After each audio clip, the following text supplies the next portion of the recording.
out of wood. It comes from a land far away where the trees they grow good.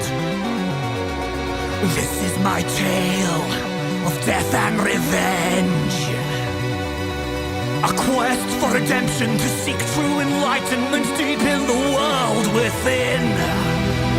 My journey begins.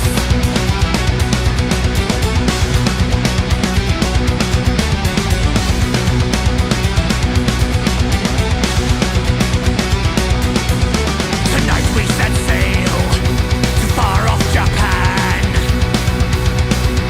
to murder the bastard who took away both of my hands.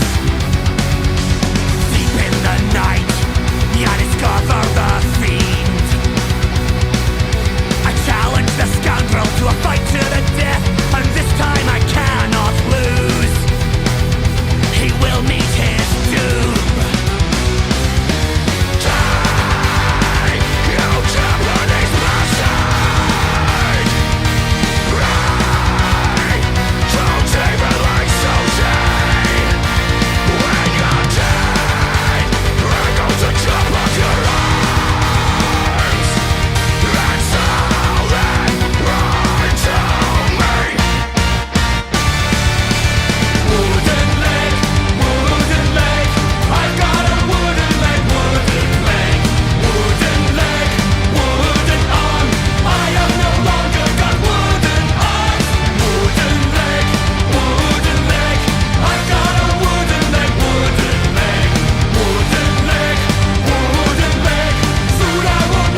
gonna do it. I'm gonna chop off my own head. Wooden head, wooden head, wooden head. I've got a wooden head, wooden head. Wooden head, wooden head, wooden head. I've got a wooden head, wooden head. Wooden head, wooden head, wooden head. I've got a wooden head, wooden head. Wooden head, wooden head, wooden head. I've got a wooden head, now I'm dead.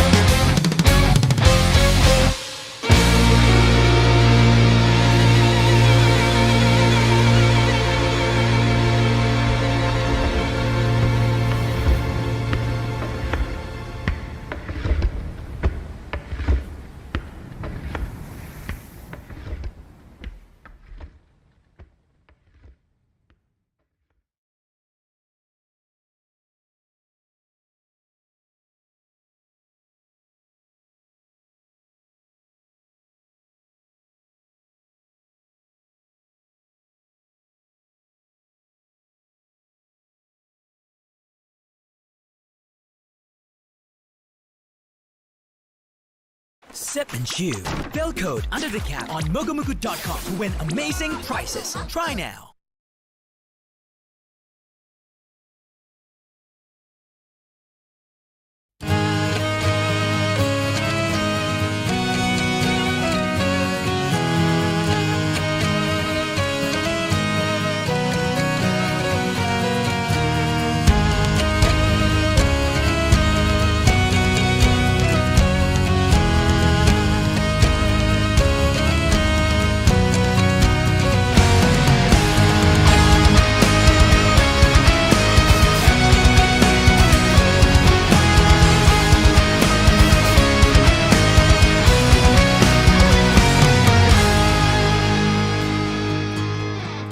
Venid todos y escuchad una historia de dolor, de ira y venganza, piernas, brazos y vudú. Como un hombre alguna vez buscando se encontró su perdición y su final, y aquí está su canción. 40 years I have laid in this grave that I made, with a torment never ending and a curse on my name. Wooden arms, wooden legs, you're no use when you are dead. In the darkness and the silence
Sorry. Jesus.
Hello.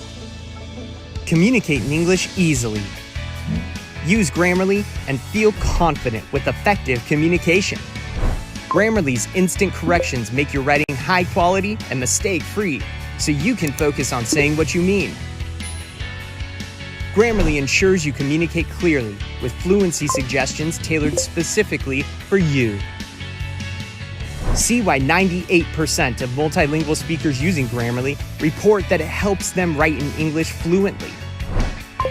You can also accelerate your productivity by using Grammarly to quickly compose and reply in your own voice. English writing made easy. Download for free at Grammarly.com.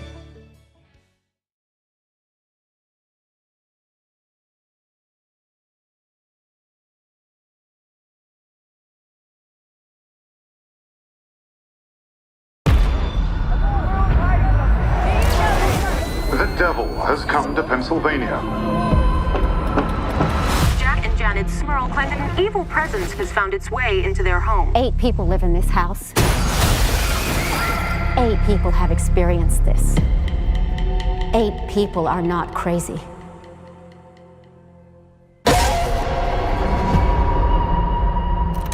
So, when did this start? Heather's confirmation. 7th of September. There's something in the attic. Ed, there's an evil here. Something I've felt before.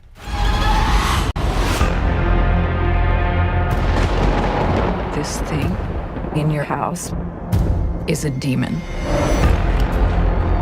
It's the first one that we ever encountered. We were young. We were scared. We ran away. And after all these years, it wasn't done with our family.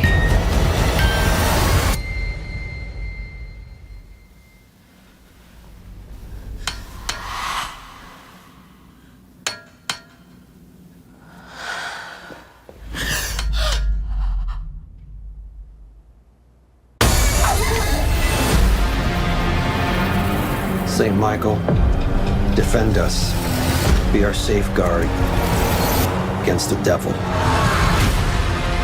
In nomine Patris, et Filii et Spiritus Sanctus.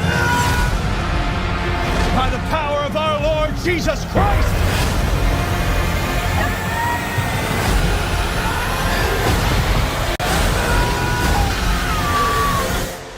I don't know how to protect you this time.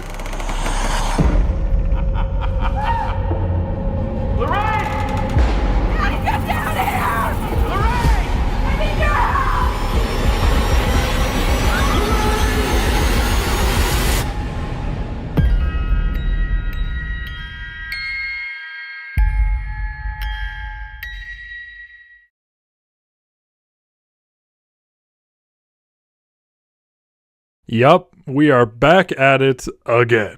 Whether you've tuned into this series before or just have fond memories of filling one out for yourself, I'm sure you are very familiar with the Diary of a Wimpy Kid Do-It-Yourself book by now. It's an activity book diary hybrid based on the Wimpy Kid saga that surely dominated many of our childhoods. But just like all the previous times, this isn't my book.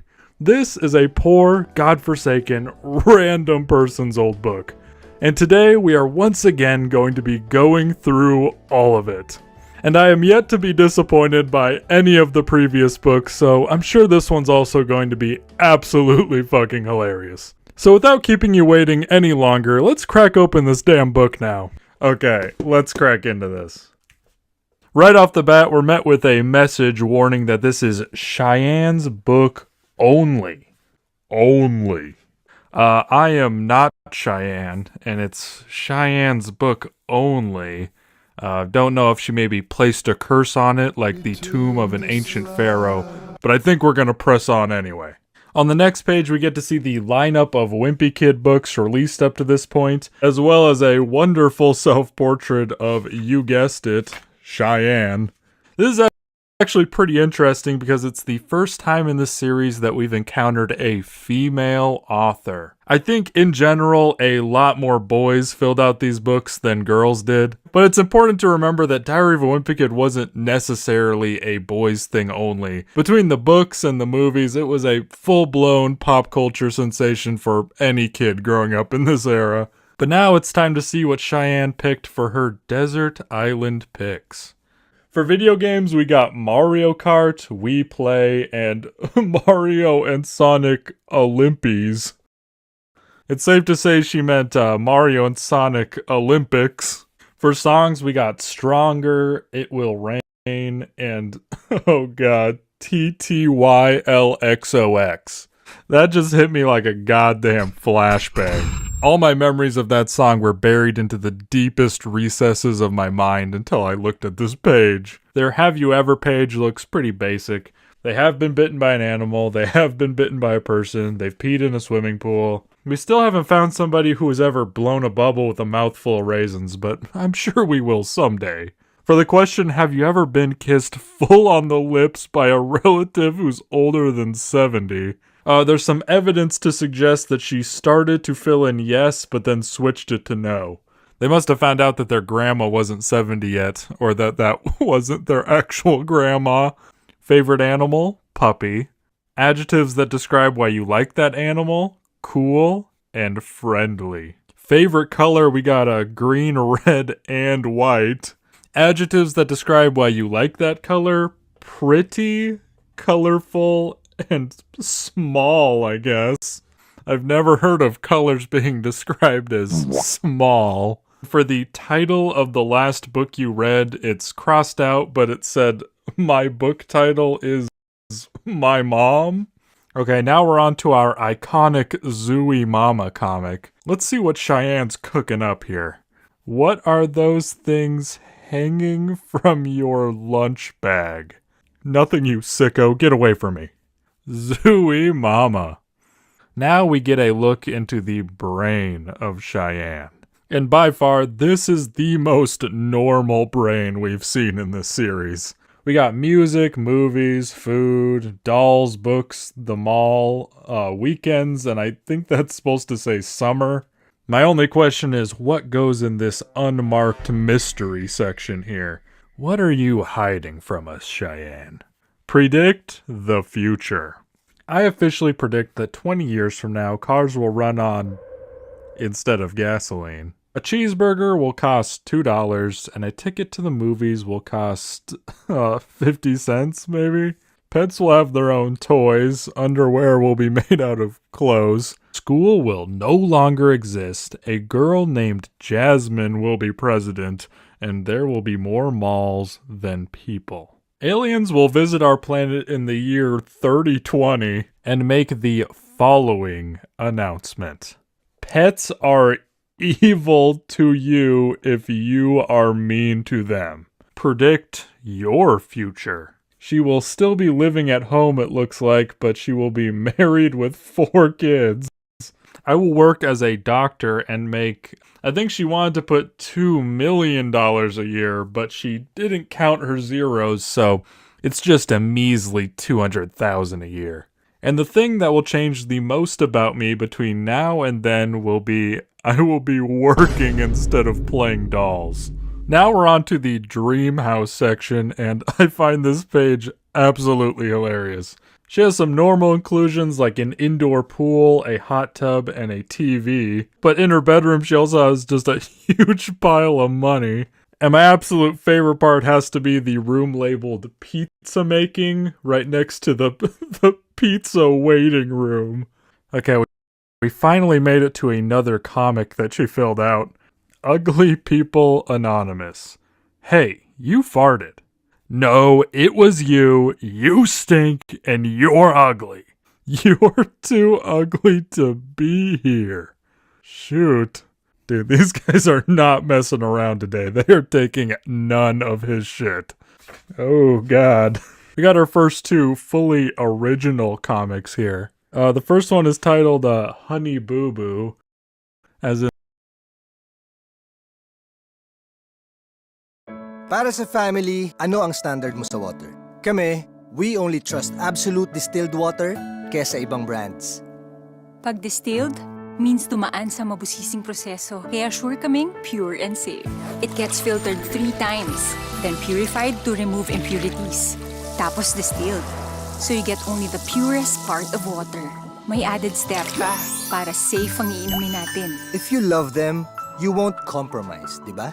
Yeah, but...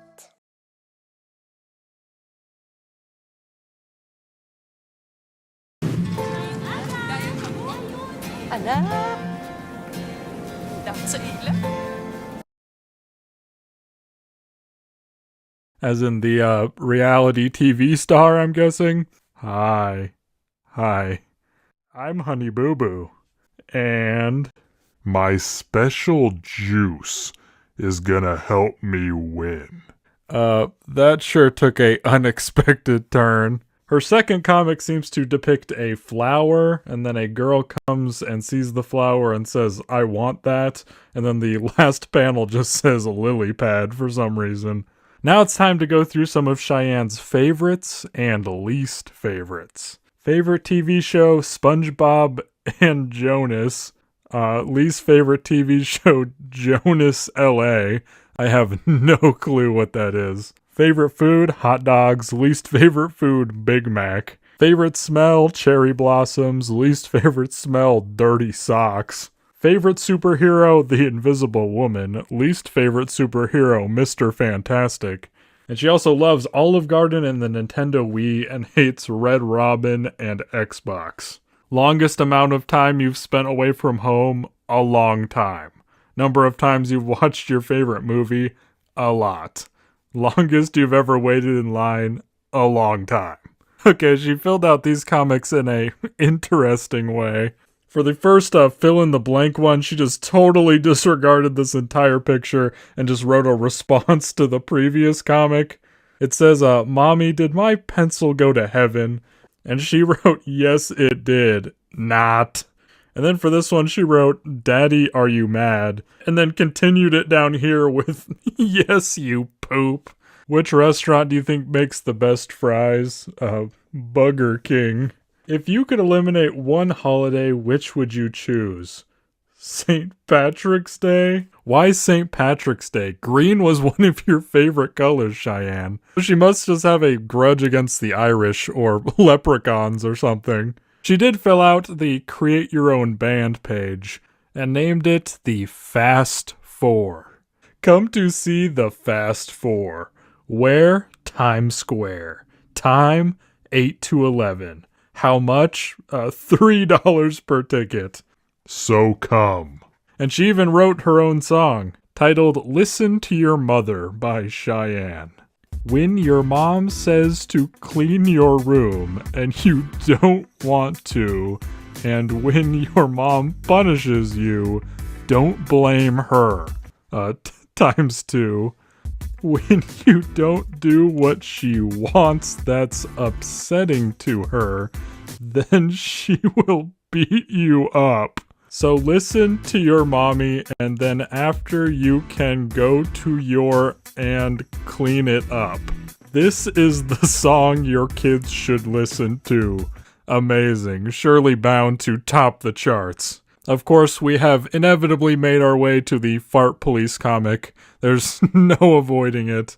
Up in the corner there, it says, I'm brushing my teeth way. Fart Police, you're under arrest, punk. I was shaving. Don't blame me, idiots. Don't call Fart Police idiots, loser. That's it. You're coming with us. Okay, this might be my favorite thing I've read in this entire book. It's make your own greeting cards. The front says, Dear Santa, thanks for the Monster High dolls. And the inside says, but next time give me money. Also, it's pretty sweet to see the autograph page all filled out. I'm not sure why she labeled Skylar best fat friend, though. The first chapter of your autobiography. I was born in Redacted on February 8th, 2002. I was blank inches long and blank pounds, and I looked like a bald baby. My best birthday was when I turned 9 and got a new Polly Pocket from my mom. My favorite TV show was Victorious, and when I wasn't watching television, I'd read books for hours at a time. When I was a little kid, everyone always told me one day I'd grow up to become a doctor. Who knew I'd actually become a doctor? And with that, it looks like we are nearing the end of this book. She, like many others, didn't utilize any of the pages in the back of the book, but she did leave us with a little bit of writing here at the very end.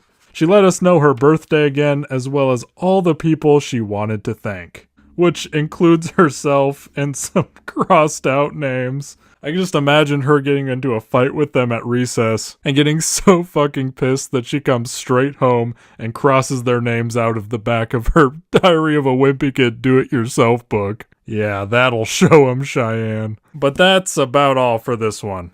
I want to thank you so much for watching. It really means the most to me. I had an absolute blast as always with these videos, and I really hope that you enjoyed this one. Huge shout out to Cheyenne, the absolute legend who wrote all this. I hope you're doing well these days. If you enjoyed this video, definitely go check out the other videos in this series if you haven't already. They are all absolutely wild and hilarious as well. But that's all for this video. I hope you have an absolutely amazing day, and I'll see you in the next one. I want some cheeseburgers just to eat. I'm talking ketchup, my nigga mustard on the beat. You gotta put a lot of lettuce, please, because I like to have a lot of grease. I remember eating outside with my whole team. Now a nigga gotta stay home cause of quarantine. Pick up the phone, baby.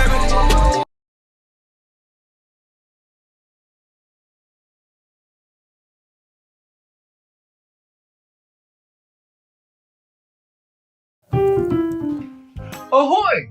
Today we're reading The Day I Had a Bulldozer by Ashley Wall, illustrated by Von Dutt.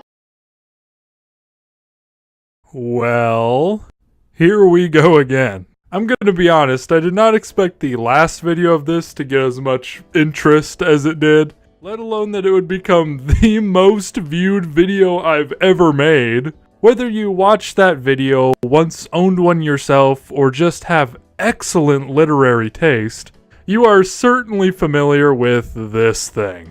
The Diary of a Wimpy Kid Do-It-Yourself book. a sort of activity book diary hybrid based on the insanely popular children's book series. But just like last time, this isn't my book. This is some poor, godforsaken, random person's old book. And today, we are going to be going through all of it. Will it be as great as the absolute masterpiece we went through in the first video? Only time will tell. But either way, I am confident it is still going to be fucking hilarious. So without keeping you waiting any longer, let's jump right into reading this damn thing. Okay, let's get started here. First off, on our title page, we have a nice, very erased self-portrait here, and confirmation that Diary of a Wimpy Kid 6 is coming soon. Thank God. And the name of our hero this time seems to be Dylan.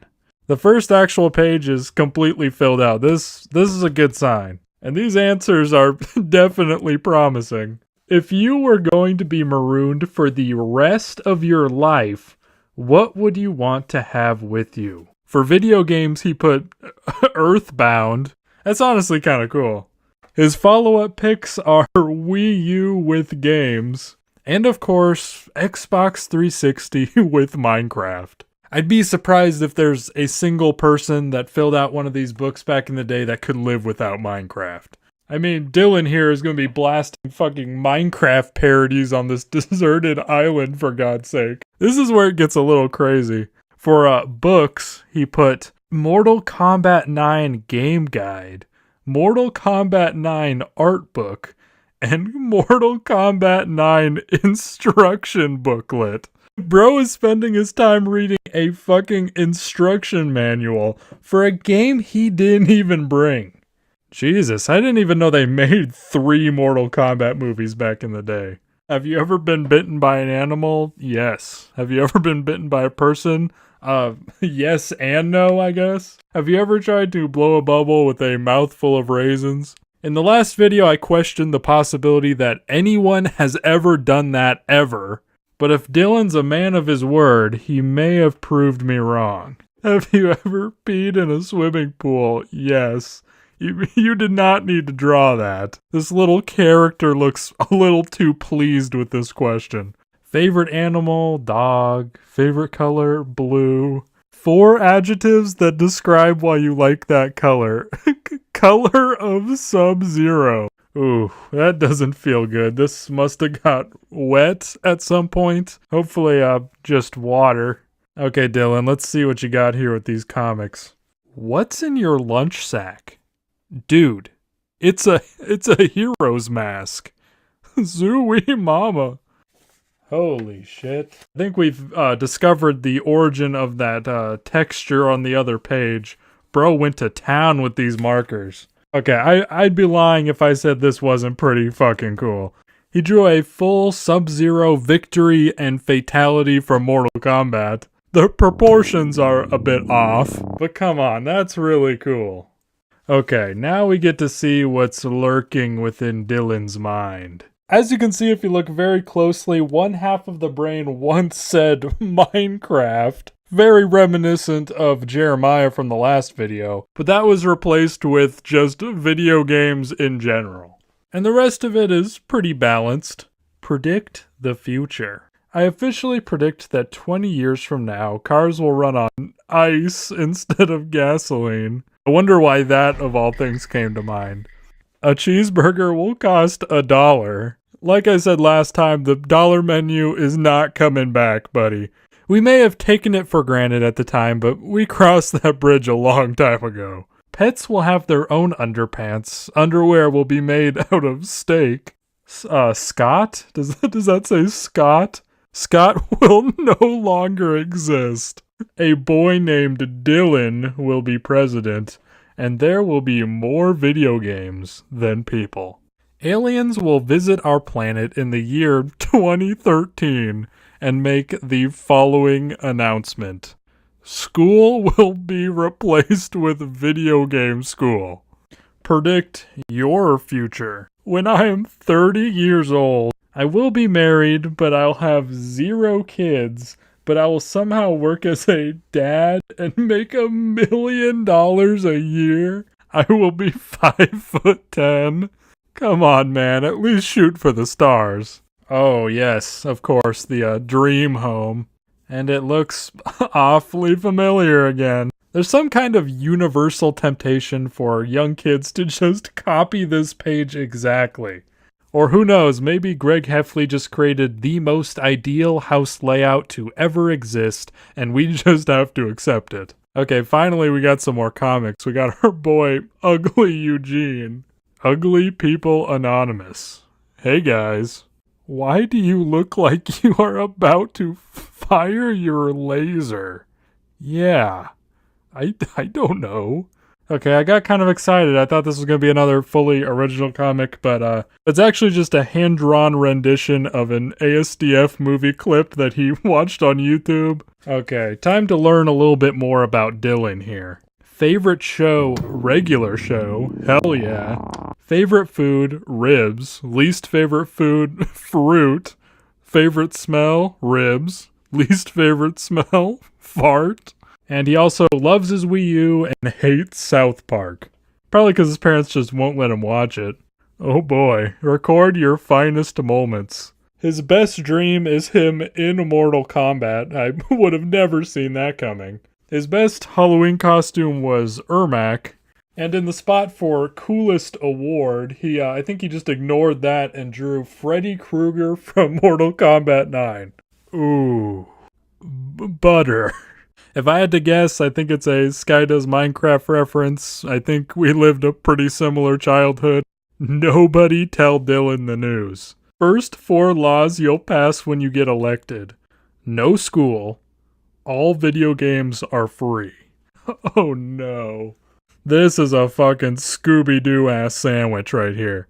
It's got cheese, eggs, I'm guessing that's ribs, chili, ketchup, pizza, barbecue sauce, and the name, the Butter Sandwich. And we have another comic. Creighton the Cretin? Is that actually what they named this motherfucker? No, it's not a hat. But I thought it was. You're stupid. Ah, yes, Roderick's pages. In the last video, I praised Jeremiah's ability to outsmart this purposely impossible maze here. But I think I like Dylan's solution a bit better.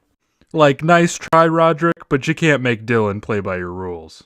He even expertly modified this question down here to really put him in the ground. He opted not to create his own band, but he did write his own song. And by his own song, of course, I mean he wrote down the lyrics to the Revenge Minecraft parody. Oh yeah, how could I have possibly forgotten about the fucking fart police? Once a guy farted. Hey, stop. We're coming for you. I didn't do anything. Oh, you did a fed crime. You farted. 10 seconds later.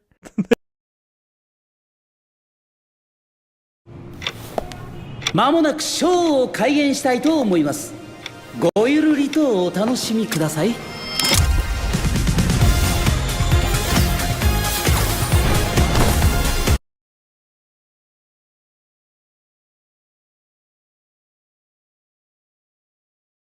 They fucking killed his ass. Looks like we're once again nearing the end here. Dylan sadly did not write a single thing in the back of the book where it's supposed to be used as a diary, other than naming it Diary of an Epic Kid. So we sadly do not get any further insight into Dylan's life or a proper send-off, really. But he did leave us with this roller coaster of a page at least, which may be one of the funniest things I've ever seen in my life. The first chapter of your autobiography. I was born in blank on a big bunny. I was 2 inches long and 2 pounds. And I looked like a gorilla.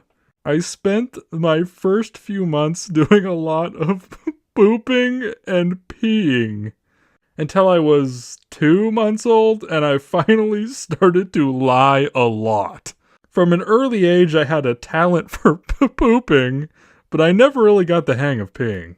When I turned 1, I started to really get interested in dying. As a little kid, I was brave enough to jump across buildings, but I was scared to death of laser cannons. In fact, to this day, I won't go near a laser cannon. My best friend growing up was a kid named Zesto, who now works as an ambassador in space. When I was a little kid, everyone always told me that one day I'd grow up to become a space cop. Who knew I'd actually become a space fed? And that's about it. I want to thank you so much for watching. It really means the most to me. I had an absolute ton of fun making this video, and I really hope that you enjoyed it. A big shout out to my man Dylan, the absolute legend who wrote all this. I hope you're doing well these days, buddy. If you enjoyed this video, definitely go check out the first installment if you haven't already. And as for the future of this series, well, yeah, I've spent the last month or two collecting random people's childhoods like fucking infinity stones. I haven't gone through them much yet, so I don't know how many of them will actually be full enough for a video. But I'm sure there are at least a few good candidates in there. And I can always potentially go through a few at a time for a video if I have to. Either way, I think there will at least be a few more of these in the future, so keep an eye out. But that's all for this video. I hope you have an absolutely amazing day, and I'll see you in the next one. I want some cheeseburgers just to eat. I'm talking ketchup, my nigga mustard on the beat. You gotta put a lot of lettuce, please, because I like to have a lot of grease. I remember eating outside with my whole team. Now a nigga gotta stay home cause of quarantine.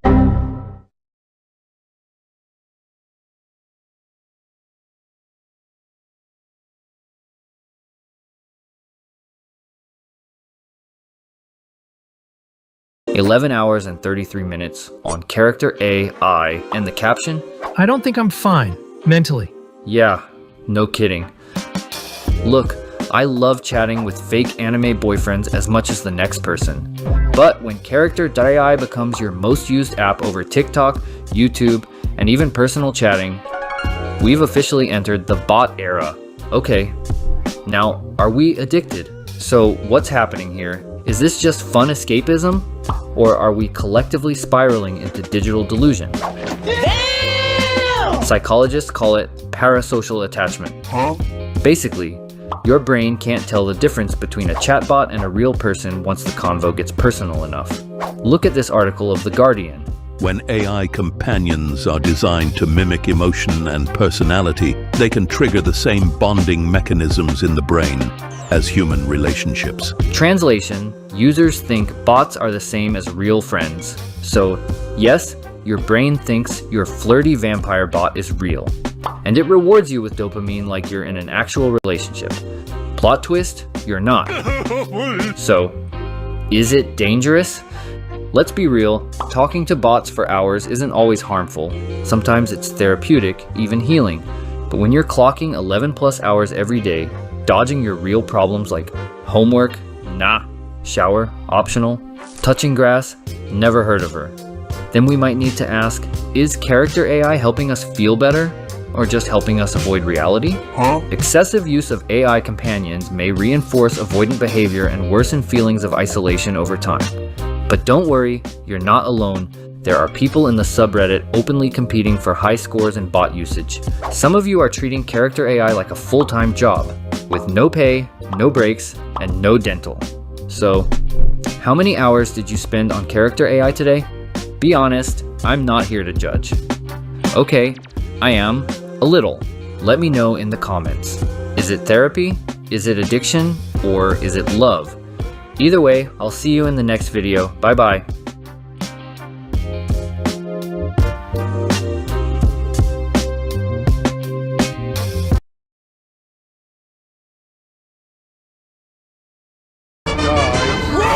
There's something out there.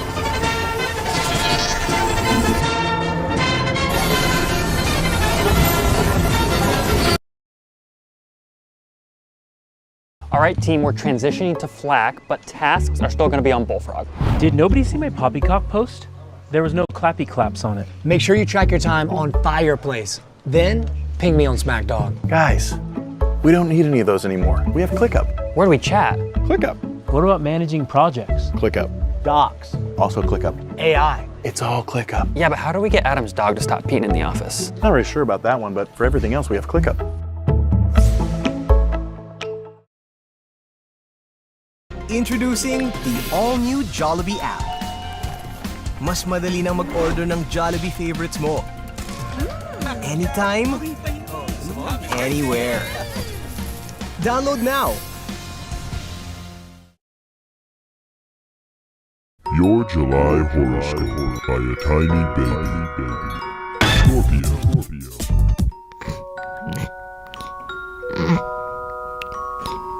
Are you my mommy? Hello, Libra. This month, are you my mommy?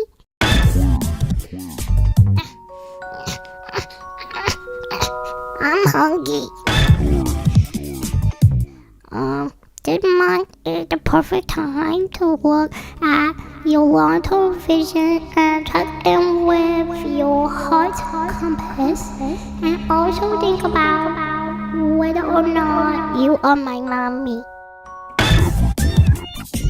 Uppy, please, mommy.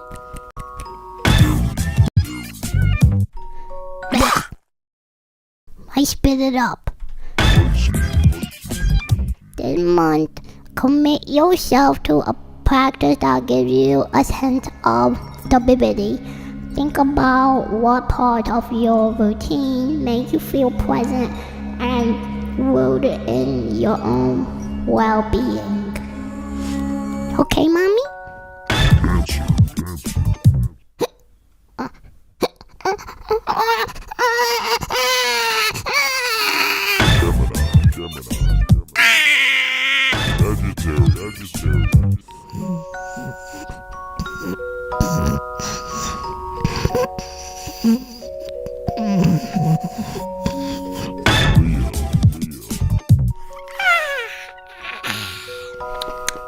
Good morning.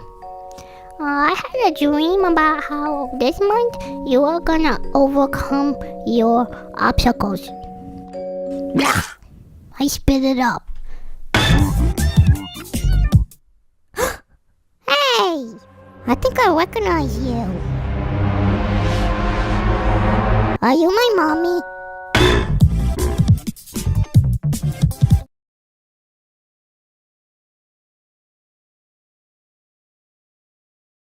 Sniff cocaine, junior is sooner is cane is too.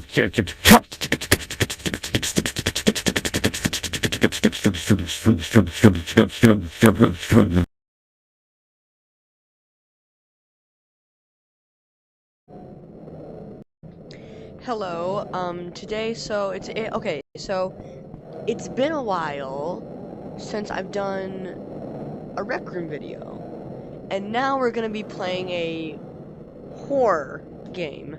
This is called Horror Kermit. I like the model. Skinny arms, like, what, skinny arms, skinny legs. He looks like Slenderman, but the Muppets tried to recreate it.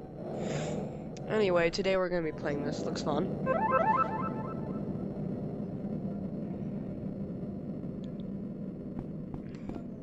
So now what? Do I just walk around? That looks... I hear him walking. I hear him. I don't see him.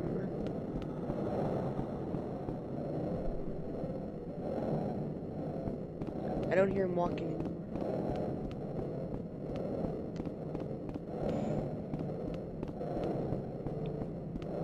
Can I even go up there? I want to see the model. Like, is it just a T-posing Kermit that's gonna come after me? I don't understand. Ah, you don't be tricking me. Okay, now I'm in the corner of the map. Oh lord. What are you gonna do? Coming for your pickle. My pickles?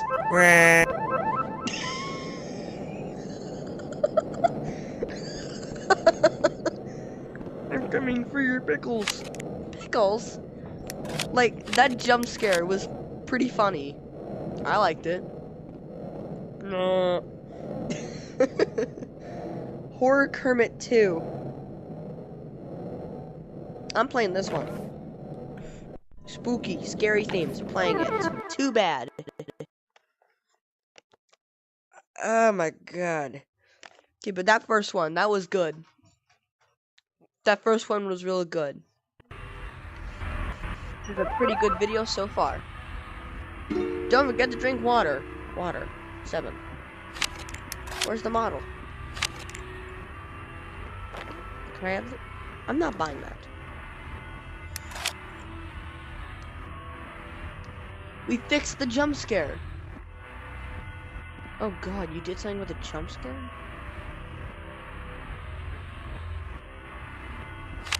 Whatever. Can't be that scary? Wait, I dropped my light. That's not fair. Wait, I didn't mean to drop my light. I like the tree models. These are good. No one asked you. My freaking Alexa started speaking, and I don't know why. She's like, I don't know that. Here's the thing. She's kind of a moron when she's on, like, a tablet or something. Okay, is there actual buildings in this one? Or is it just trees in a forest? I think it's just trees in a forest. I could try making a horror game, so there's just one problem. I don't know how to use, like, the GIS. Healthy puppy joined. Oh, dear lord. Is he gonna come for my pickles? Oh my god. Is he fast? Coming for your pickle. Oh, dude! No. Stay away. Kermit. No. Oh, dear lord. Fine. Coming for your... Okay, that one was a little bit scarier. It was a little bit scary. It scared me a little bit, just not a lot. Okay. I guess not. Is help? I hear.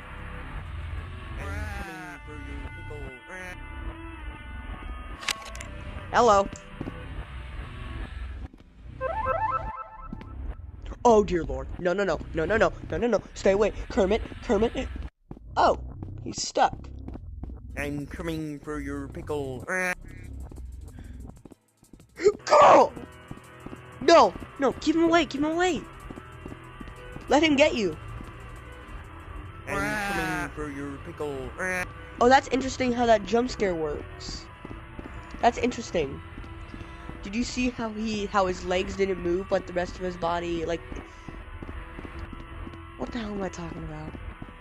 I mean, I like animations. It's just that... Stuff like that. I mean, his model is great. What am I talking about? Don't go that way. Is he after me? No, go away. I'm coming for your pickle. I'm coming for your pickles. Yeah.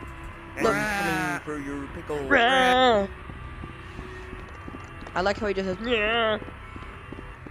Like, did someone do an impression of Kermit and then... Kermit. He gets faster when I get close to him. Where's that girl, man?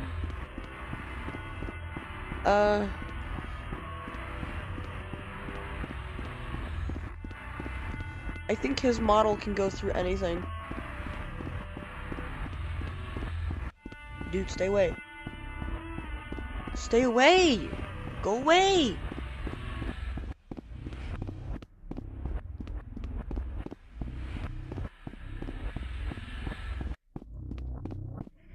This isn't scary. Oh, something fell in my house. Okay, he's getting closer every time I turn.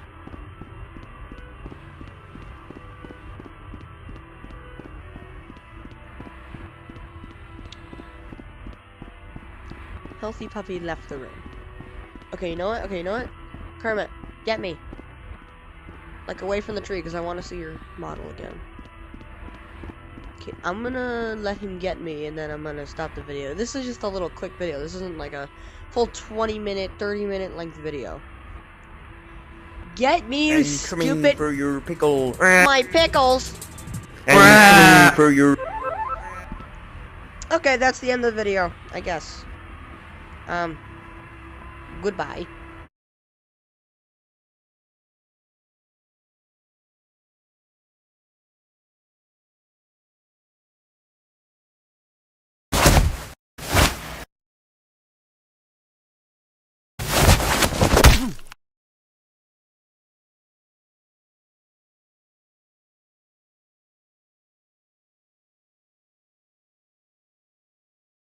Hello. Communicate in English easily. Use Grammarly and feel confident with effective communication. Grammarly's instant corrections make your writing high quality and mistake-free, so you can focus on saying what you mean. Grammarly ensures you communicate clearly with fluency suggestions tailored specifically for you. See why 98% of multilingual speakers using Grammarly report that it helps them write in English fluently. You can also accelerate your productivity by using Grammarly to quickly compose and reply in your own voice. English writing made easy. Download for free at Grammarly.com.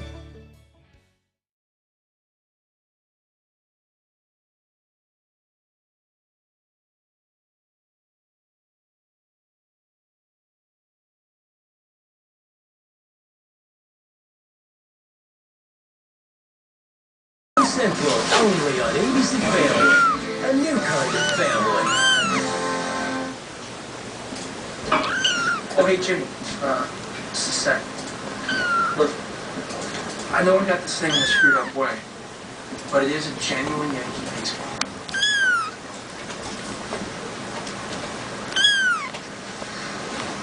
It's kind of cool. Thanks, Dad. Hey, Edward! Catch! Oh, no, Jimmy, it's not talking to play catch with it. Belongs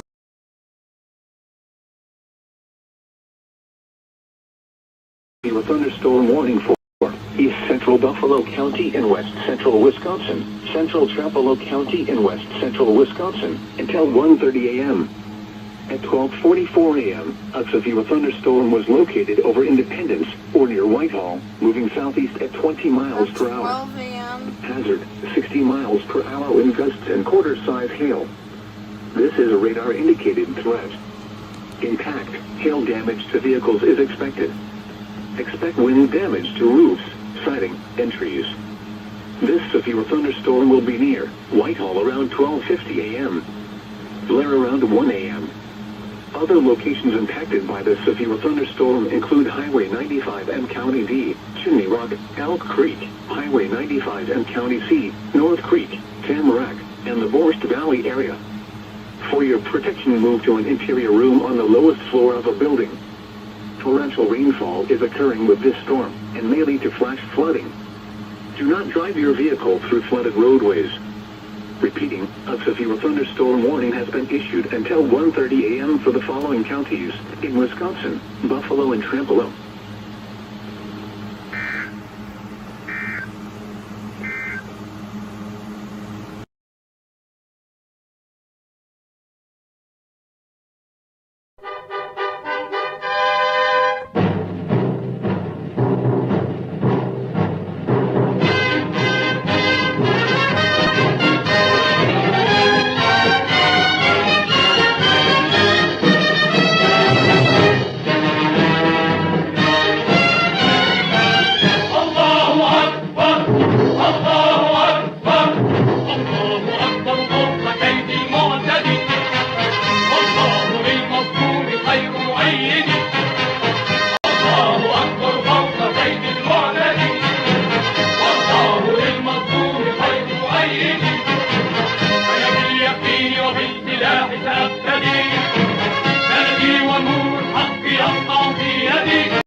مصرعي يا هذه الدنيا أطلي واسمعي جيش الأعادي جاء يبني مصرعي بالحق سوف أهده وبمسعي فإذا فنيت فسوف أثنيه معي قولوا معي قولوا معي الله الله الله أكبر الله فوق المعتدين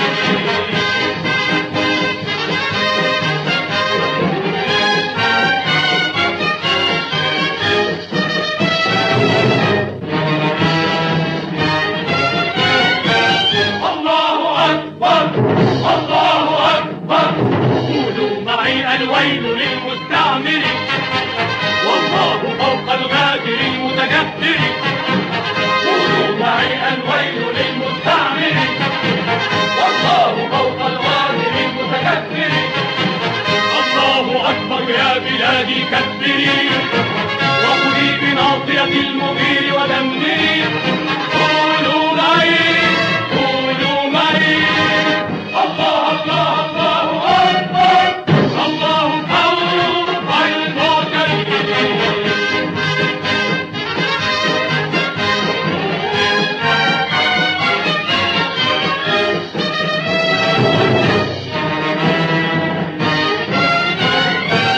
الله أكبر الله أكبر الله أكبر الله أكبر.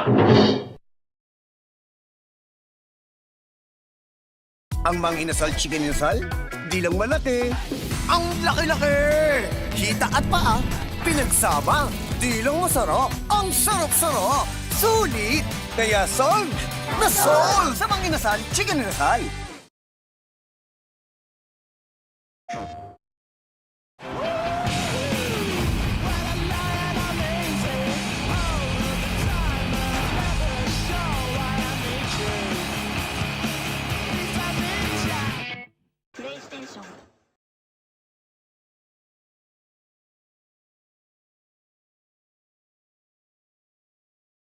Wird zerstört Wesen Zeit, durch viel sind sauerbröscht. Wird trieflanst Musel duft gespleit, den Himmel wein uns möcht. Der das uns Land für dat mag gif, ein jeden alles wohn. Uns Himmels Land dat mir so deif, an unseren Herzen ruhen. Uns Himmelsland, das mir so deif, an unseren Herzen ruhen. O du oben dem Singhand, durch die Weltnationen Lied. Behielt und Lötze, Bäuerland, und frieme Jochalied. Uns all als kann schon der freie Geist jo gehen. Los wir blinken freie Sonn, den mir so lang gesehen. Los wir blinken freie Sonn, den mir so lang gesehen.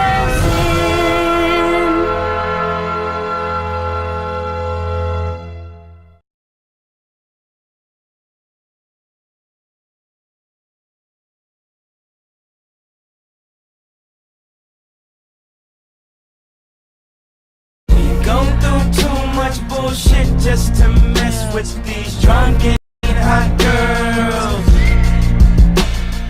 I like stickmen, but I don't really like smoking. Look, I'm not gonna do it anytime soon, so if that's the case, Why are these videos in my recommended? for the past, good god, 2 months, I have discovered an entire underground cult of people in their early 20s drawing crude stickmen, talking about how they got high and peaked in the 8th grade. I started smoking when I was 13. Whoa. And somehow they managed to get millions of views in the process. Look, I don't care about smoking. I don't care if you smoke or get high or whatever. I could care less if you were a stoner. There's friends of mine that smoke all the time, that's just how it is. I have my own personal reasons to hate these guys, and that's exactly what this video is about. I am fed up with these half-assed, philosophical wannabes plaguing my YouTube page and trying to influence the younger generation. Yes, we got another reaction video. This is Types of guys around girls. disclaimer before the rant. Crude language, 13 plus content, sour nail hypocrisy, making fun of other YouTubers, scary, and copious amounts of weed. If you can't handle any of that, you gotta go. You're probably already waiting for me to talk about them. Let's just start the video. How was I supposed to know? You covered creaky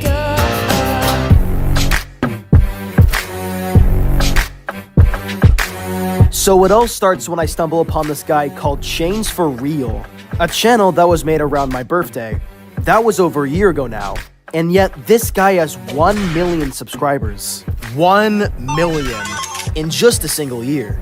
By the way, this isn't the first guy that invented the smoking stickman genre. He's not the first one to do it, he's just the first one that I found. I'm gonna use him as the bad example of everything to expect, so listen up. And as you'd expect, videos of him include stuff like when you get too high, types of high people, going to school high, going to school drunk, when you get high and drunk. Hot damn, the guy's dabbled in weed maybe once or twice it looks like.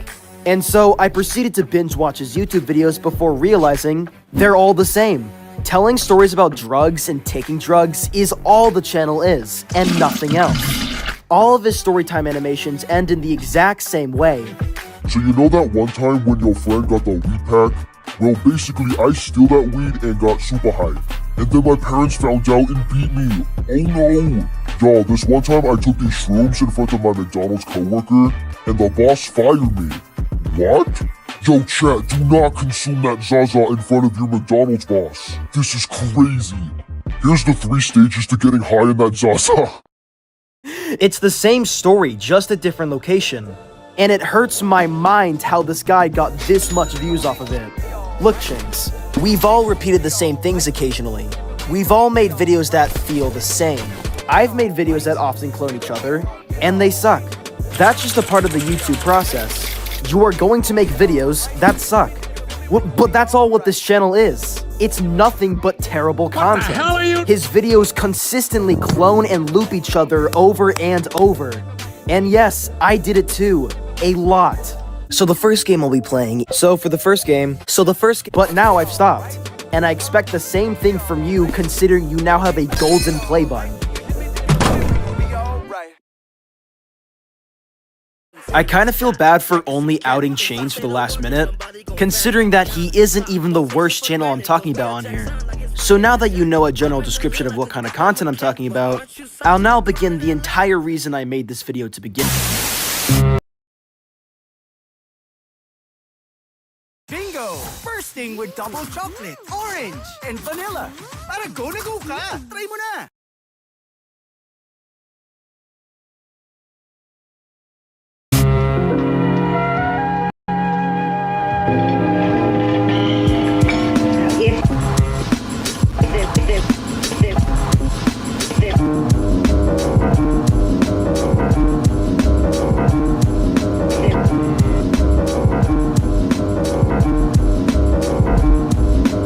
If you thought one channel running on loop was bad enough, have the same video span multiple people. I guess since I went in and watched a bunch of his videos, YouTube must have assumed I liked it. And as such, opened the floodgate for me to like 10 different channels revolving around smoking stickmen. And yes, you guessed it, don't bring any innovation to the table. So Zero, when you get high for the first time. Smacked OG, first time getting high. It's CDB bro, first time eating edibles. Lone E, first time high, first time trying edibles. It's the same story, the same gimmick, and even the same thumbnails and jokes. It's clear that they're aware of this, because some of the channels have done podcasts with one another and appeared to be sub to each other. Let me say this though, the idea of talking about drugs as a storytime animation with these high stickmen as the character is interesting. It's interesting content in and of itself. It's why me and millions of others watch these to begin with. It was just so out there. But when you take that concept and milk it to the extreme without even making any new topics, just copying the same video over and over again, pumping video after video across a face of channels, You oversaturate the genre and make it disgusting to look at. Some channels even mimic each other's art style. Birdie and the Duck are probably IRL or online friends, because everything about the two is identical.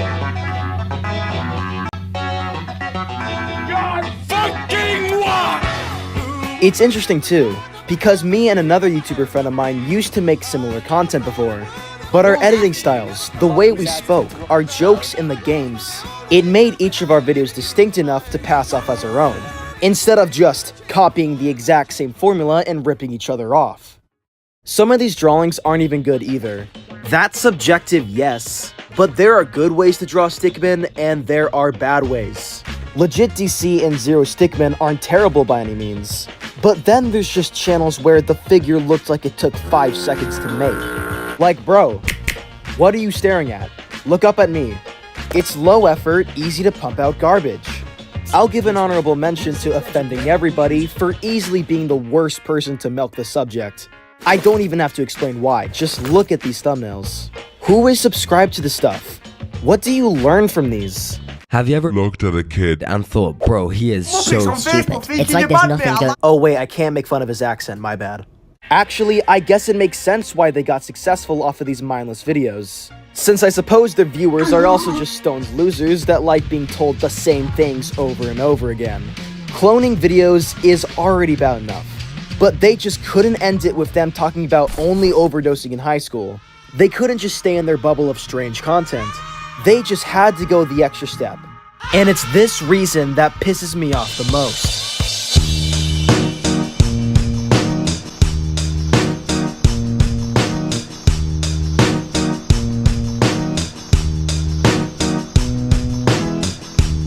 These channels, for the life of them, can't shut up about Gen Z. They seem to have it in their mind that Gen Z is ruined and we have entered the Doomer Age. Types of people in Gen Z. The worst Gen Z slang yet. Gen Z slang ruined by TikTok. So yeah, I lied. They don't only just talk about being stoned in the school bathroom, they also love trying to be influencers. Gen Z is complicated.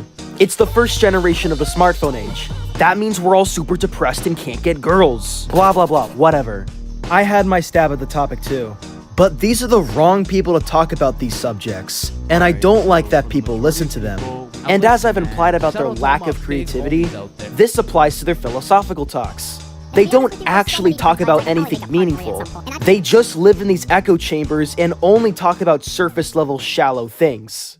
School presentations. Well, we all have presentations, and especially when you're called upon, the anxiety really kicks in. And when you're up there, you start shaking. A whole bunch of turbulence. Oh no, guys! Kids these days are now saying glizzy. Oh no, guys! Our generation is so screwed, guys. Guys, here are the types of perverts that go to the gym. The amount of times my cheeks have been smacked by another dude's hand is insane. And it bothers me that their comments believe these morons and actually think they're talking about real problems. What's the point of talking about actual real subjects such as toxic love, finding love, complications with smoking, being bullied at school, and how the United States education system is deeply flawed? Why try to talk about any of that when these losers who draw crude stick figures that take 5 seconds to make overgeneralize the entire genre and get more views in the process? They give the illusion that they're talking about deep subjects, but in reality, they're people who probably aren't gonna live past 2030, who try to get with the times by being relatable to people who are 16 and under. As someone behalf of Gen Z, I'm sorry for 50% of our generation is cringe. As someone from Gen Z, I apologize for what half of my generation has created. And honestly, I used to get all wrapped up in hate comments and shit, and like respond to people, like, and that's just what they're looking for. They're looking for you to have some kind of reaction. No, you fucking retard. People are criticizing your videos because you're a ripoff that makes terrible videos. You make mediocre content. Don't be surprised when your comment section responds to that. And when they do, just make better videos, instead of letting your fragile ego get hurt. the amount of times my cheeks have been smacked by another dude's hand is insane. Oh, and yeah, relatability. They love trying to do that as well. And by that, I mean either still talking about things people do in high school, or separating regular people into cliques and labeling them as such. They don't even talk about these that seriously. Today, recording this, I go to high school, if you couldn't tell. And yeah, there's tons of people that vape in the bathrooms. There's tons of fights that happen, tyrannical middle-aged farts that control the school, teachers who don't want to be teachers make up the staff, and the culture of my school is often too centralized on materialistic wealth and sports. I'm getting money like NBA 2K, sports. Shit's miserable, and that's what I'm gonna have to deal with for a bit longer. And yet, they somehow managed to twist these scenes into some kind of quirky, comical thing they used to do every Tuesday. I don't even think they even know what they're talking about anymore. Like, what the hell is this? Did you actually talk to each and every one of these stereotypes? But the loner, he's really just in his own world. Like, he's really antisocial and doesn't like talking to other people, leaving them alone with no friends and no one to really talk to. And don't say that it's all a joke, since money is now on the table, of course. Socials, I'll leave them down below. Remember to use code WARSHIPS when you use my link in the description for World of Warships. I hate how they talk like they're keeping it real or whatever, even though some of their content is a bit questionable. Like, Birdie, why are you so perverted? Same with the duck. Don't act like you're against this, you clearly like making this shit. Aw, they even tried to go in the YouTube Shorts direction. And don't act like you hate people who are desperate for clout and money, when you yourself have a Raid Shadow Legends sponsor. Excuse me. They're fake. They're all completely fake. Stop listening to these influencers. I'm tired of it. So, what have we learned? Well, let's put it at face value, okay? Hundreds of thousands, if not millions of people watch these 20-something losers who got addicted to vaping in middle school, talking about their stories, and even sprinkle in some other videos like this. Their content is strange beyond drug use. They pretend to talk about deep, real-world issues, but instead just clone each other's stories with no real effort put into the writing or animation. It's everywhere, and I'm sick of people listening to this stuff. Gen Z isn't screwed. You don't go to the gym, stop lying. In conclusion, don't peak in high school.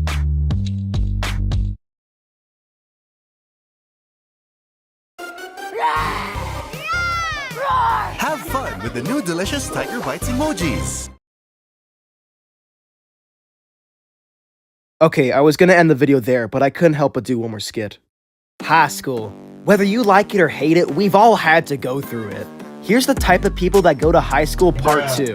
Before we start though, this video was sponsored by Raid Shadow Legends. Make sure to use the code SEXYNAIL when you get your perks. So first you got the Reddit Gold ad, and oh my god, these guys are crazy. They're all fat and really antisocial with no one to talk to. Like literally all he does is talk about Reddit. And god, just stay away from these guys for real. Next you got the wannabe rapper. Like, bro, for real, this man does not speak bars at all.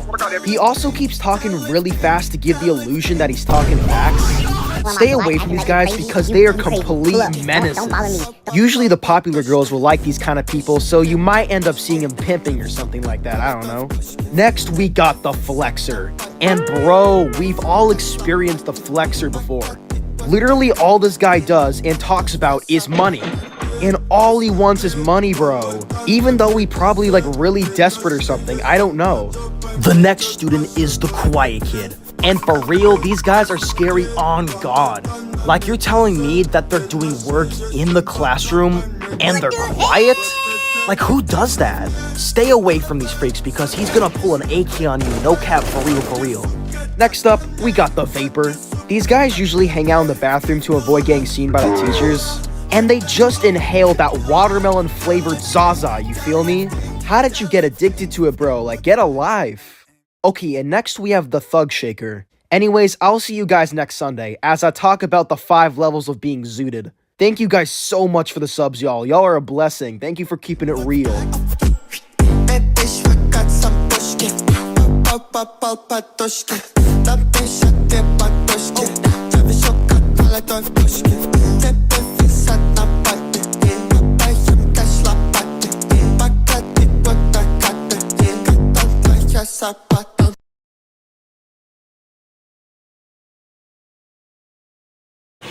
You mastered the menu.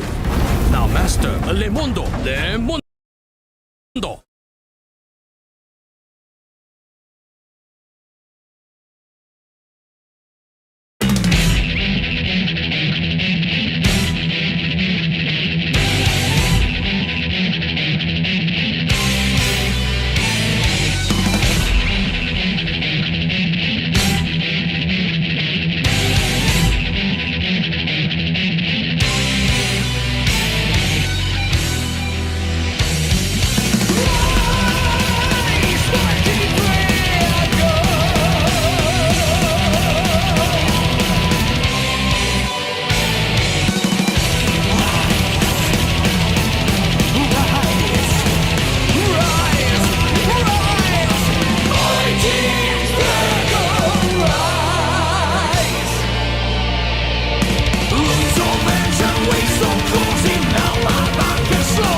on in here? Plankton won't stop interrupting my Christmas caroling. Miss.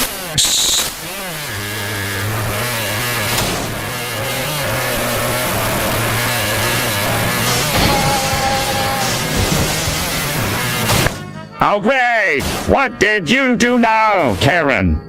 I didn't do anything. Plankton just keeps saying Mr. over and over again.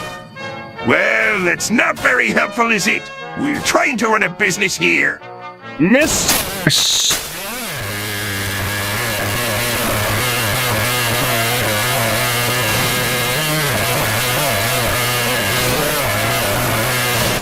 Shut the fuck up, Plankton.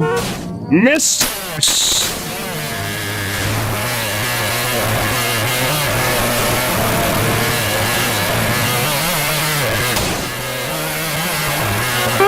Do you think he's okay?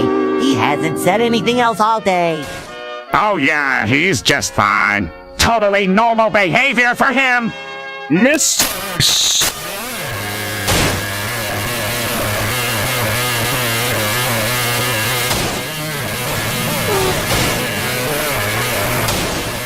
All right, everyone. Let's just try to ignore him and get back to work. Fine, but if he interrupts me one more time... Mister, SpongeBob and Squidward groan in unison as Karen lets out another frustrated scream before continuing her caroling. The chaos continues as Plankton repeatedly says his assigned... That's it. I can take it anymore. Someone get this little shrimp out of here before I lose my mind. The rest of the group quickly rushes over to calm Karen down while Plankton continues to say Mr. with a...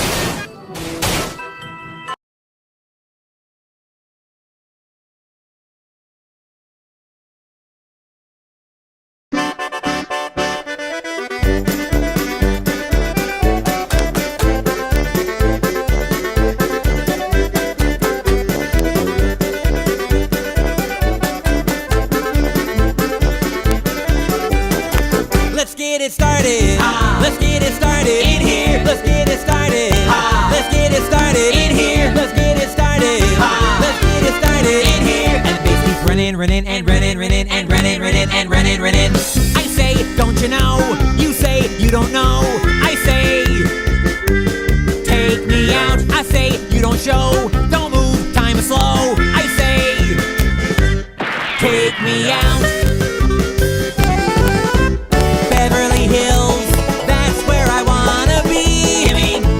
Living in Beverly Hills, rolling like a celebrity. Gimme, living in Beverly Hills.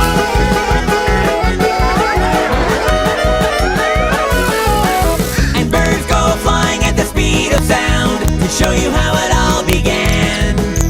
Birds came flying from the underground. If you could see it, then you'd understand.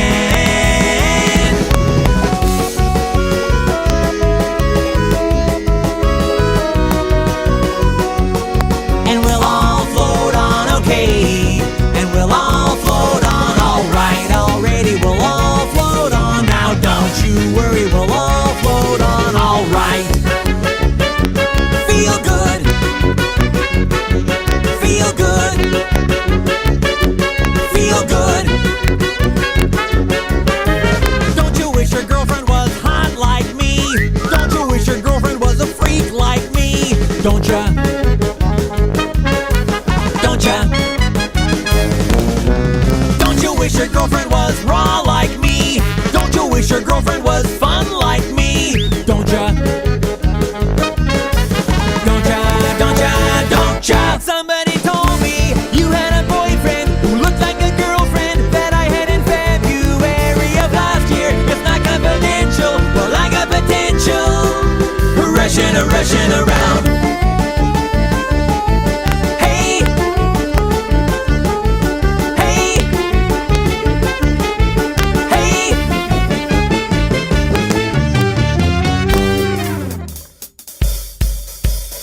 I'll take you to the candy shop. I'll let you lick the lollipop. Go ahead, girl, don't you stop.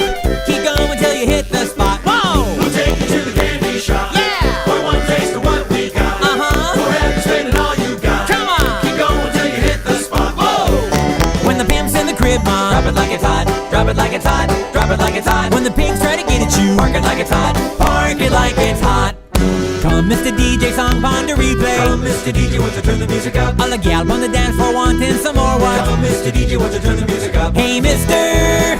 Please Mr. DJ, tell me if you hear me. Turn the music up.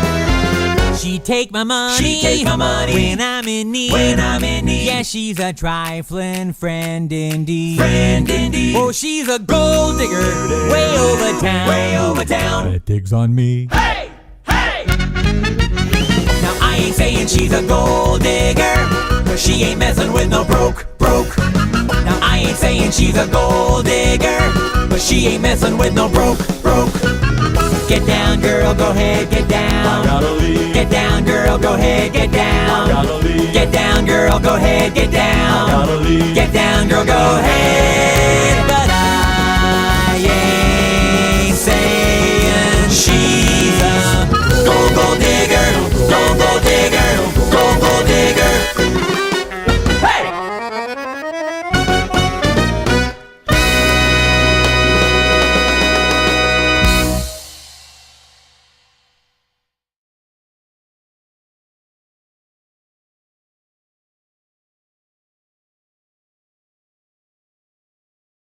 If you're wondering how I score top essay marks like these in university, one of my secret weapons is asking Grammarly to identify gaps in my essay. That's how you get feedback like this. If you think that citations take up too much time, then there is an auto-citation tool that appears when you have the extension installed. These are all free features as well. Most of you already know that you can use AI to craft things like emails, maybe to a professor and you're asking for an extension. But if you upgrade to Grammarly Pro, you get access to tools that can help you turn wordy sentences into clear, effective ones. Or even a plagiarism tracker if your university is really strict on that. Now you only need one subscription instead of multiple AI tools.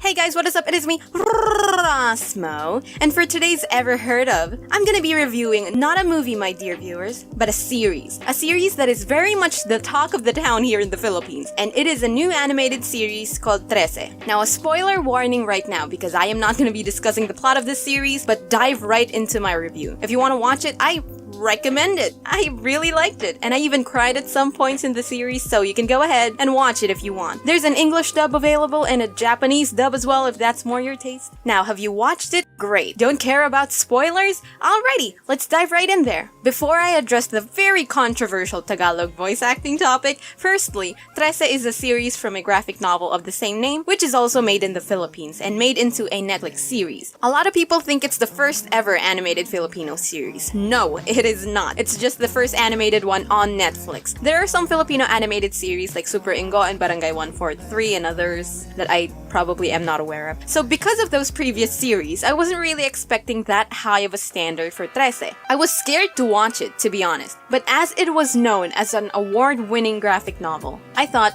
maybe it could be good. It even had memes online before it came out. So I was hopeful to say the least. I hope it would be good, and my gosh! It's really good. I don't want to say stuff like finally representation or something because nobody really says that about a series in the Philippines while you live in the Philippines. Like, if someone says finally representation, like, what's it representing? Filipino? Lahat ng pinapanood mo Pinoy, hoy! Tumingin ka lang sa TV. But I get it if it was shown overseas. I think it was shown overseas. Let me know if you can see it in your Netflix. Back to the story. The world around this story is really, really enticing. All the mythical creatures of the Philippine mythology are there, and even if you're not familiar, they address the different creatures. Even the little small events and details in the world make me feel like it is the Philippines. Like hell, The first scene was an LRT breaking down and having the passengers walk. It gave me railroad walking flashbacks. I swear that happens a lot of times in the Philippines, okay? It was supposed to be a creepy scene, but all I could think of was potek, ito na naman. It's like everything is so homey and it fits and I'm just familiar with it all. I love it. And when I watched this, I'm not biased, to be honest. I was not biased. I was ready to trash on it. But I liked it. I ended up liking it. I am very much intrigued with Alexandra Trece. Even though she is the cold and emotionless character, I was so freaking surprised she wasn't cliche. Like, she would openly show emotions here and there, show frustration, and even though you don't know a whole much about this girl, I am somewhat attached to her character because of all the connections she has with people. Like Crispin and Basilio being so loyal to her, Guerrero trusting her a hell of a lot, and Hank looking after her. It always makes me wonder what kind of person is she? And we learn about it very, very slowly, which is a good kind of pace. I like how they were loyal to the source material as it should be, since it's an adaptation and not a recreation. The designs changed a bit, but not worth complaining because I liked it. I noticed a lot happened in each episode. The first episode felt an eensy-weensy, tiny, just a tiny bit too fast-paced, but it didn't bother me as much because as it goes on, it keeps getting breather moments that I really enjoy. As a native Filipino, okay, the names Crispin and Basilio were names that we only heard and studied in school. And sometimes, it's an ongoing joke to portray crazy people. Long story short, Crispin and Basilio's mom went crazy looking for them, so that's why saying those names are related to joking about being crazy. But never in my whole life did I think I will say this, but I think Crispin and Basilio is really cool and I simp to them, okay? I said it, especially Basilio. In that one scene where the car got wrecked and he was the only one who was like, not the car, I instantly knew.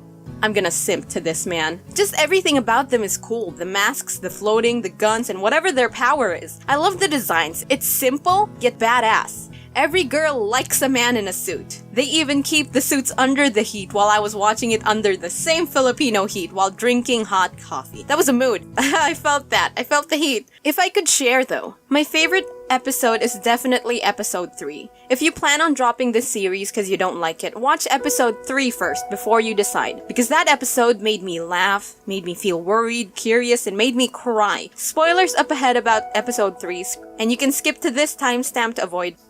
But I cried when Nova approached the Tiyanak and held its face so softly. But then the thing after that happened, and that made me cry even more. It's not even about what Nova did or what happened to the Tiyanak. The thing that made me cry the most was the sound of the Tiyanak. It's not high-pitched echo baby sound. It sounds like an actual child that I would hear when I go outside my house. I didn't understand it then, but it sounds too real. And then add the fact that it just wants a mom hurts even more. And when Alexandra was upset about what happened to the Tiyanak, I got sadder. I watched it twice and I cried every time. I wondered if the story is good for people who are not native Filipino or not familiar with Filipino folklore. How do you say that? Filipino folklore. I hope it is good in their eyes because it has so much creatures and terms that they're not familiar with, probably. And I wonder if they get overwhelmed to take in all of that info. Let me know. I'm curious if you guys enjoyed the story or not. The ending though. As epic as the last episode is animation-wise, it was full of exposition and flashbacks that were shown in the previous episode already, so it kinda lost me. And the ending was so confusing. What happened to her? If she could do that, why didn't she do that earlier? Not a bad ending, I'm just confused. I didn't read the graphic novel, so I'm not sure if it was explained there, but as a casual watcher of the show, I was confused, but I didn't hate it. I still liked it even though the ending was like that. Also, I like how it stated that her dad did some things that were very undad-like. I'd like to think that he did kill her sister. He seems like a good dad, but did things that seemed inhumane. That would be cool though if that was the case. I say that because I'm still unsure if he did or didn't do it. Though, even though the ending was hella confusing, I could just not mind it, you know? I still like the experience of watching it. What bothered me about the flashbacks in the last episode is that we already saw those flashbacks. I was hoping to see how Crispin and Basilio became so loyal to Alexandra, but what I saw was them not getting along as much.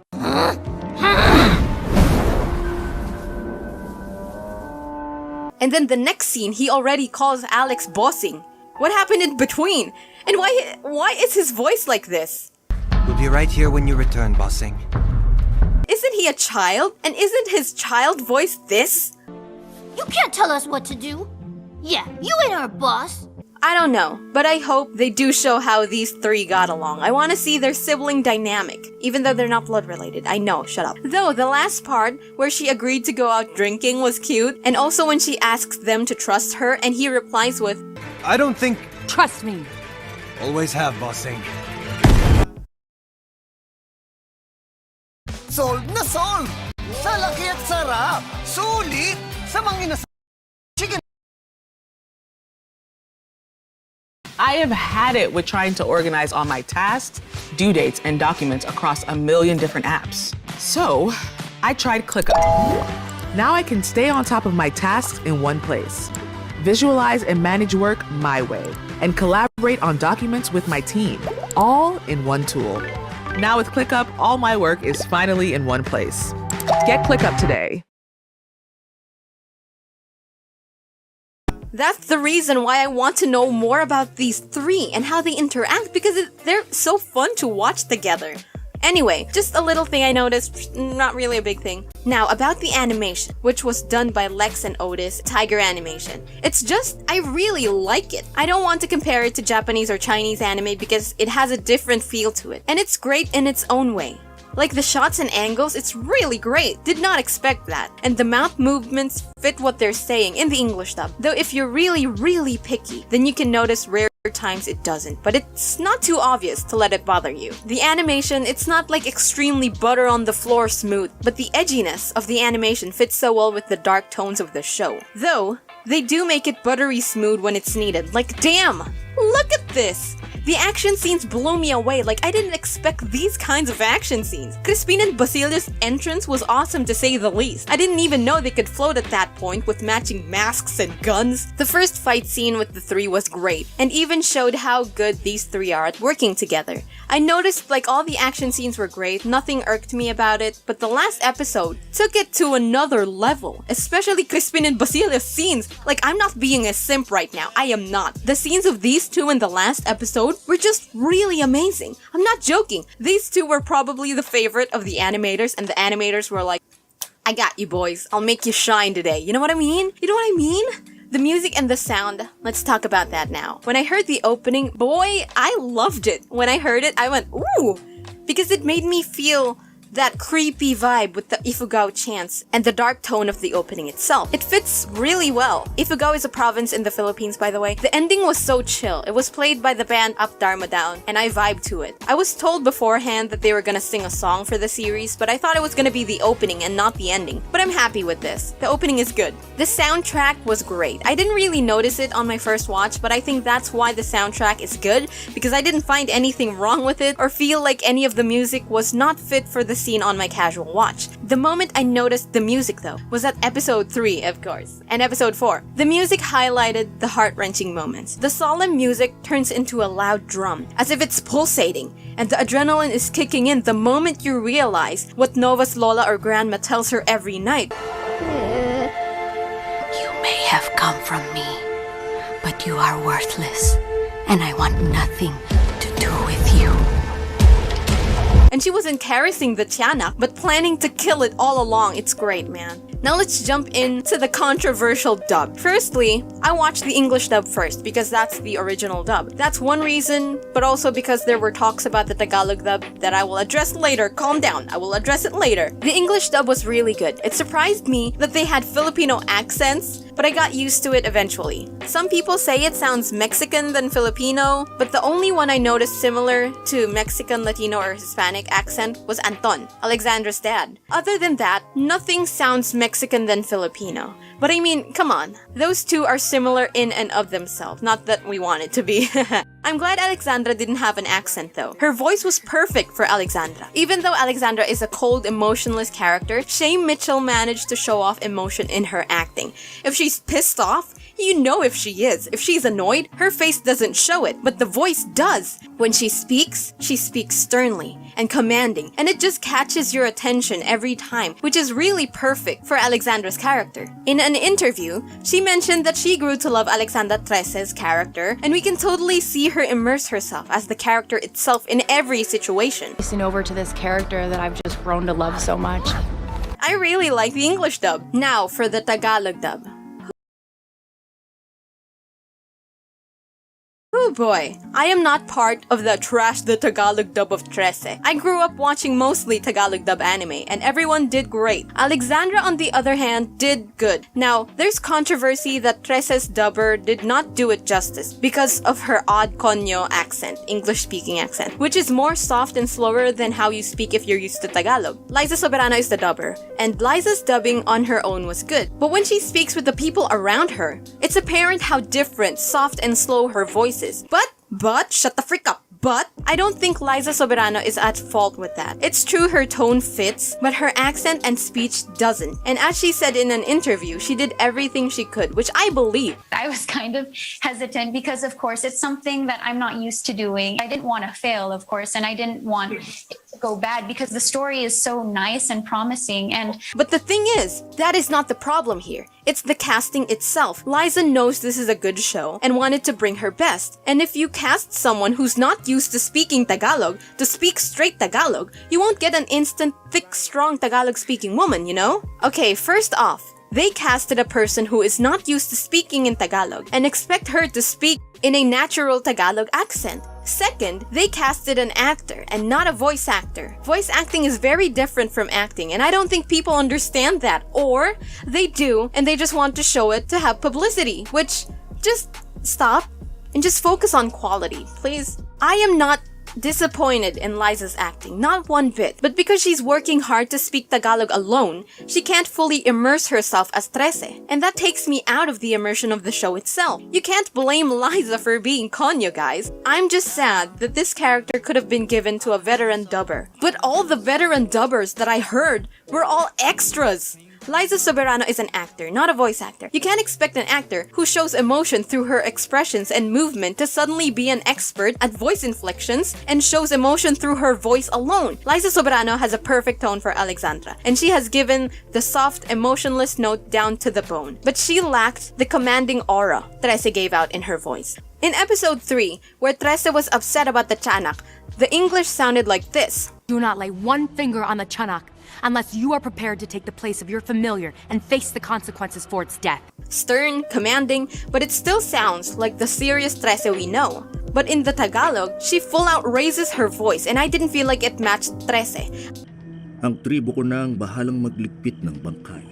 Huwag ninyong gagalawin ang tiyanak kung ayaw niyong sagutin ang pananagutan ng iyong alaga at maparusahan sa pagkamatay nito.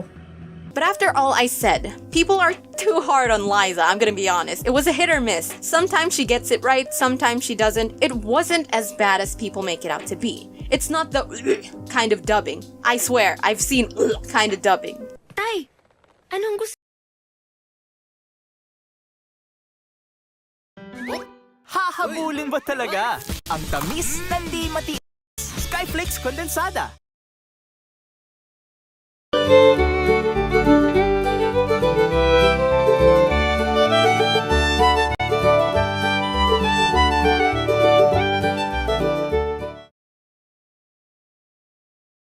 Anong gusto niyo luto ko sa tilapia? Alam ko na.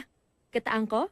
May konting siling pula? Ikaw na bahala. In Barangay 143. It's passable. It doesn't wreck the whole show at all. Calm down with your pitchforks and just turn off the internet in your mind and watch it without getting swayed by other people's opinions. I think the thought that Liza's dubbing was bad affected how people see each and every line she did, when actually not all her lines were bad. Though, there was one line that weirded me the hell out. It's when she was asked if the girl's boyfriend was okay, and she said, Sabi sa hospital gagaling din agad siya.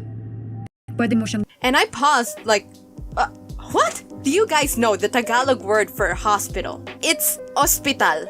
How hard was it to remove the H in the script? Like legit! Everybody's already recognizing her Konyo-ness. This line did not help whatsoever. Anyway, I'm chill now. Man, it really is a damn shame. I'm not hating Liza, nor am I hating the Tagalog dub. Honestly, when I watch the Tagalog dub, I feel more like the context fits a whole lot better. Comedic scenes are funnier in the Tagalog for me, serious shouting moments are far more intense, and just, it's a damn shame, man. Sayang kasing pagkakataon na mapasok nilang isang magaling na sanay talaga na babaeng dubber. Kailangan talaga artista? Pwede bang gumamit kayo ng dubber? Seryoso? Gumamit kayo ng dubber natin, ang gagaling nila. Hindi lang kasi sila pang extra, pambida din sila. Makinig kasi kayo sa mga gusto ng mga nanood.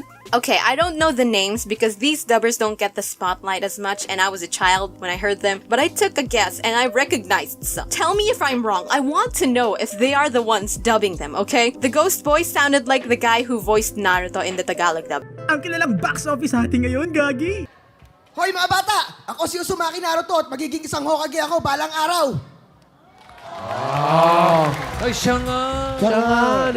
And the trophy girl from episode 2 was the same girl who voiced Hikari and Kaori in the Tagalog dub. I feel like I'm wrong, honestly. I feel like I'm wrong. I just want my childhood dubbers that I admire to get recognition, man. Well, in the end, what can I say about this series? It's one hell of a ride. I really do like it, and I recommend this because it is good, and not because it's just made from the Philippines. Trust me, when Filipinos don't like something, they're gonna say it. And I like this one.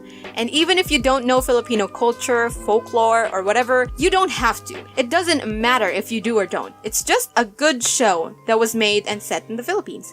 It's a good show. Don't let the complaints online stop you from enjoying it. Share your comments down below, and if you do have any criticism about the show, I hope everyone would be respectful and polite, and don't be a jackass if anyone has a different opinion than yours, alright?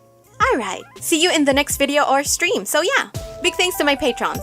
If you want to support me on Patreon, you have 3 tier options. The first one is the sweeties who are right here on the screen, their names are flashed there, the darlings who is shown with their DPs, and the butternuts who has all 3 of those benefits, and also a shout out dialogue related to the video. Speaking of butternuts, Christian, sit down and watch 13. I bet you're gonna like it. You will like it. So yeah.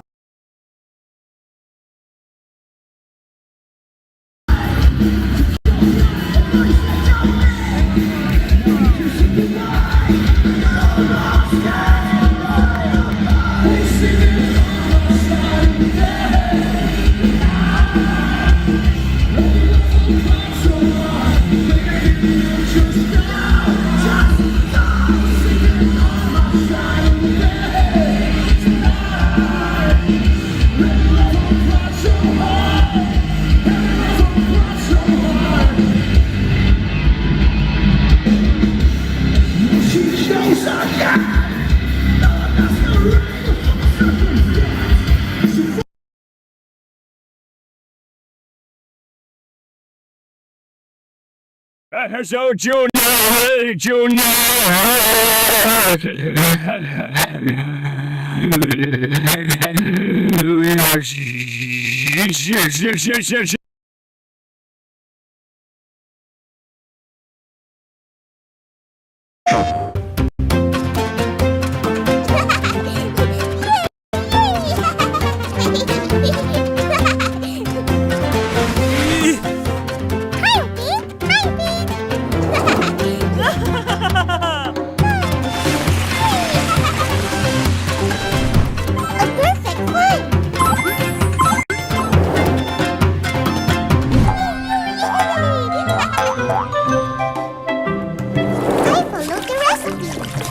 I'd be grateful to have a meal like this. Let's not keep them waiting.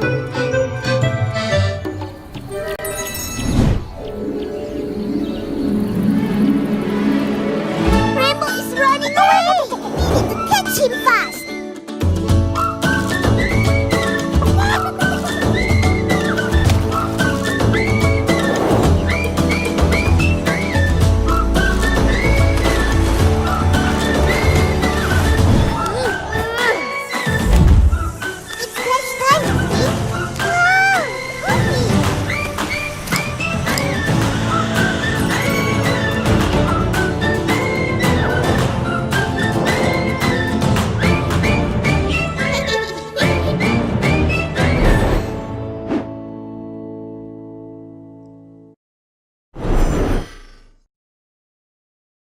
PlayStation.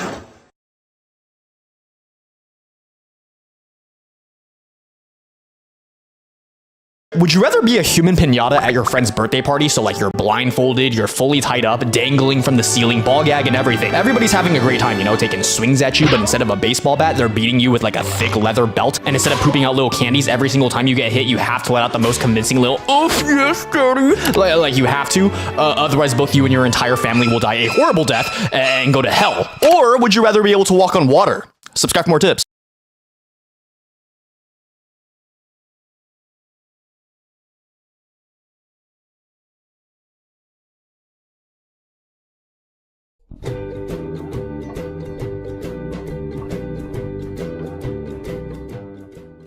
The SpongeBob SquarePants franchise is one of the most iconic, recognizable, and marketable brands in history. If you can think of it, there's likely a SpongeBob version of it out there. Toys, bedding, underwear, radios, stationery, toothpaste? SpongeBob is one of the most lovable characters in existence, and Nickelodeon knows this very well. The incredible world of SpongeBob goods even extends to food products, with there being a huge variety of edible items marked with the franchise's likeness. Some of these have been around for a long time at this point, and have become recognizable even on their own. The SpongeBob Popsicle, for example, is one of my all-time favorite treats, and gummy Krabby Patties are up there too. SpongeBob foods can be found globally as well. They're so common that it's likely most people watching this video have tried or at least seen several of these.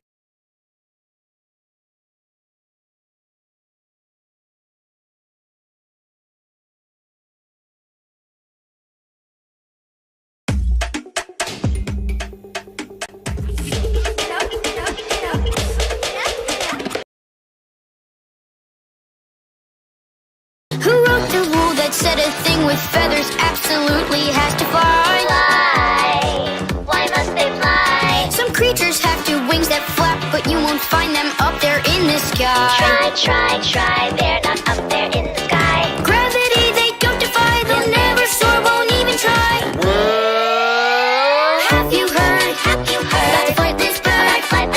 With wings that flap, they've been supplied, but after that things went awry. Well, have you heard? That flightless bird? They're quite intent, they're on the ground. To see them, don't look up, look down.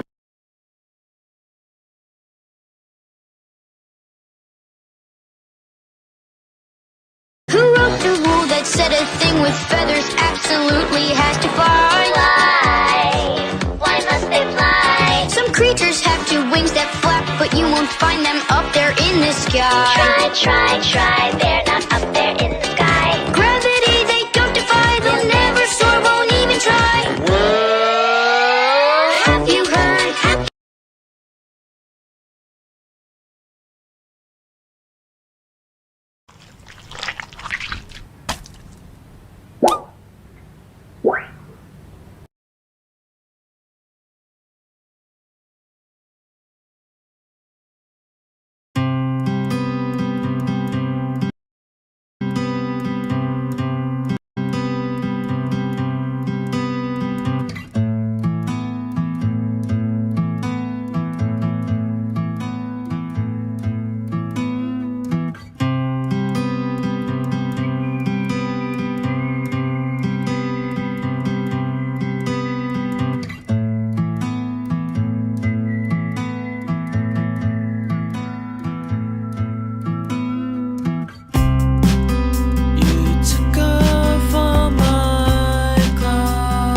Your heart is so cold.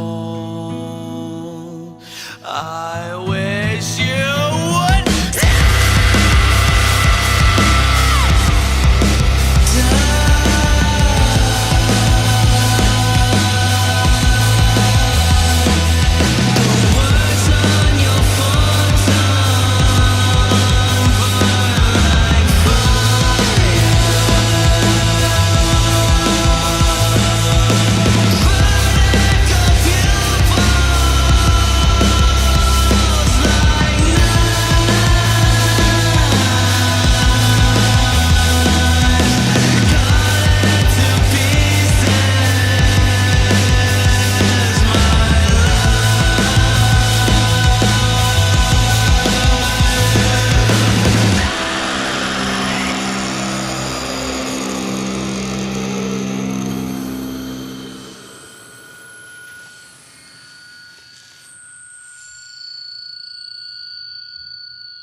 Now kids, what does Uncle Sam say we do when you see an immigrant picking strawberries or mowing the lawn? We call the feds. That's right, we call the feds. Because that's the way Jesus Christ would have wanted. Yeah.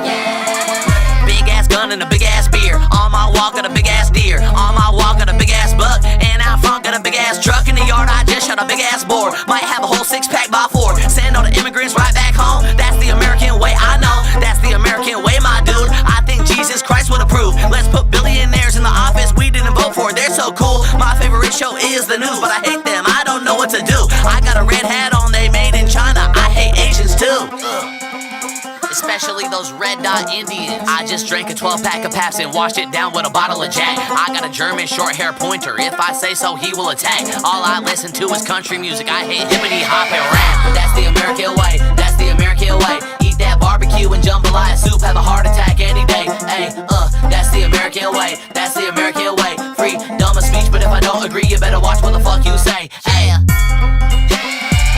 Get that lib shit out of my face. I go to church but I don't learn nothing. They wanna turn our kids into gays. God up there must have made a mistake. I'm pro-life unless you're already living. I think that women should keep the baby if they get raped.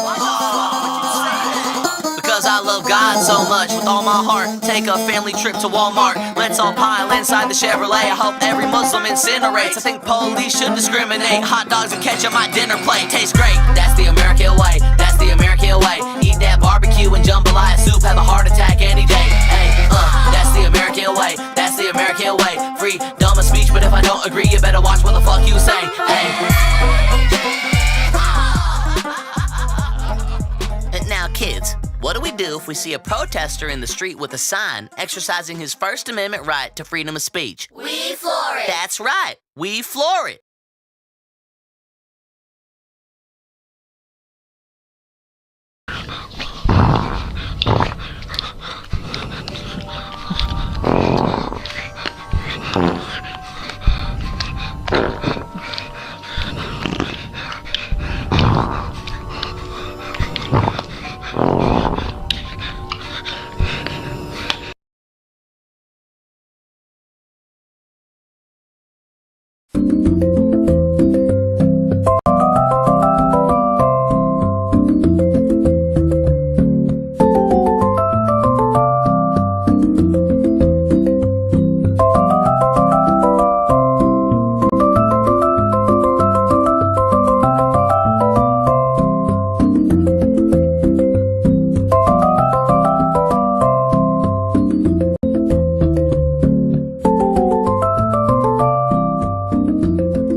Hello guys, ako si Alvin Patrimonio and welcome to the Goats Teach Codes. And for today's lesson... Ano? Halika! Uy! Silang pre! Nangyari? Nakaka-bad trip, coach eh. Practice ako ng practice, di ko pa rin matama. Paano na kaya yung pick-up din natin na ito? Chill lang pre! Baka kailangan mo na sports therapy. So, since kailan pa ito nangyayari sa'yo? Parang nung bata pa ako, coach eh. Huwag ka magalit sa mga bagay na di mo kayang i-control. Learn to let go. Opo, coach! Pero may isang pwede mo rin i-control. At yun yung protection against BO, sweat, and marks. Kaya ito.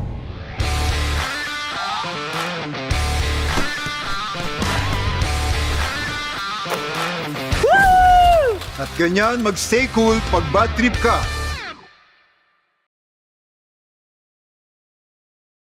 You sent in a proposal, but your manager has so many questions. Uh-oh. Let's try again with Grammarly. First, Grammarly's AI finds opportunities to help your ideas stand out and add details you missed, while keeping your manager in mind. Next, Grammarly makes the changes so your message can work its magic. Looking good, and it only took a few clicks. All right, let's wrap this up. Oops, almost forgot. And sent. You did it. One promotion coming up. Write what you need, get what you want.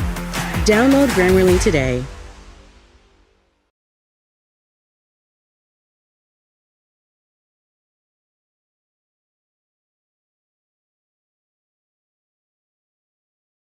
Ah, the urban wilderness of Bikini Bottom. Here, we see a Krabby Patty in its natural habitat. What's its main predator, you might ask? Some fish, you know. A squirrel. Now this one probably has a wife and 2 kids. I'm not really sure. Shut up, this is a commercial. This isn't a nature documentary. The most greasy, saltium, sodium-filled sandwich in the ocean, now in gummy form. Mr. Krabs, the patty's almost done. Oh. Created by this crustacean. You're burning me money! Krabby Patties don't grow on trees, Mr. Squidward! Get your act together before I add you to the secret formula. That's right, the Krabby Patty, made of one soft pancake we call a bun. Just add butter and syrup, one mystery meat patty, some shiny undersea kelp, and finally the bun. All together makes a perfect, delicious Krabby Patty. I wish I could squeeze it. Comes packaged in this cardboard container right to your door. Other ingredients include corn syrup, sugar, gelatin, scribbit, modified cornstarch, suric acid, agar, malic acid, artificial flavor, glazing agent, coconut oil, carnauba wax, vitamin E, sodium starch, sodium citrate, artificial color, titanium dioxide, hill 5, hill 6, red 40, blue 1. As you can see, we grow our undersea tomatoes ourselves. You know, we grow them raw. As in raw, I'm talking about it legally, man. We grow them in the back of the Krusty Krab. SpongeBob, I want to save my Krabby Patty for later, so I think I'm gonna bury it in the ground. Ha ha ha ha ha ha ha ha ha. Bury that patty. Oh, there we go. Nice and safe Krabby Patty. I mean, I do live underground anyways.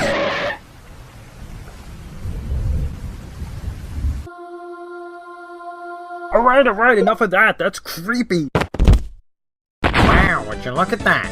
Looks like Krabby Patties can grow on trees after all. Oh, now if only talent could grow on trees, Mr. Squidward. That's right, the number of fish in the ocean has decreased over 50% in the last 40 years, all thanks to the fatty, high-gluten Krabby Patty. Huh, who would have guessed? You would have thought the number of fish in the ocean would be decreasing because of plastic and other waste in the ocean. Now that's just crazy talk. We wrap our Krabby Patties up in a plastic container so you could share them with your friends. Squidward, remember when your nose got stuck in a water bottle? We need to save the environment. Who's with me? Boy, stop your screaming in my ear and go take out that garbage if you want to make a difference. You got this, SpongeBob. Go for the goal. Oh, Mr. Krabs won't have to worry about this I garbage believe anymore. in you. Yeah!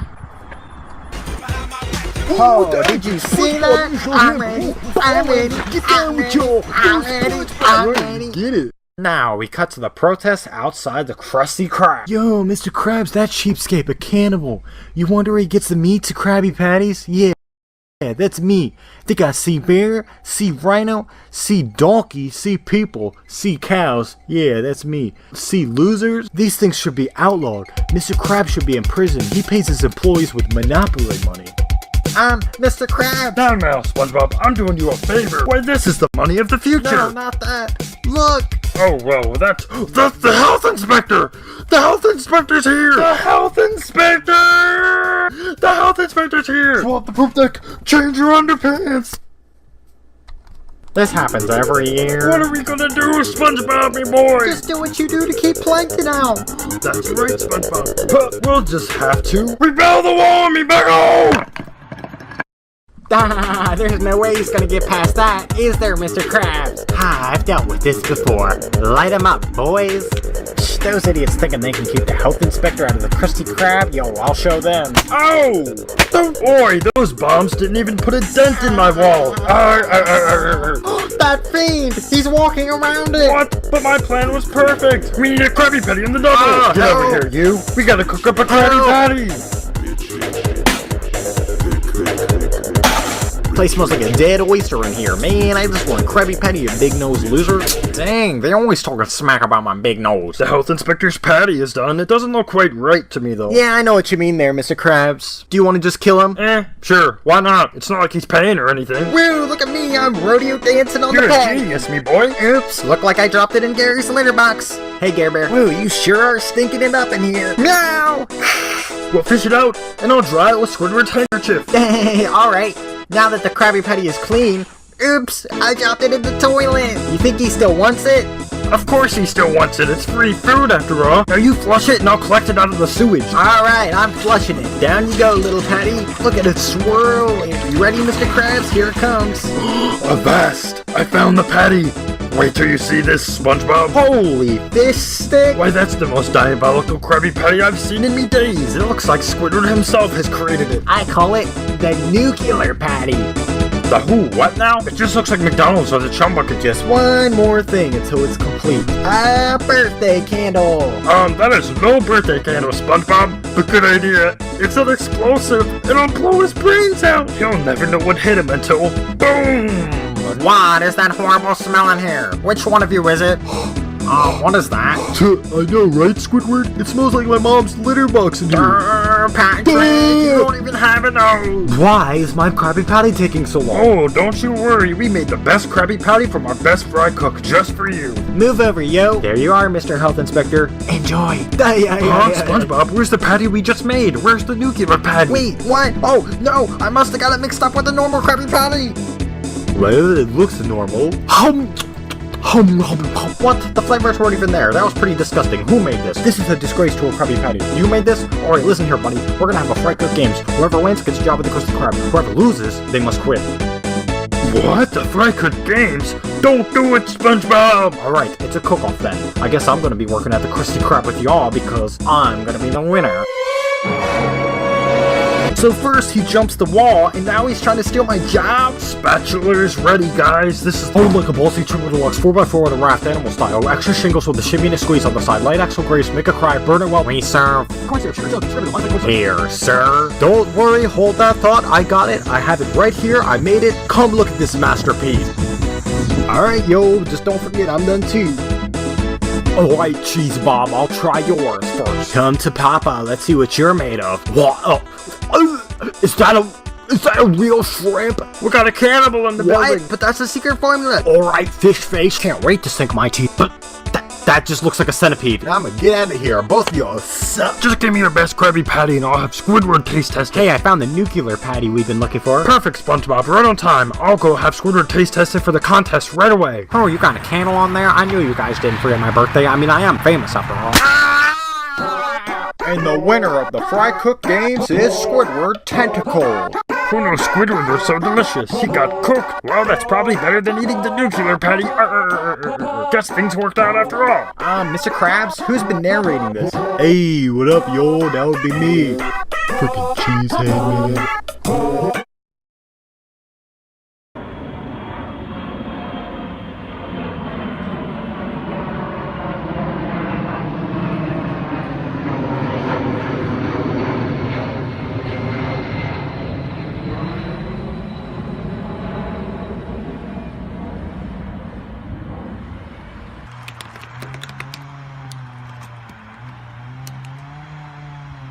Alright, now.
The back is hot and cheesy. It's fun to dive right in.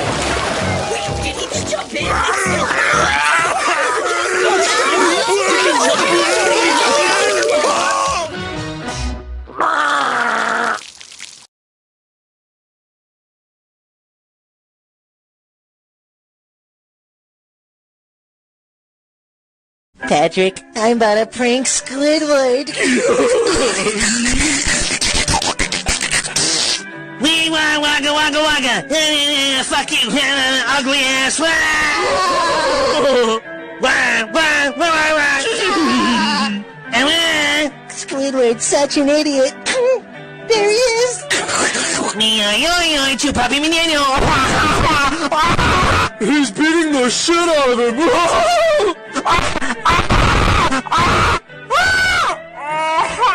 It's about drive, it's about power.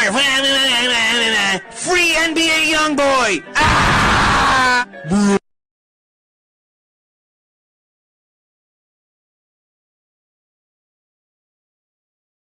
Do you know what this is? A bench. More specifically, the buddy bench. I hate this thing. So anyways, my school added one once and I'm gonna complain for insert video length. Wait. So there I was, a little 5th grader, enjoying my day, and out of the blue, the student council decided to turn a perfectly normal bench into the buddy bench.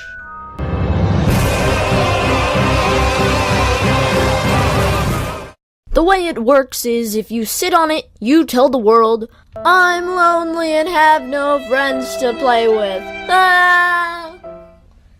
And I don't want to look like I'm lonely and have no friends. But aren't you? And don't get me wrong, the buddy bench sounds like a great idea. In theory.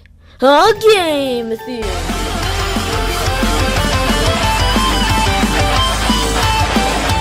You see, I went to a private school, and a small one at that. It had around 50 kids, and most of those were kindergartners, and I didn't want to hang out with kindergartners. There were only around 10 people in the 5th grade. I didn't need to find friends. Everyone knew each other. Wait, who the hell are you?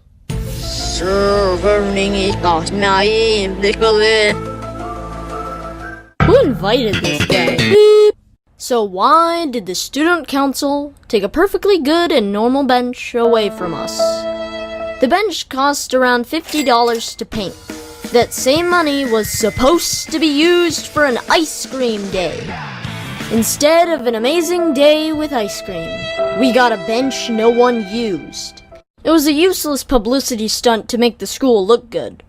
And it didn't work.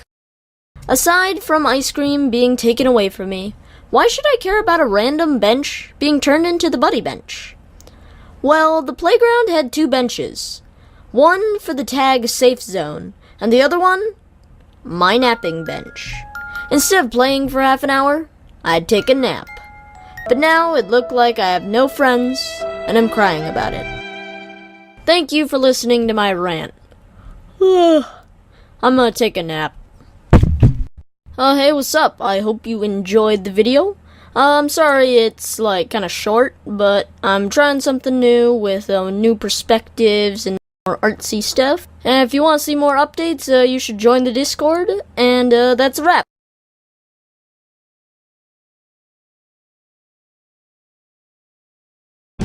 This is how you eat an Oreo.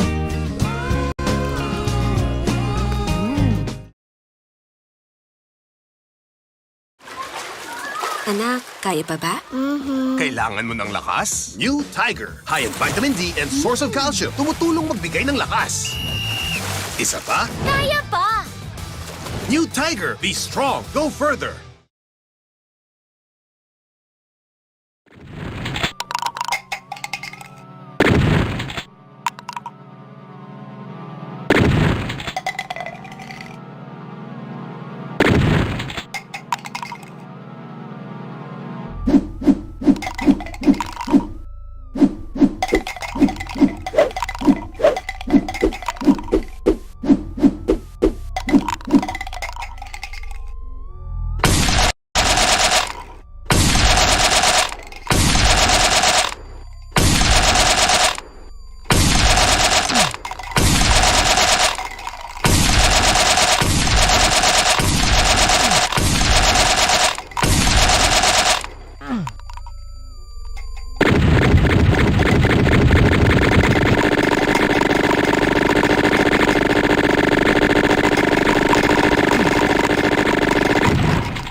Well, Seymour, I made it, despite your directions. Ah, Superintendent Chalmers, welcome. I hope you're prepared for an unforgettable luncheon. Yeah. Oh, ye gods! My roast is ruined! But what if I were to purchase fast food and disguise it as my own cooking? Ho, ho, ho, ho, ho. Delightfully devilish, Seymour.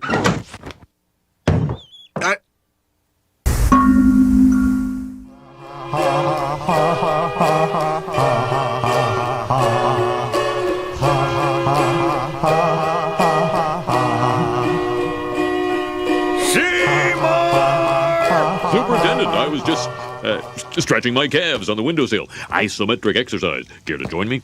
Why is there smoke coming out of your oven, Seymour? Oh, that isn't smoke. It's steam. Steamed from the steamed clams we're having. Mmm, steamed clams. Ooh.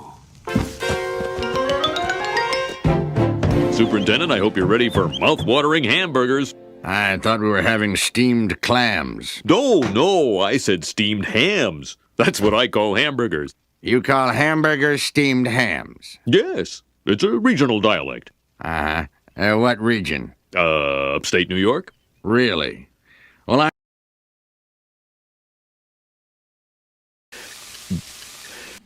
Superintendent, this smoke? Oh, that isn't smoke. It's steam. Steamed from the steamed Superintendent Chalmers we're having. Mmm, steamed Superintendent. Superintendent, you're right. Oh, it's ruined. But what if I were to... Ho, ho, ho, ho, ho. Delightfully.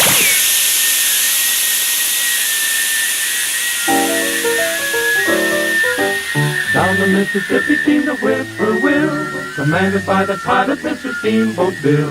The owners gave him orders on the strict QT to try to beat the record of the Robert E. Lee. Just beat up the fires, let the old smoke roll, burn up all your cargo if you run out of coal. What's happening to me? Billy told the mate, and the man is dead.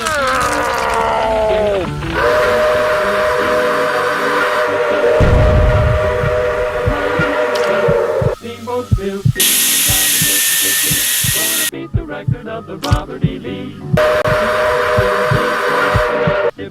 Steamboat Bill, the tide has made him swear. Steamboat Bill steaming down the Mississippi. The boiler got him.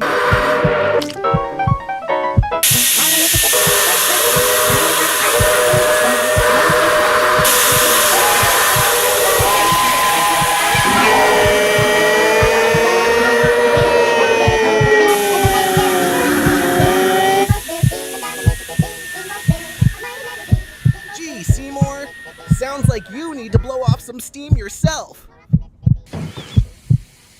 I'm Laffy McLafferson, and you're on Laugh is Fun!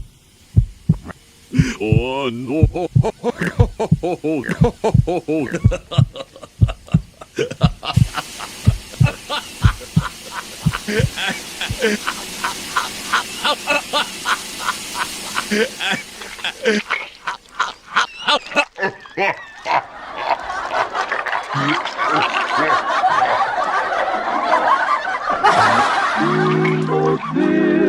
Listen on the Mississippi. Steamboatville is without end so bad. Steamboatville, listen on the Mississippi. He's a pilot on a ferry that promised land.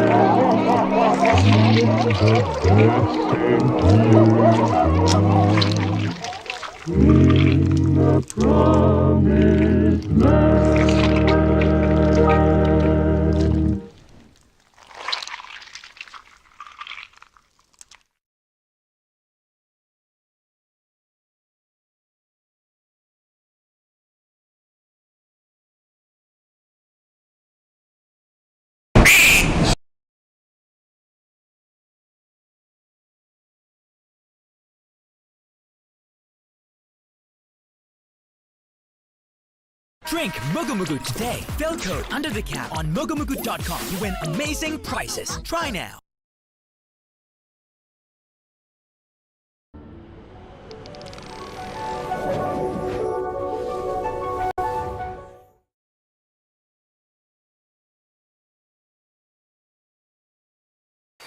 I'm so excited about my super weapon that will take over Boom Beach that I wrote a song about it. Is it a cannon that goes doosh, doosh, doosh? Is it a laser that goes pew, pew, pew? Is it an even bigger laser that goes pew, pew, pew? Boom Beach will never know until it's time for them to blow up. Boom Beach. Download for free. I hope no one looks at my plans while I'm sleeping. You'll never get my plans while I'm sleeping. Because I'm never sleeping. Boom Beach. Download for free. I've decided to give you a clue as to how to defeat me. Come with me. Sand in the eye! Ha! You'll never get my plans! Ha! Boom Beach. Download for free. I've been watching your Boom Beach strategies. Here are my initial thoughts. Wrong! Mega wrong! Amused eyebrows! You'll never defeat Dr. T. Take it from me, Dr. T. Boom Beach. Download for free. Dr. T here again. Think you can defeat me? 3 reasons you won't defeat me. Number 1, look at you. Number 2, no, look at you. Number 3, did you look at yourself? Boom Beach. Download for free. Hello, future people I will be defeating. Dr. T here again. I hear you've been working on strategies to stop me from taking over Boom Beach. Well, I have thought of everything. Riflemen? Flamethrowers? Heavies? Boom cannons? You see, I've thought of everything. Everything. Boom Beach. Download for free.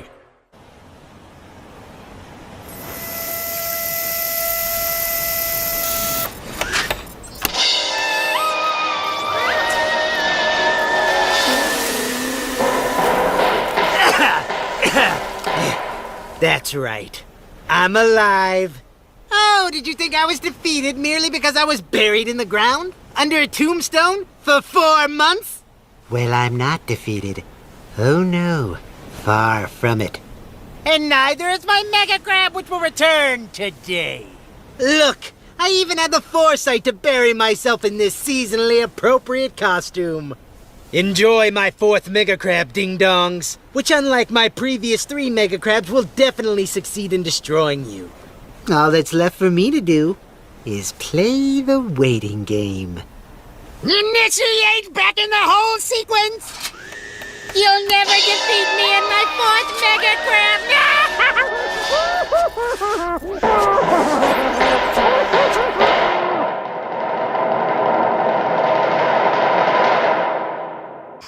You defeated my Mega Crab.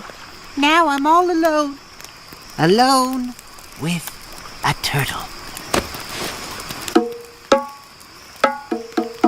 3rd Mega Crab, you were my best friend. But now you've been destroyed. My new best friend is this turtle. I play him like a bongo. Because I'm a bad friend. With lots of sadness in my heart. Don't call me Dr. T, but Dr. S. For sadness.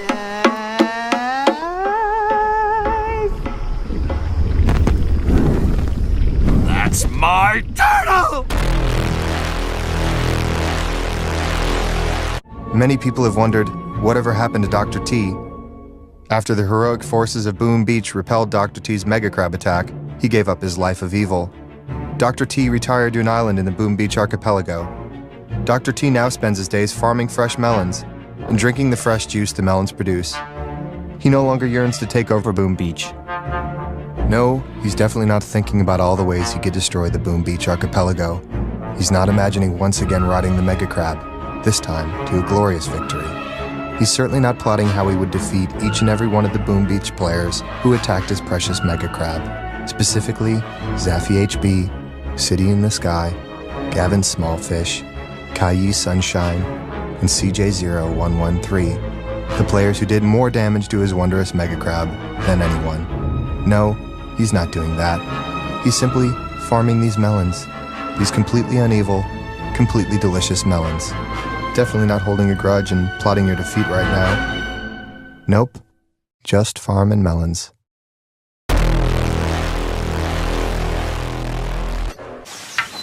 Two fab TBC for real who, during my mega crab attack, tweeted, "Finally upgrading my HQ to level 8. Better watch out for my warriors."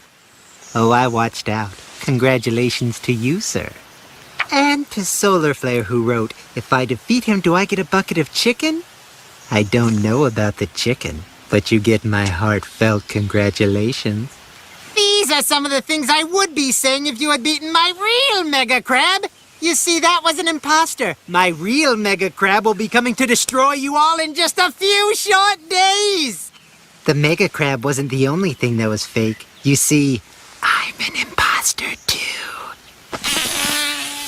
So long, people who've defeated my mega crab but will never defeat my real mega crab!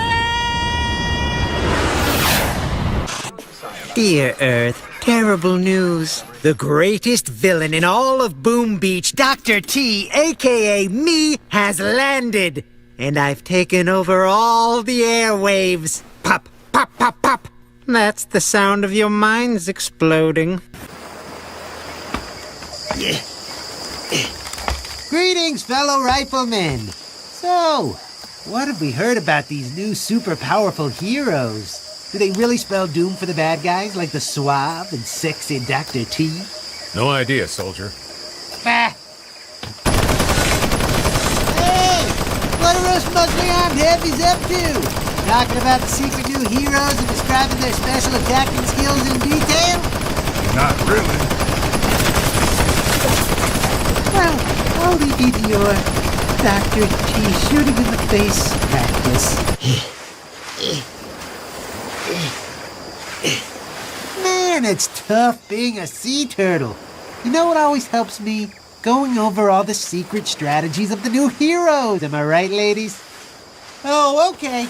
I'll stay here and keep warming these eggs. Because I'm a sea turtle. And that's what sea turtles do. I'm so certain that my 5th mega crab will defeat you that I got a tattoo to commemorate the occasion. Did I do the same thing for the first 4 mega crabs? Yes. Did my first 4 mega crabs defeat you? No. Did I have to undergo expensive and painful additional tattooing after each failed mega crab? Yes. Was it particularly embarrassing for me each time to go back to the same tattoo artist who had given me the previous mega crab tattoo and have to explain the whole situation after each mega crab was defeated? Yes. Did the tattoo artist laugh at me? Perhaps. Did he call some of the other tattoo artists into the room to hear the story? Yes. Did he also call the receptionist and some of the customers in the waiting room in to hear the story? He did. Did it feel good to be sitting on a stool in a tattoo parlor, shirtless, as a group of people pointed and laughed at me? No, not really. Would a person who had been through that type of humiliation 4 consecutive times go ahead and get another commemorative mega crab tattoo without being 100% certain that this mega crab was definitely the mega crab that was absolutely going to destroy you all? No, my friends. Only an idiot would do that. Looking for hot tips on how to defeat me? Okay, you win. I'll give you the hottest of tips. There were no hot tips in there. Only tiny pocket, Dr. T.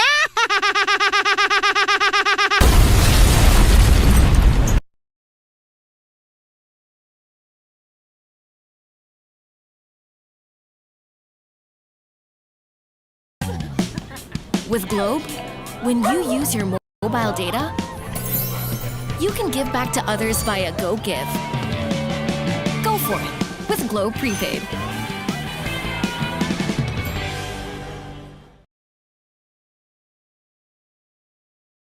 Vicks Vapo Drops Lozenges. Its mentholated Vicks vapors help to relieve sore throat and cough.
Ecco, dai ridi remoti della terra, dove rifulge cocentemente il sol, ove distende bianco manto la neve, una migrante schiera di navi remigar per l'acque oceani ed affollarsi tutte verso il magico tempio ed in quel tempio spargere a mille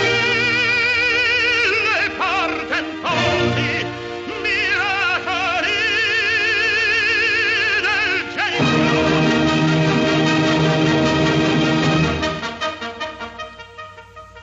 E fu un giorno che passò furiando quel bieco fantasma della guerra. Allora udissi un cozzar d'armi, un saettar di spade, un tempestar di carri e di corsieri, un grido di trionfo e un urlante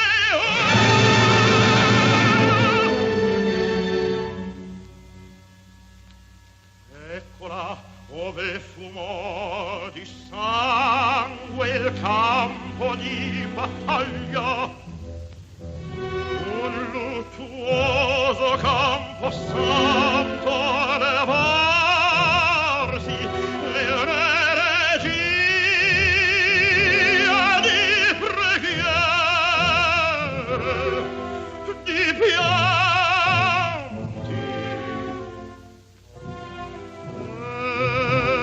e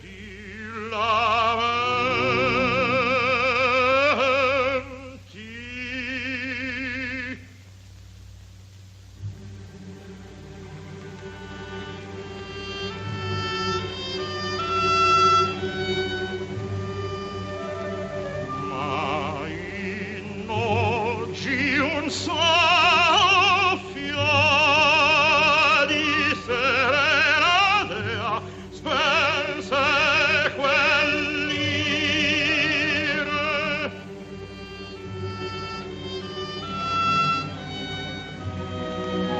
E se vi furono in campo avversari crudeli, oggi non va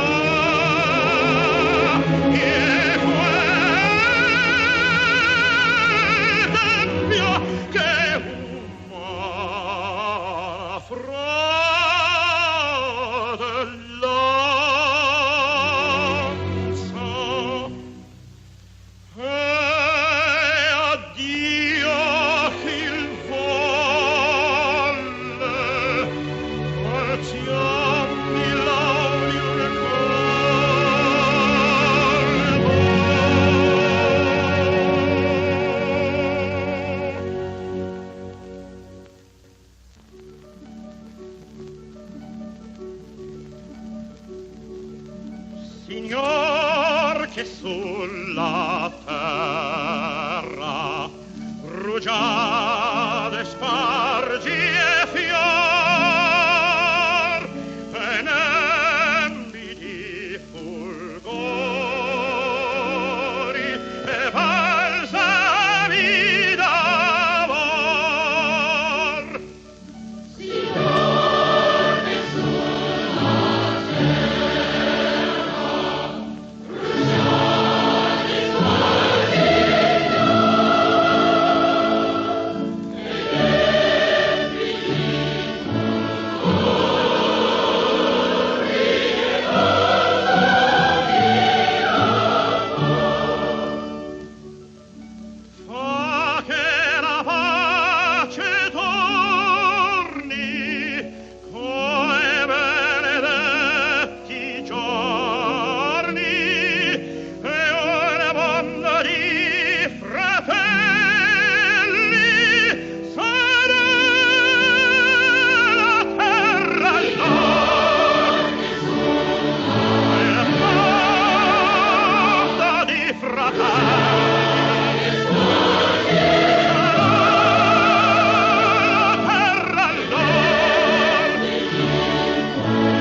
sì l'antico di libertà.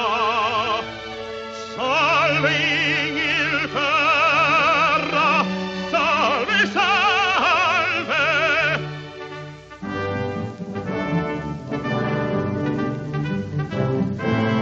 O Francia, tu che spargesti il generoso sangue per una terra ricattenata.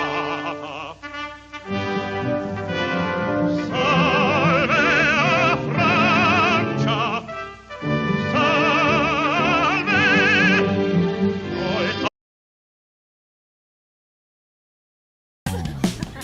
With Globe, when you use your mobile data, you can give back to others via GoGive.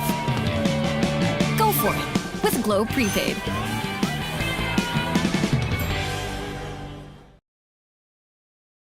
If you're wondering how I score top essay marks like these in university, one of my secret weapons is asking Grammarly to identify gaps in my essay.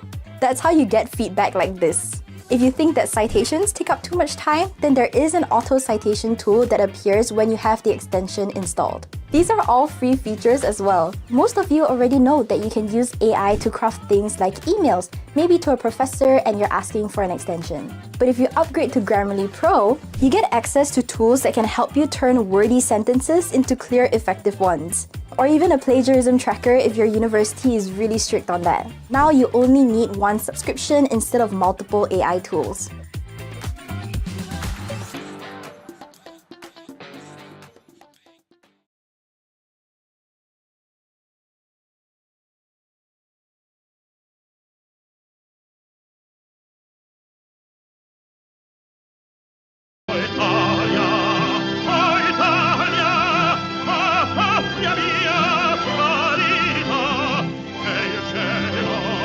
Benigna, ti sia propria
Can your cologne beat BO?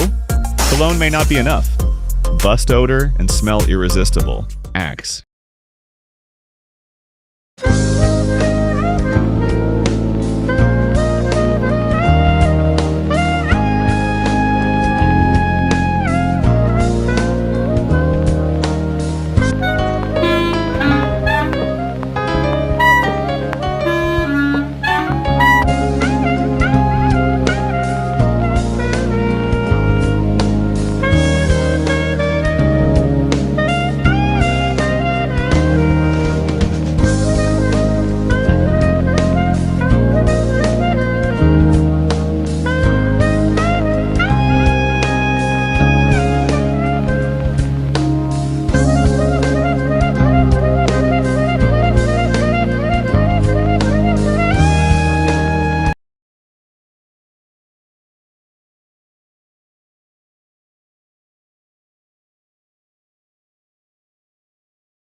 Regions of Brazil. The regions are North,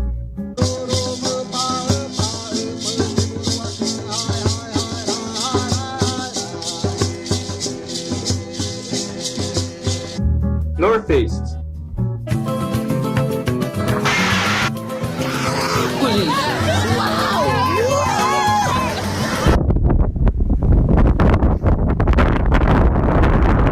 Center-West, São gritos de vamos cavalo, toca, toca, eira, eira. São gritos de vamos cavalo, toca, toca, eira, eira. Entre potros que amancei, que sentem meu... Southeast, Bola na escola causa todas confusão. Inteligente, problemático, melhor na redação. Atraído por maconha e pichação. Pra fazer arte misturava, design e destruição. Todo é igual, todos querem. South,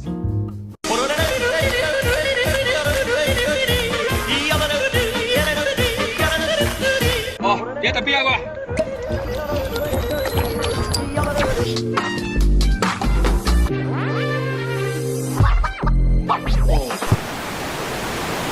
E o Batman tá em São Paulo, hein? Olha o carro dele aí. E olha quem tá levando o Coringa.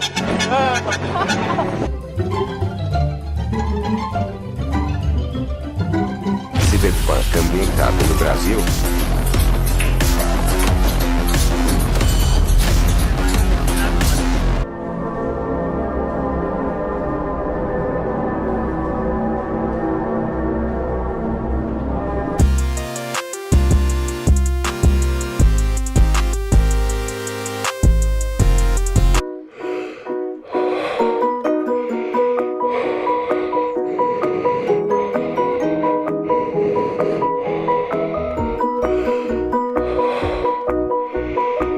Brasil querido, és grande e forte, tu és unido, do sul ao norte, cada brasileiro.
Try the new chicken joy with mashed potato perfect pair.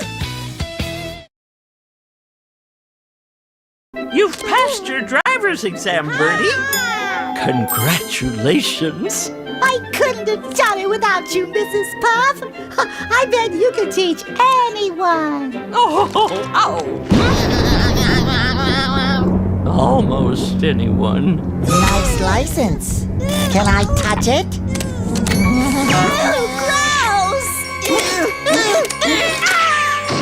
Well, looks like you have an opening in your schedule, Mrs. Puff. I tried to leave, but we all know there is no escape from SpongeBob.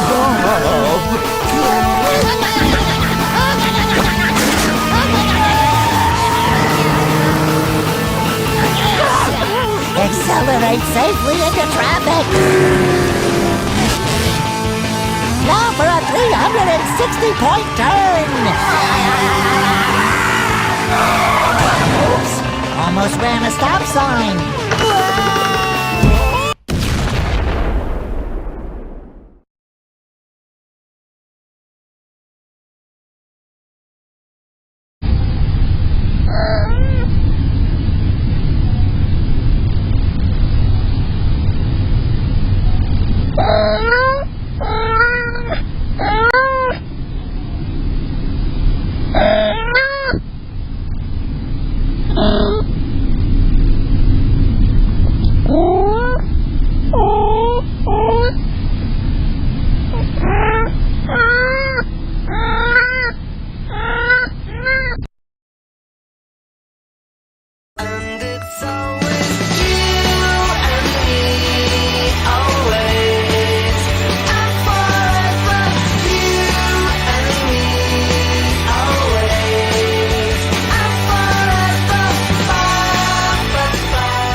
Guys, I'm stuck. I'm actually trapped in the back rooms. This is not a drill. Time to break out of here. Let's get crashing. I've only done this in video games. Never thought I'd end up here for real. Hey guys, you hear that? What is that? I think it's coming from... Okay, this is kinda insane! Ooh, this is scary!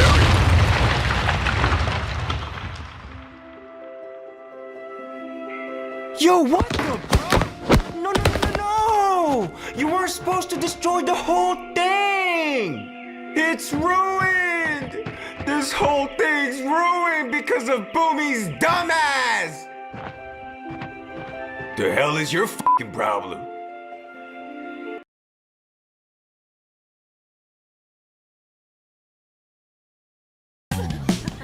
With Globe, when you use your mobile data, you can give back to others via GoGive.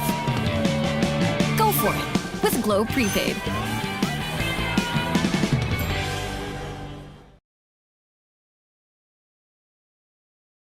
Ito ang binabalik-balikan mo. Kakaibang seafood flavor? Amazing kasi yan. Exciting seafood bits? Amazing kasi yan.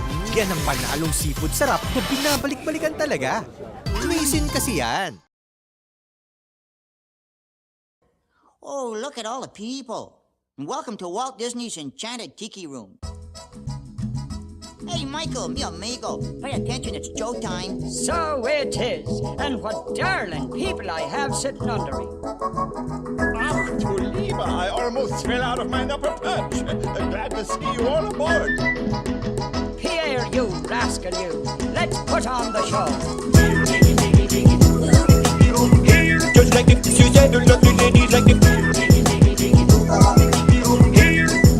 like it, the lovely ladies. Just like it, she said, the lovely ladies like it. Just like it, the lovely ladies.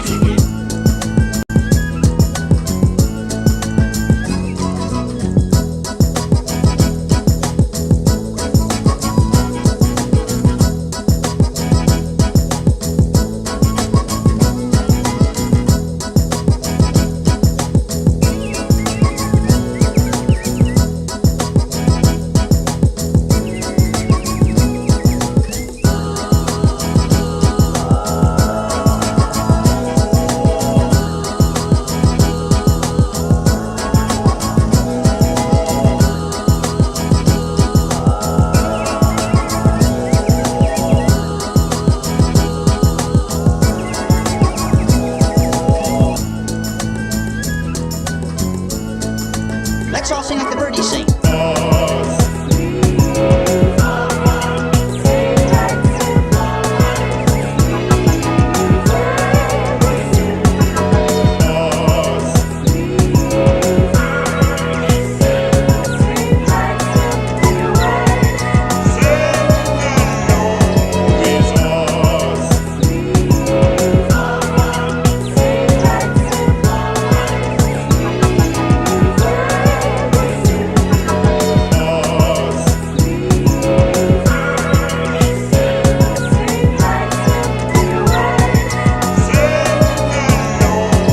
The birds stand still and the tiki room flies away.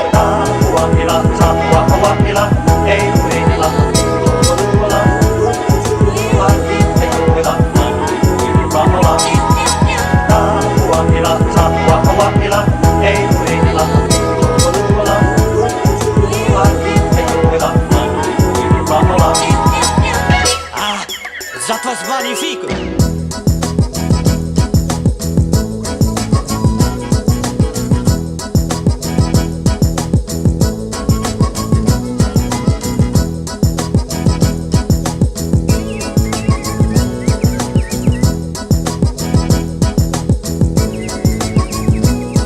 The birdies have their way. Their way.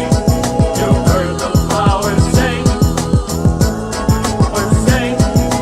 Tiki's playing their drums. Their drums. Hear them through their chant.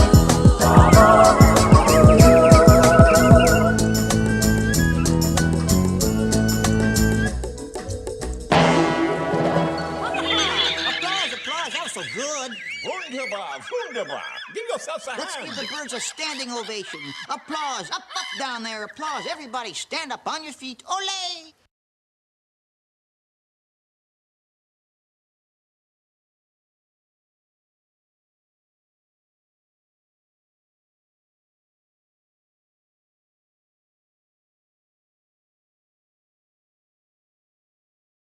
Now look, I'm not saying that I'm on Gordon Ramsay's level of cooking. I'm pretty sure if Remy and I got into a cook-off, he'd wipe the floor with me like a Swiffer wet jet. But however, I'm very capable of holding my own weight in the kitchen. I'm definitely out cooking Chef Hatchet in that inflamed neck of his, especially with that sludge that he was trying to taint the contestants with. But back when I was around the age of EDP's dating range, I was eating things that only a struggling college student would consume. But even to this day, I still partake in these primitive cuisines, something that society has deemed as struggle meals. And though I've never stooped to the levels of Colgate dogs, I've had my fair share of struggle meals. So today, we'll be discussing the different types of struggle meals that the average human is likely indulged in. Comment down below your favorite struggle meal and like and subscribe if you're new. First, we gotta talk about the amount of things that you can make with a loaf of bread. Have you ever been in the car with your parent and asked for like McDonald's or something, and then they tell you we got McDonald's at home, so you're geeked out of your mind. You think you're gonna get to the crib and have all type of McNuggets and shit on the table, but you look in the kitchen, you realize you've been hoodwinked, bamboozled, and confused. So now you gotta find whatever scraps that you can and put some random shit together like Minecraft. Now, if you're a struggle meal connoisseur, then you already know how versatile a loaf of bread can be. A loaf of bread is the culinary equivalent to a Swiss Army knife, bro.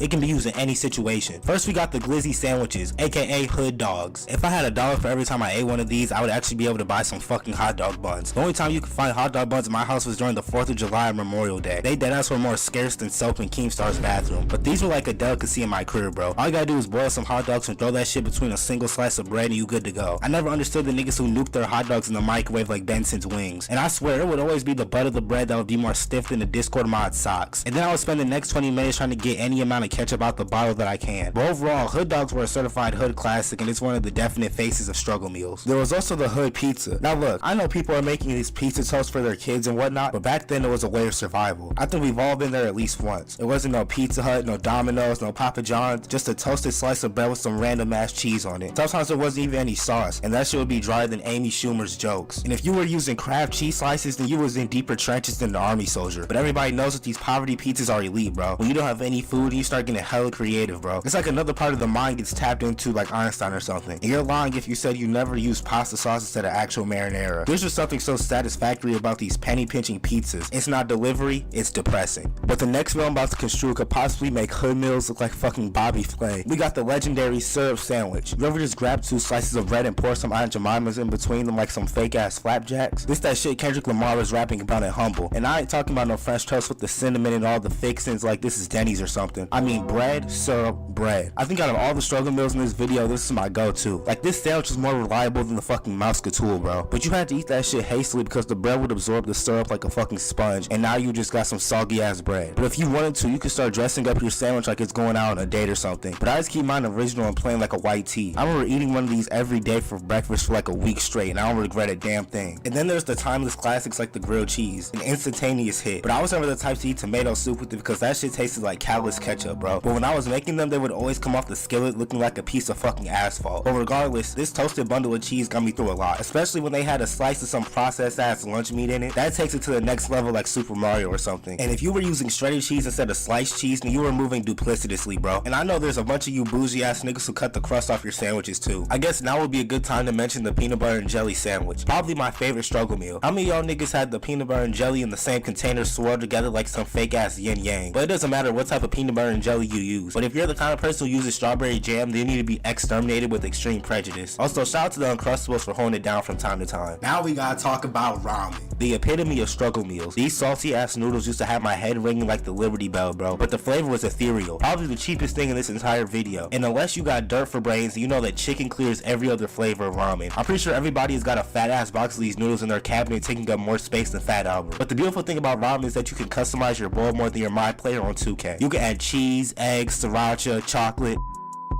I was devouring that shit like Naruto Uzumaki, bro. And don't think I forgot about y'all niggas who eat the entire brick whole like it's a fucking apple or something. But in all seriousness, ramen was an elite meal and would keep me plentiful for hours on end. I personally don't partake in the cup noodles though. Just don't let me catch any of y'all niggas eating ramen sandwiches and we'll be all good. But I already know y'all be adding hot Cheetos to your ramen. But at that point, I'd rather starve than have my interior organs start breakdancing. Now we gotta talk about cereal.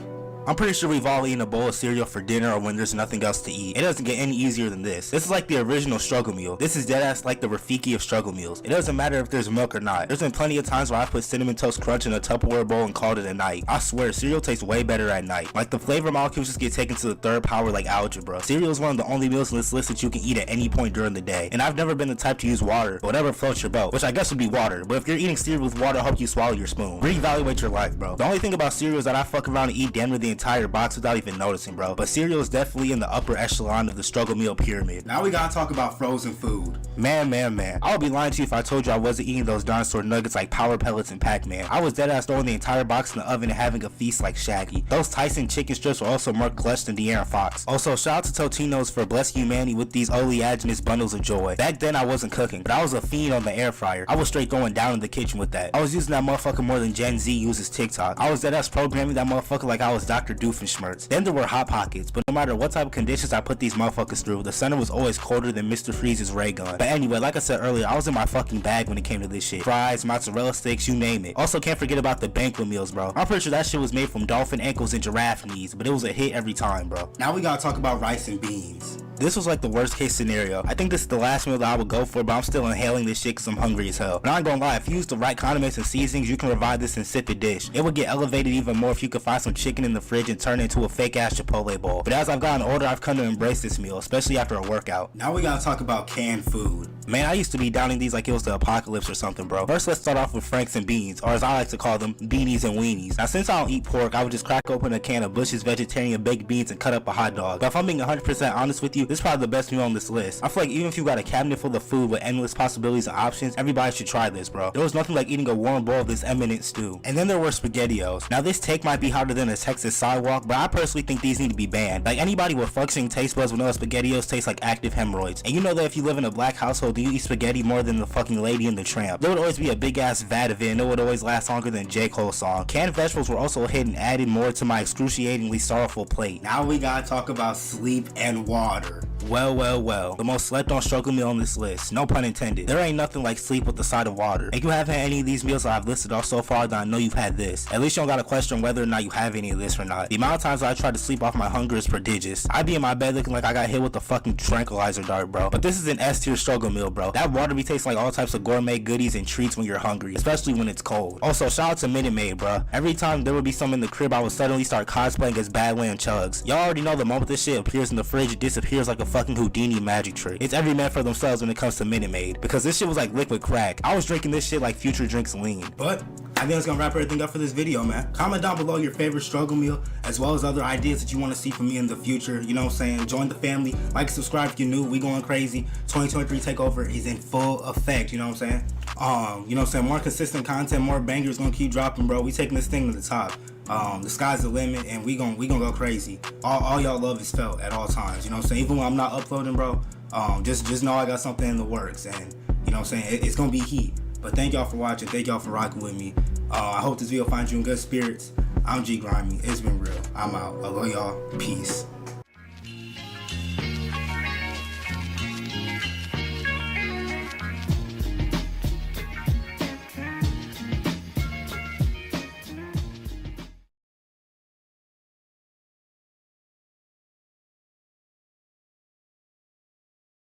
I thought I was done with this series. I thought as soon as I made my vid on it some time ago, I would be moving forward with my life. Get my degree, start a broken family, you know, move towards a positive direction. Then come to modern day, I've achieved neither of those goals. World War III is about to start, and the worst story I've ever read somehow became even worse. A while back, I made a video on the Rent-A-Girlfriend manga, saying my piece on why I think it's the biggest piece of doo-doo I've ever had the misfortune of witnessing. And if you're blessed enough to not experience this series or watch my video on it, let me give you a quick synopsis. Rent-A-Girlfriend is about a man named Kazuya who rents a girlfriend, her name is Chizuru, after his ex broke up with him.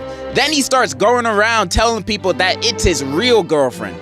Then shenanigans go down. He also got this other Rent-A-Girlfriend that's obsessed with him, and they're dating cause she's blackmailing him, threatening to expose his fake relationship with Chizuru to all of his friends and family. That's basically the story. He also in love with Chizuru the entire time, so it's like a journey of a will they, won't they get together at the end. It's a fairly simple story that the author somehow stretched out into damn 400 chapters. Last time I talked about this manga, I was complaining on how there was no progress in the story and character development was non-existent, especially with the main character. This dude is a certified goof.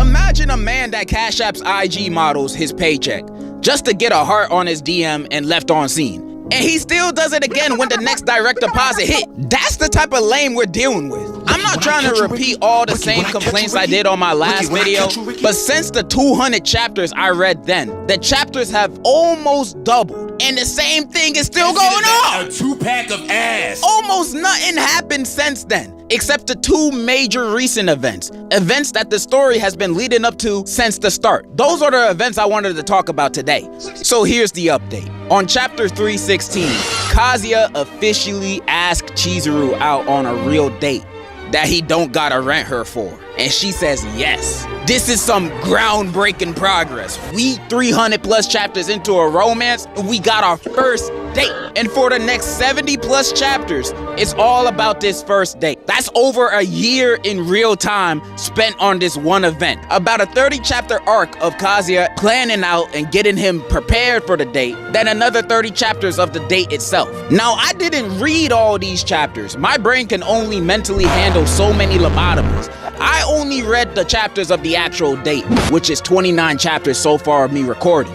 I read these chapters and was instantly reminded why I hate this trash. Why is Kazuya still dating Ruka? There is no reason for them still being a thing. The only reason why he was forced into the relationship because she was threatening to expose him. But now in the story, everybody already knows about their rental situation and nobody really cared. So why is he still dealing with this? He don't even like her like that. She just in the way of everything. Anyways, during the chapters of the date, they're exactly how I expected them to look. Kazuya in his inner thoughts, gawking over how good Chizuru looks for multiple pages, him acting mad awkward in conversation. Bro, we're still doing this 380 chapters in. Who is finding this entertaining? Who are the day one fans that are still eating this up? Your brain gotta be fried by now. Cause I felt miserable to come back and read the same trash that I dropped 3 years ago for the same problems it has to this day. Some things never change. And it's unbelievable that the author has somehow stretched this date into 30 chapters and it's still technically ongoing. How do you do it? This is not even the worst part yet, because I haven't gotten to the main thing that had everyone talking online about it. It's how I even found out this manga is still going on. In the latest chapter, Chizuru and the goon go have a talk at the end of the bridge. And there she tells him that she might like him too. Bro, this could be an endgame moment for the entire series. Only for her to say, not right now. No, hell no! Which is other words for no. Bro, I use that excuse all the time. Maybe later. Nigga, that mean never. Bro, this is like if Luffy found the One Piece and the One Piece turned out to be the friends we made along the way.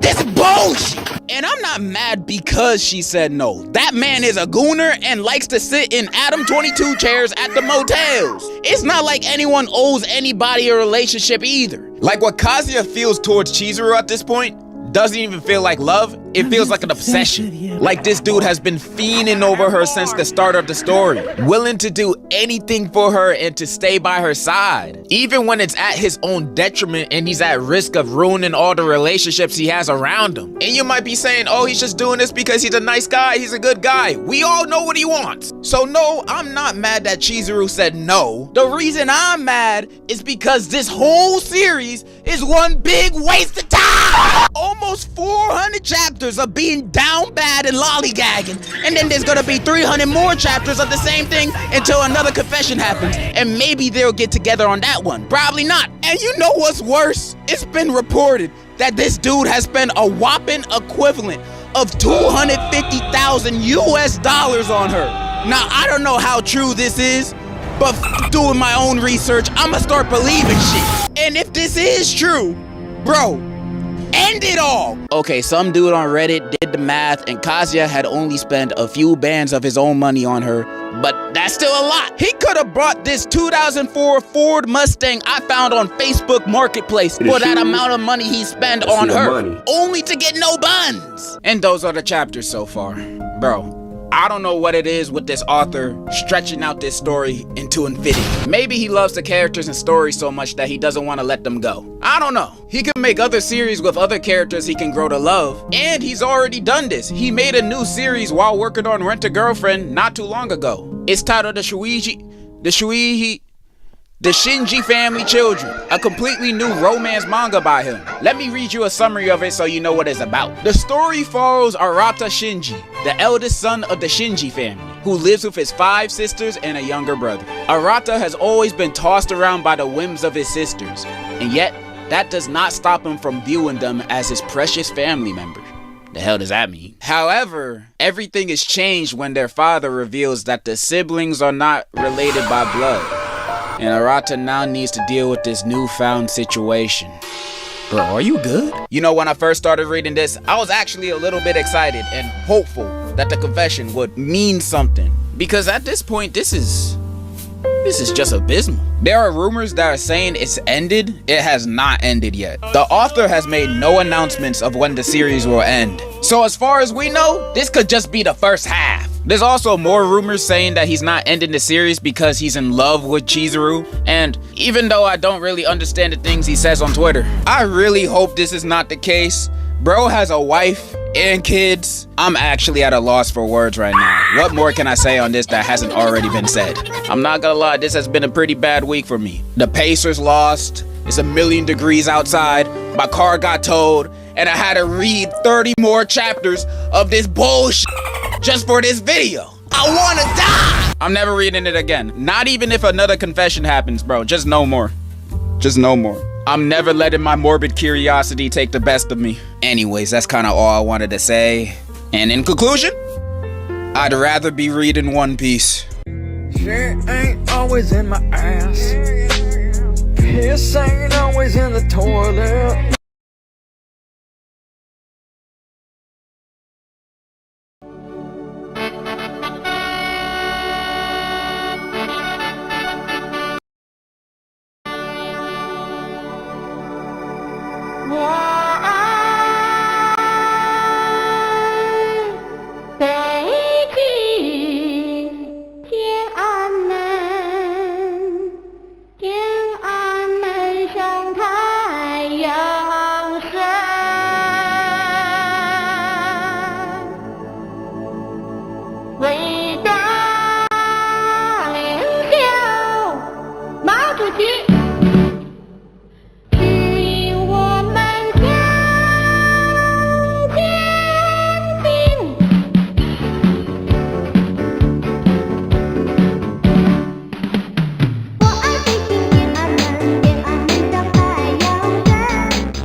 Human music. I like it.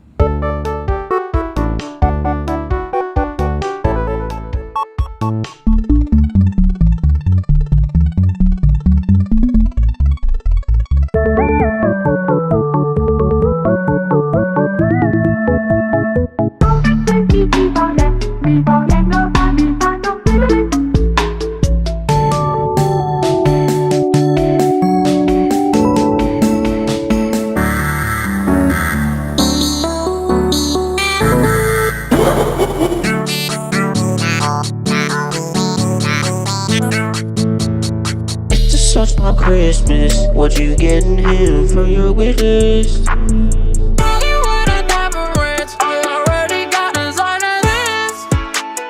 Gaming with my ex-flex, pumping Bieber fever, never left.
clean.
Our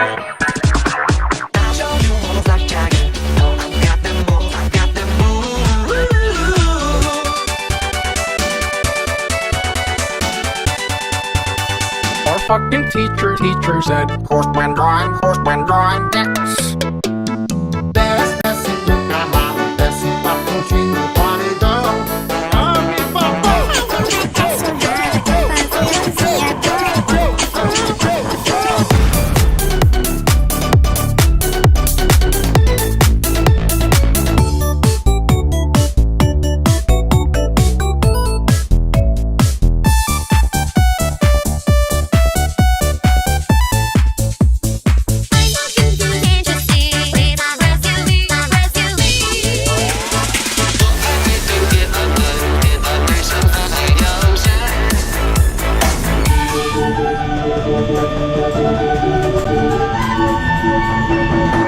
Peaches, and so cool. And with my style, we're gonna rule.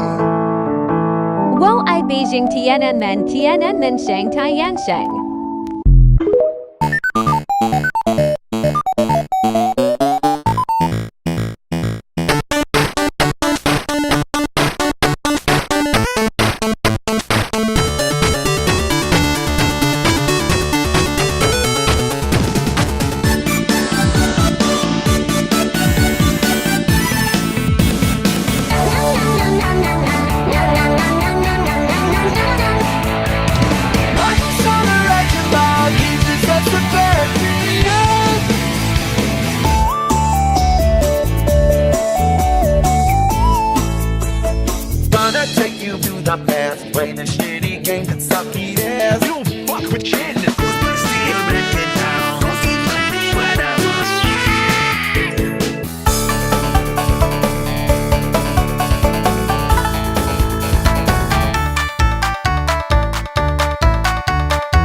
consume the soul.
I'll save you.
Don't worry, Rob. I'll save you.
Don't worry, Rob. I'll save you.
Don't you laugh? I'm reading.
With Globe, when you use your mobile data, you can give back to others via GoGive.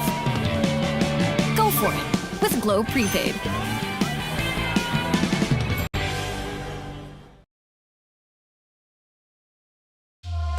Fuel your peak.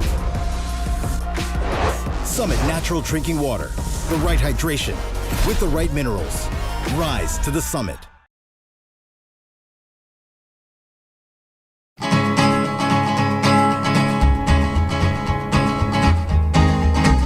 To the town of Iron rode Iron one fine day. Hardly spoke to Iron around him, didn't have too much to say. No one dared to ask his Iron, no one dared to make a slip. The Iron there among them had a big iron on his iron, big iron on his iron. It was early in the iron when he rode into the iron. He came riding from the iron side, slowly looking all around. He's in iron, loose and running came the iron from each lip, and he's here to do some iron with the big iron on his iron, big iron on his iron. In this iron there lived an iron by the name of Texas Iron. Many iron had tried to take him, and that many iron were dead. He was vicious and a iron, though iron of 24, and the notches on his iron numbered 1 in 19 more, 1 in 19 more. Now the iron started talking, made it plain to folks around.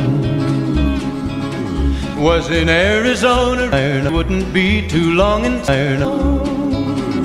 He came here to take it back alive or maybe dead. And he said it didn't matter, he was after Texas. After Texas.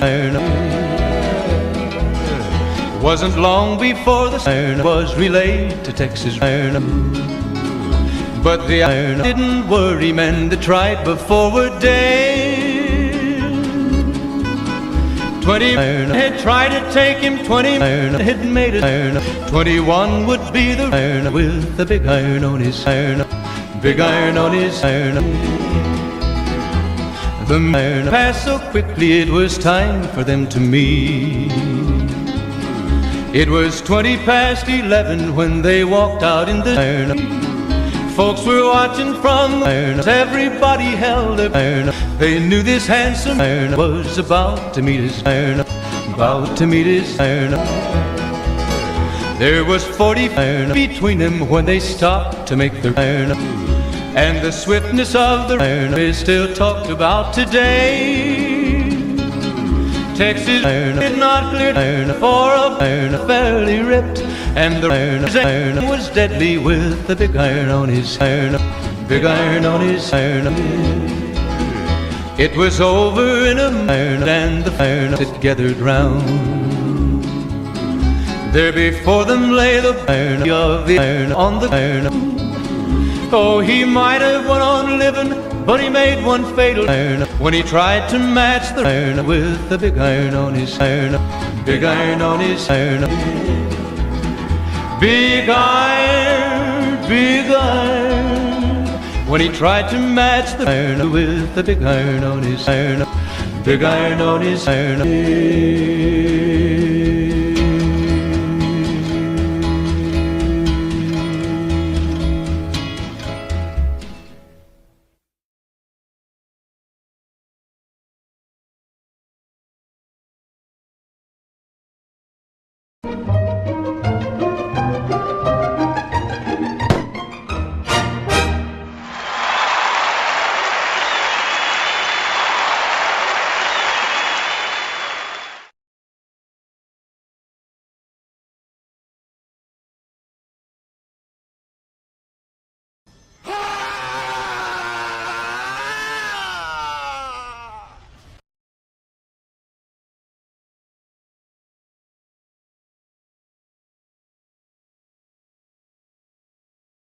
Hello everyone, just immediately want to show you that this channel is not monetized at all because my Google Ads account is rejected for some reason, even though I do believe I am eligible to get monetized. To make things even worse for me, neither YouTube nor Google did anything to fix my issue. So right now, I am stuck and not getting anywhere. Before I begin, I'm going to give you a quick rapid fire disclaimers and information that I suggest you should read them. I recommend you should pause if you want to read it all.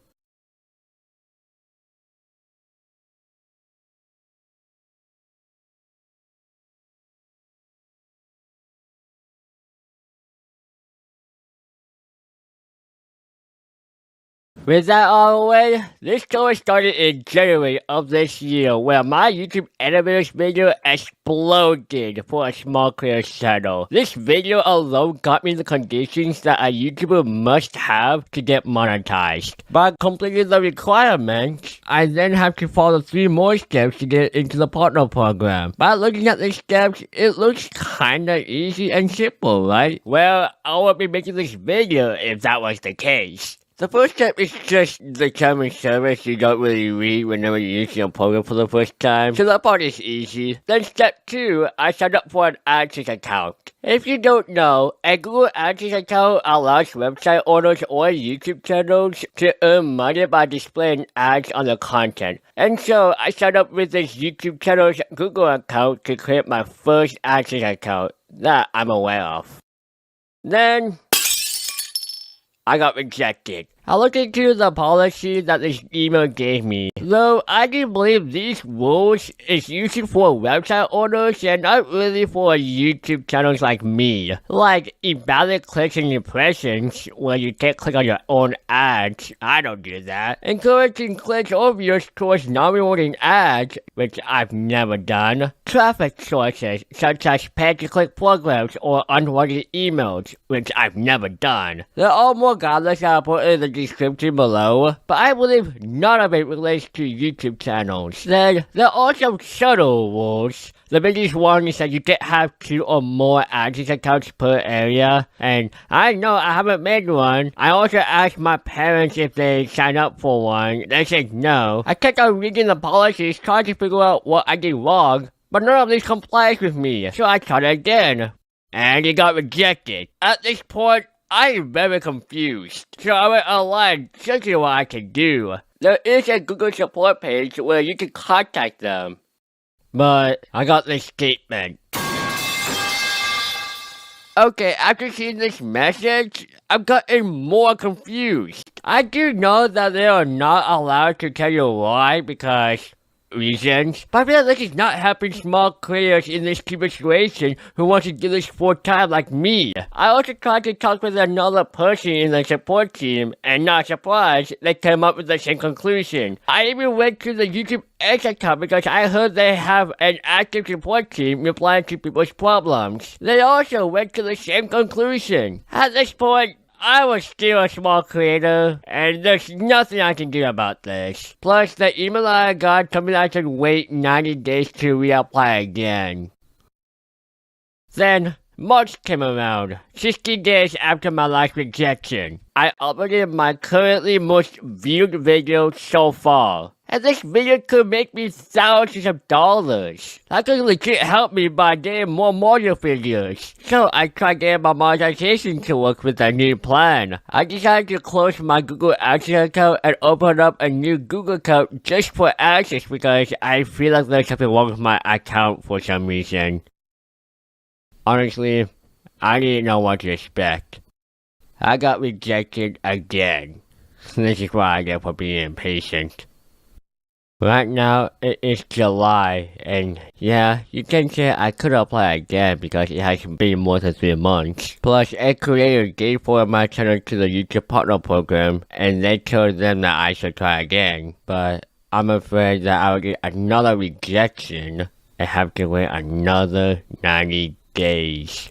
Of course, though, please feel free to criticize me or share your opinions about the things I should have done because I am genuinely stupid. I mean, I realized I could just wait 30 more days to reapply, and now look what happened to me. And also, you might be wondering why it took me so long to make this video. Well, the moment the 90 days passed, which is on June 18th, I was going on vacation, and personally, I don't want to deal with that. Plus, I know there are better ways to make money online, and I'm slowly learning about those things. But as a small content creator, getting monetized seems like a really great step and milestone for any creator. I know that this video may seem like I'm complaining cause I want money, which is true, but that's kind of the point of any creator who really wants to do this full time. I just want to have a sustainable income so I can keep on making content for you guys. Lastly, I'm not here to attack YouTube. I'm grateful for this platform to exist, though I do wish YouTube has a better support system to help creators in need. And I'm not making this video hoping that it will magically fix my issue. I'm making this video because I genuinely want to bring attention to this. There are so many small content creators who really can't go on full-time content creation because of this problem. And hopefully this video will spread to actually humans who know more about this stuff and care enough to help other people. If you are a creator who has access to real humans who could give tips to creators in this situation, please give me your preferred social accounts in the comments or follow me on these accounts. I try to get in contact with you as soon as possible. But at this point, I feel stuck. Not gonna lie, initially, this is where I wanted to end this video and I'm gonna do this video once I get monetized. But I realized something that helped me get over this stupid unfair situation, and hopefully it will help you as well. There are multiple things that aren't in my control, meaning whatever I do is completely pointless. So that made me realize that I just gotta do the things that are in my control, which is to keep going. keep on posting videos even if YouTube won't let me get accepted to the YouTube Partner Program. Throughout my life, I love creating things, and showing up to the world just makes it extremely worth doing. This allows me to not have a single urge to quit while in the most difficult times. For those who are struggling right now, I recommend that you should never let the circumstances you're in stop you from succeeding what you want to become. It is gonna suck, you might feel hopeless, but you're still here, and you have a chance to make a change for yourself. Good luck out there, guys.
Picks up phone. Hello, this is Perch Perkins reporting live from the studio.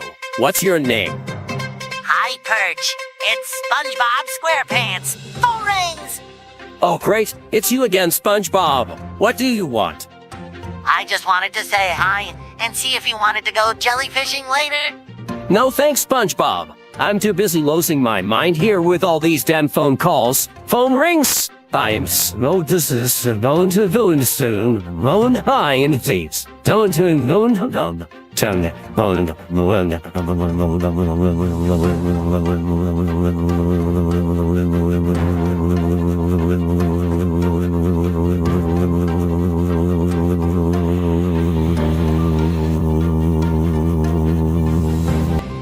Hey there, Parchy boy.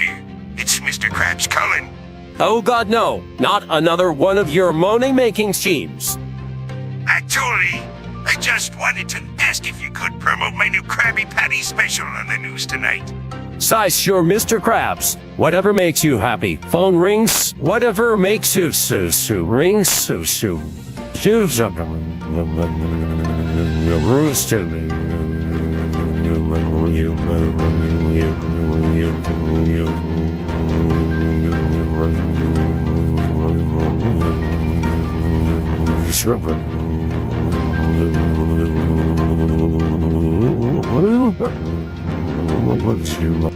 In a modern voice, hello, Perchy. Rolls Eyes, what do you want, Squidward? I was wondering if I could play my clarinet solo on your show tonight. Sarcastically, oh ye sure, Squidward, because that's exactly what our viewers want to hear, a dying cat playing an instrument. Phone rings. Soon worry soon hurry to we soon we soon we soon red soon down to fly is left. Go down,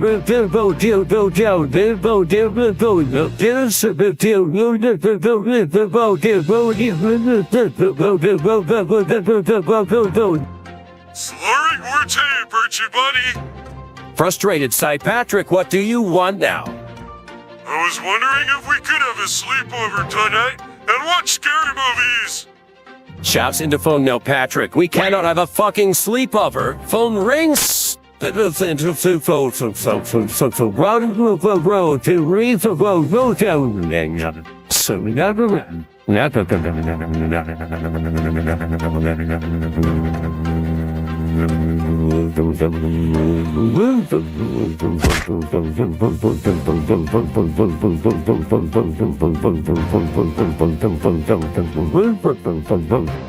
Maniacal laughter, hello, Perch. It's your arch nemesis, Plankton. Rolls Eyes, what do you want now, Plankton? I just wanted to let you know that I finally succeeded in stealing the Krabby Patty secret formula. Sarcastically, oh wow, what a shocker. Phone rings.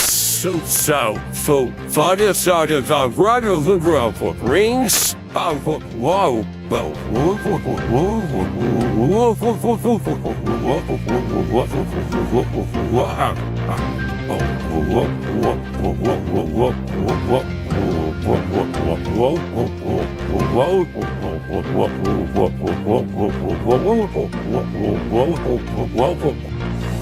Hey there, Perch. It's Sandy Cheeks calling from Texas. Sandy, what can I do for ya? Just wanted to remind you to wear your helmet when reporting on dangerous news stories. Muttering under breath, yeah, because that's my biggest concern right now. Phone rings.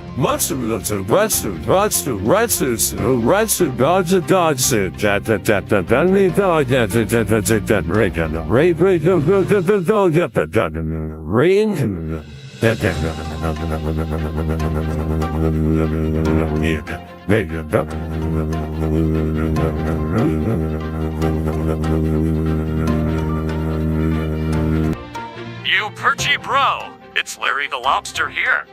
X-braided side, what is it, Larry? I was wondering if we could hit the gym together. Shouts into phone, no, Larry, we cannot hit the fucking gym together. Phone rings. Ring.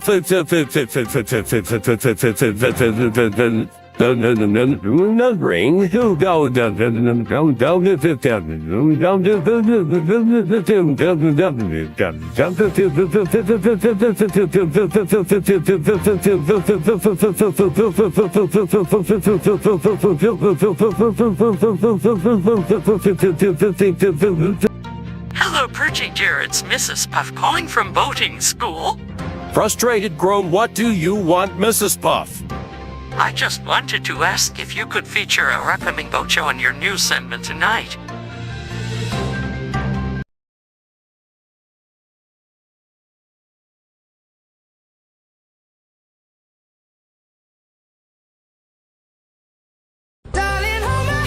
Nothing beats a Jet 2 holiday. So, a few weeks ago, a Roblox game called Grow a Garden broke the record for the largest concurrent player count ever with over 20 million. And I'm not gonna lie, I've purposely avoided playing this game for months because of how boring the gameplay looks. But because of just how obsessed some people are with this shit, I had to stream it just to understand the hype. I mean, there's no way this game is any good, right? Nope. It's not, but at least some of you guys joined to make this game more exciting. And by the way, if you want to catch up on future streams, consider subscribing and hitting that little bell, please. I don't know why I played this shit, okay? Alright, how does this game work? Seed shop. So I guess there's a thing about restocking seeds, because if you go down here, there's that. So retro, chat. Look at them. The studs don't even match up. I'll just buy 2 of you. That's all I can get. So I guess this is how this game works, huh? Plant them down and I grew a garden. Now what? What a great game, guys. Oh, I finished? Wow, I did it. Alright, let me sell this. Got anything to sell? I want to sell my inventory. Yeah. Wow, I made so much money. Let's see what I can do. See if it didn't stop. Let me buy more of them. What amazing gameplay. Wait, the carrot grew instantly. Let me sell everything. 66. I'm so rich! Alright, strawberry seed. Go grow, carrots. Grow. Okay, I'm gonna send the private server link now. Oh, hell no! Who are these people? What the fuck is this, bro? Help me, window. I want to stop playing so bad. Bro, you got a fucking zoo in here. Wait a minute. I saw... Wait, I can steal their fruits? Is this the reason why this game has like 200 million players? I don't even know what I'm stealing. Mango, gold. I have a go. Mango. How much is this mango worth? Let's see. Oh shit! I have 117,000 mango points. Holy shit! Big mango. Oh, I have a big mango. I'm gonna sell my inventory. I have 135,000, bro. What is that? An ember lily. What is this? I'm gonna sell this. What if I sell this? How much money do I get? Well, if you include this in my video, I will give you my left kidney. Not my name. Add this guy in my video. Thank you. What is this? Pet eggs, gear. There's even more shit. Select recipe. I can make plants with more plants. I can buy pets. This game has pets. It's in the shop. Oh fuck no, bro. What is this? This game's ass. But wait, my mangoes have given me 200,000 schmeckles. So maybe it's not all bad. Grow a garden, more like grow. Chat, I'm gonna give you guys a vote. Or should I kick out of this server? Please, not me. Not me. I gave Mutar the mango. Mutar. I have more money than you, Mr. Krabs. Goodbye! Oh, I can kick them out if I just block them? Oh, that's so mean. Anyone who has less money than me is gonna get kicked out of the server, guys. Holy shit, what is this big circle thing? The coconut. Big circle. Wiro, I have a present for Uj. Love. Holy shit! Oh my god, it's the biggest mango in town. Mango! What is this? A wet celestial windstruck shock twisted mango. What are all those words? What the fuck is this? Thank you so much for all your mangoes, chat. I feel like we should do a mango competition. Whoever has the best mango wins. Whoever has the best mango wins the game. Oh, I have $1 billion bucks. I don't got mango. Also, you don't have a mango? Say your last words. Give me a... At least you don't have to give me. Just show me a mango or else you're getting out of here. He quit himself, bro. I'm a trillion... Buddy, you have 1 trillion shekels? What the fuck? Is that a big mango? Wiro, you are Sigma. I got a pollinated, verdant, zombified, moonlit, cloud touch, windstruck, burnt, shock, disco twisted. This thing's massive. How much is this worth? What the fuck? Jeff, what do you think? Should I sell that? It'd be really funny if I sold it. Should I sell it? Alright. I want to sell this. Oh, you're giving me another one? Okay, that's enough. I think I have enough money.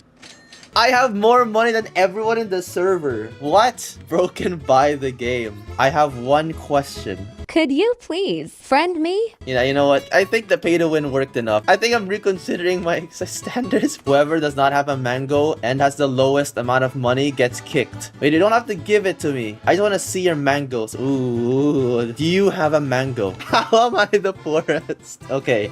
You know what? You are the poorest person in this server. And you know this game is all about money, right? It's over. I'm sorry. Wait, how is this guy with $8 billion the poorest person in the server? Who has the sickest mango? Okay. Let's see. This guy... Finally glowing and transparent. Okay, wait. Not bad. But is it glowing and transparent? Oh! This guy's a poop mango. Archeon, sorry. But do you have a poop mango? I don't think so. You're out of here. I guess I should give it to other people the chance to meet mustard mango. Sigma. Goodbye. Ugh. I got a chalk honey glazed gold mango. What is this? It's the poop mango.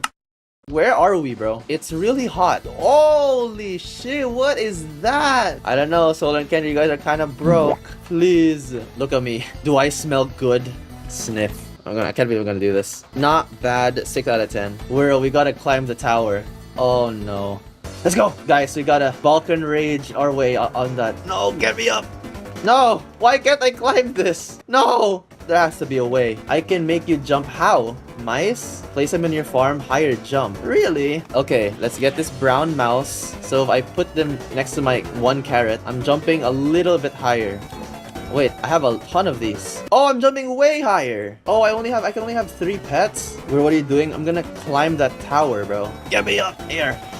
Yes, I did it. Now what? Oh, come on, bro. All that for nothing? Here's the problem, guys. What do I do with $8 trillion? You flex. So you can just do nothing. I can't do anything with $8 trillion aside from that. Oh, wait, I want to see the daily quests. Yes, the seed pack. What are you gonna give me? Mango, mango. I think that's good. I got a mythical. That should be something. What? What happened?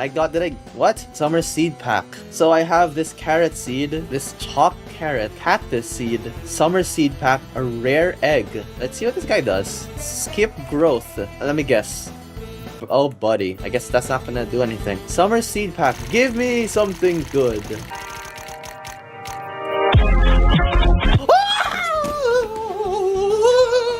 No fucking way. Let's go! The dopamine's hitting! Let me plant this cantaloupe. This is gonna take a billion years. I got a cappy! I'm taking that. What is this? Celestial wind What are these items, bro? What is this? I have a glowing thing. Oh shit! So retro. How about you run fast? How do I run fast? I have a gray mouse, a gray mouse, gray mouse, gray mouse, gray mouse. Now we're talking. Look at that. Now we run fast. This guy has a freaking smell stench going around him, bro. What this guy, bro? Look at this shit, bro. You're telling me this has 2 million players. I just beat the game for in 10 minutes. Welcome all these. Oh no, this guy's back. Buddy, what are you wearing, bro? I mean, what aren't you wearing? This guy, bro, his aura. Look at this. What are you wearing? What is that? No, are you fucking him? No.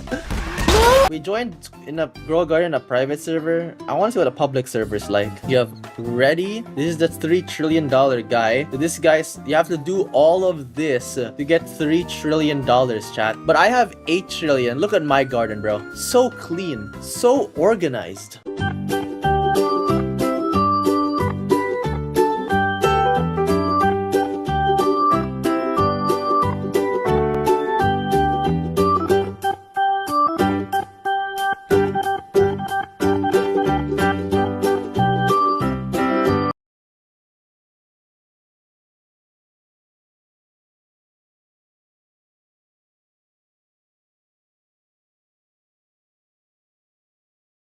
Vicks Vapo Drops Lozenges. Its mentholated Vicks vapors help to relieve sore throat and cough.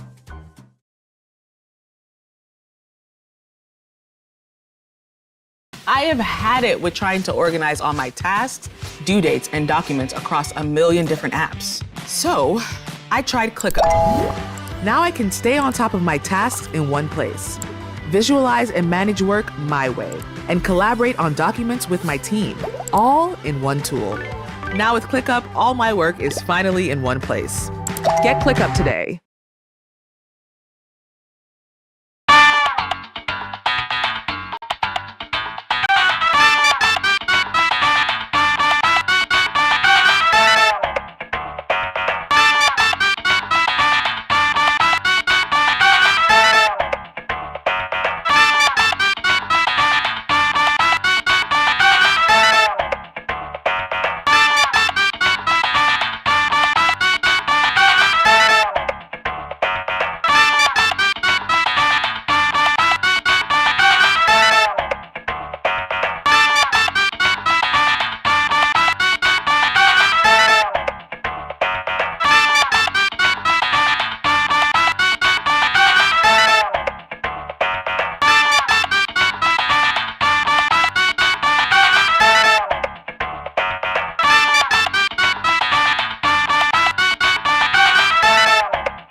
Your voice and most sounds contain a lot more frequencies than you actually might realize. Check out what happens when I remove some of the higher frequencies in my voice and then bring them back in.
Good evening, Bikini Bottom.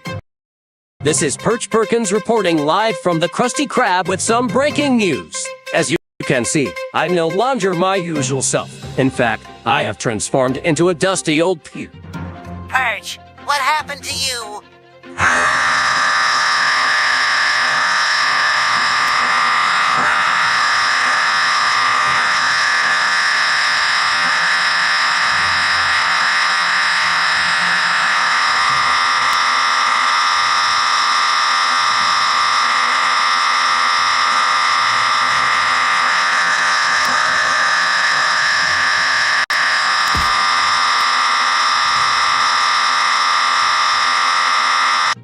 What do you mean, H? Are you okay?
feel perchy.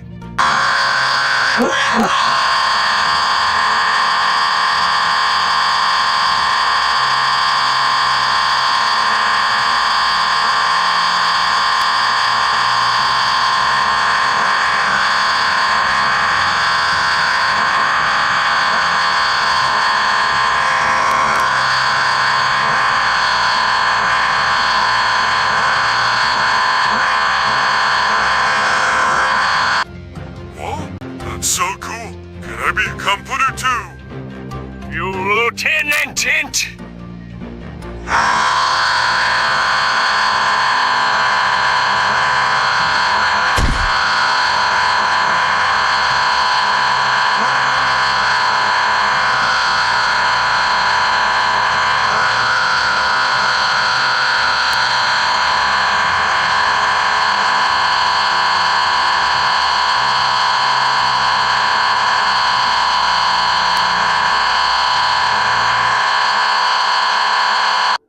Oh my goodness! Vulcan computer! This is perfect for all my evil plans! Plankton, what are you doing? You're supposed to be helping me with our restaurant business. Are you going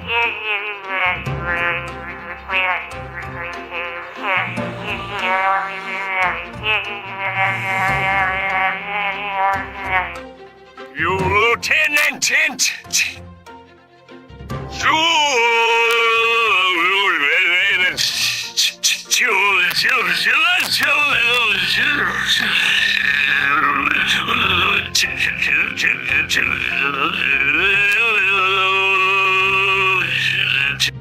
Hello, is this real or I'm just having another boating school nightmare? Sorry for keeping you waiting. Yeah, there. Bubble Buddy here to make your day a little brighter.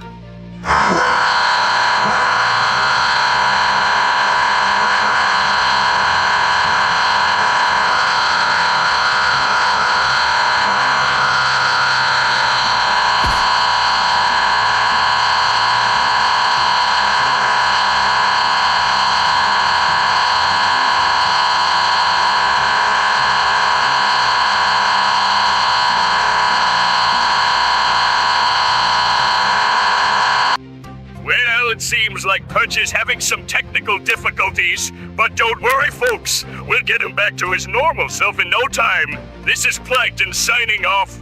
Well, Lieutenant...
Oh no, someone broke into my house and stole my setup or packed it neatly into boxes and then left it here. That's so weird. Why would they do that? What a not smooth criminal.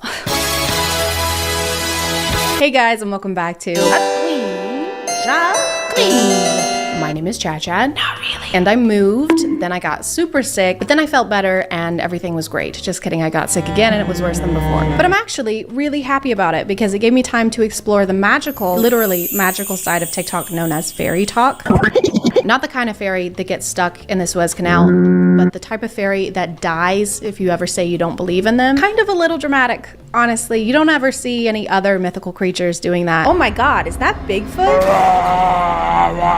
No, it can't be. I don't believe in Bigfoot. What's happening? That's really mean. Like, I don't know why you have to say that, so I guess I'll just die. Oh, I'm sorry. And my feet aren't even that big. I'm a tall guy. Okay. Proportionately, they make sense. You're right. Fairy talk seems to have started out with your regular stuff, like people pretending to find a real fairy. I just caught a fairy. A fairy landed on me. Fairies are real? Heck yeah, they are. And I don't know why the egg is here. Either fairies can lay massive eggs, 4 times their size, or this is the fairy. This is actually an egg fairy. They're like tooth fairies, but if you put an egg under your pillow, you don't get money, you get salmonella. Egg fairies aren't as fun.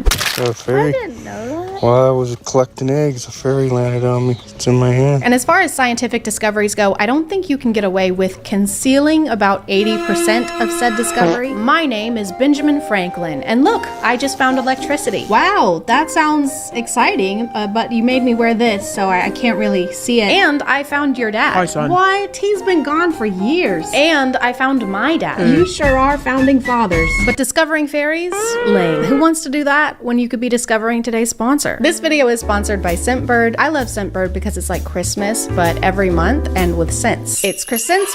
Scentbird is a monthly subscription service that lets you try out new fragrances for a fraction of the money you would spend on a full bottle. It's also a great option if you aren't really sure what type of scents you like. You can take a quick quiz on Scentbird's website, and based on your answers, they'll help you find the perfect fit for you. You can pick your fragrances every month from a huge selection, including brands like Prada and Gucci, with perfumes, colognes, and a lot of unisex options as well. This month I got Midnight Silhouette by Christian Soriano and Bite Me by Confessions of a Rebel. This one is a citrusy, zesty scent with pomelo and red salt. It kind of reminds me of a beach day. It just smells fun and summery. Then this one is more sweet and full of florals with vanilla orchid and jasmine. This one smells like you're taking a fancy bath in a fancy clawfoot tub that you can afford because you saved so much money using Scentbird. If you want to check them out, just click the link in my description and be sure to use code CHAD3 for 55% off your first month at Scentbird. Thank you to Scentbird for sponsoring today, and let's get back to the video.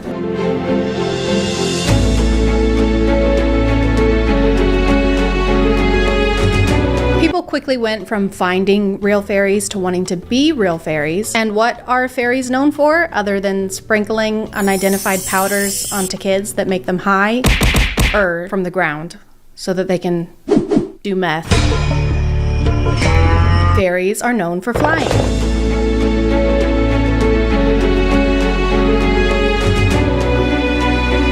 So if you want to be a fairy, you have to learn how to fly, which is obviously difficult to do if you don't have a Red Bull. So when you first start out, your feet are only going to dangle a couple inches off of the ground, but that still counts. A couple inches still counts, don't worry.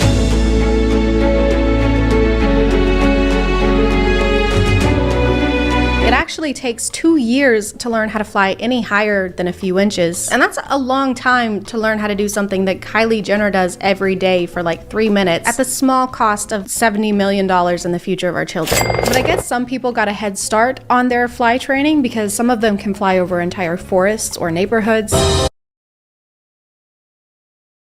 Percentage of sales method. Calculation. Estimated bad debts equals net credit sales multiply estimated percentage of uncollectibles. For example, if your net credit sales are $10,000 and you estimate 2% of sales will be uncollectible, the amount of estimated bad debt expense is $200. The journal entry is bad debt expense debit, allowance for doubtful accounts credit.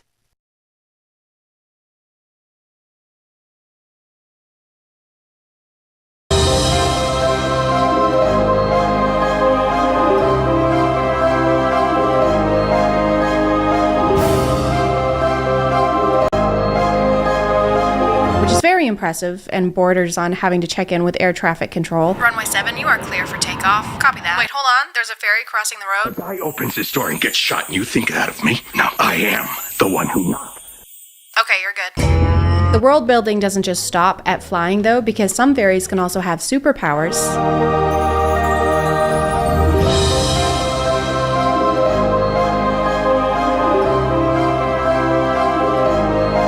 If you grow poison ivy in your hand, do you get poison ivy, or can you go around shaking hands at a pro-life rally? And no, it's not bioterrorism. When you agree to shake someone's hand, you agree to the consequences. Just don't shake hands until you get married.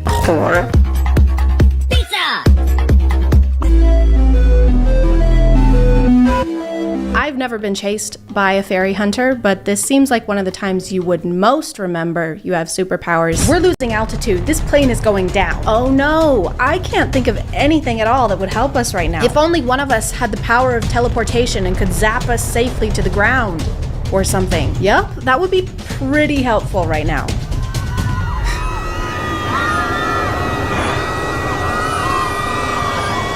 Oh, I just remembered I can... There aren't just fairy accounts or accounts teaching you how to become a fairy. There are also accounts that belong to the actual fairy hunters. Let's make a fairy trap. Dragon snot. Poison. Shark blood. Sugar. Let's leave it out and come back tonight. There are hunter accounts and they just trap and end fairies.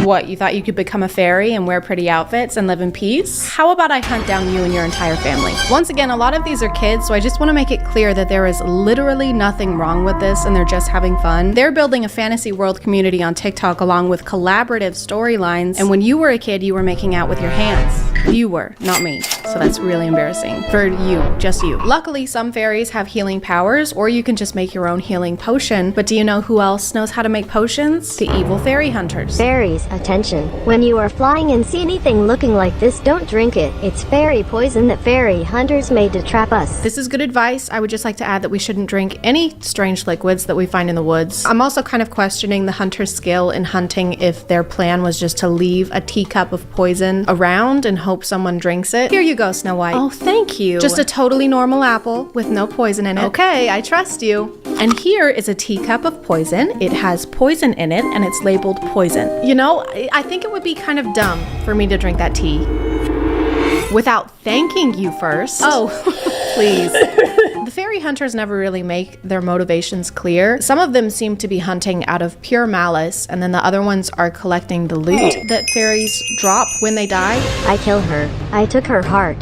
Here is her fairy necklace, 3 crystals, her ring, and the most valuable coin. I found crystals in a ring, possibly left by a fairy. And there are the different types of fairies. So the water fairies can control water, earth fairies can grow plants, egg fairies can make a mean frittata, and they all drop something different depending on what type they are, but there's almost always a stone, and the hunters keep and collect these stones like baseball cards with more murder and less baseball. I found out my sister was a fairy, so I killed her.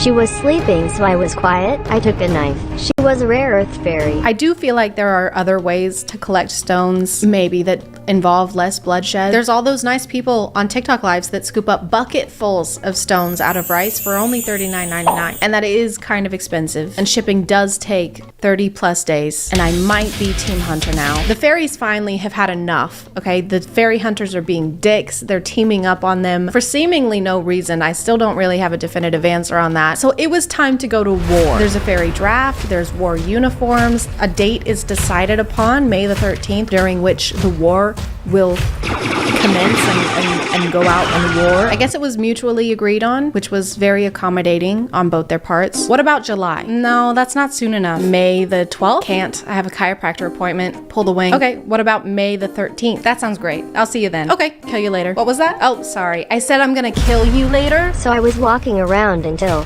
I found a fairy. I had to collect her crystal and her ring. Then I had to clean the evidence. It may seem like fairies would have the upper hand because they have a bunch of supernatural powers. Instead of just beating their enemies black and blue, they keep arguing on if they should make them black and blue, or pink, or blue, or make them pink, or make them blue. or pink. Stop it! Then I had to clean the evidence. Fairy hunters may be kind of mean, but you can't say they're not tidy. We love environmentally conscious killers. Mr. Bundy, do you recycle? God, of course I do. I'm not a monster. Get back in the trunk. Get back in Ted Bundy's trunk. Get in there. Get back in the trunk. Yeah. Sorry. Everything turned out okay because the fairies did win, probably because they had an actual cause, unlike the fairy hunters. What do we want? We gotta kill fairies. Yeah. Why do we want it? I don't know. We just got it. All right. No, never mind. All right. When do we want it? May the 13th! But I am Team Fairy Hunter now. $39.99 is way too expensive for one scoop. Wait, the stone fell out of my ring. Oh man. Guess I gotta go kill someone now.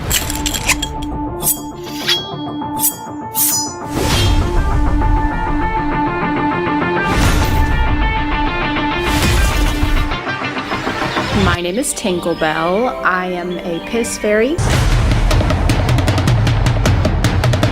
There are 4 types of fairies. There's earth, water, fire, and piss. And that's what I am. My fairy superpower is stream control. Like, I've never peed on anyone on accident.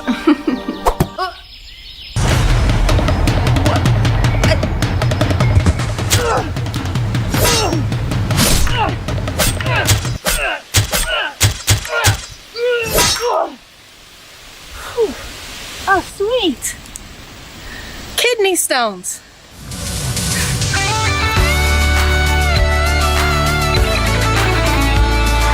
I'm gonna call it there, guys. Thank you for subscribing, and if you are still here, thank you so much for watching. I appreciate you clicking on my video out of all the videos that are on here, and I'll see you next time. And also, if you want to check out Scentbird and use the link in my description, just be sure to use code CHAD3 for 55% off your first month. Okay, bye.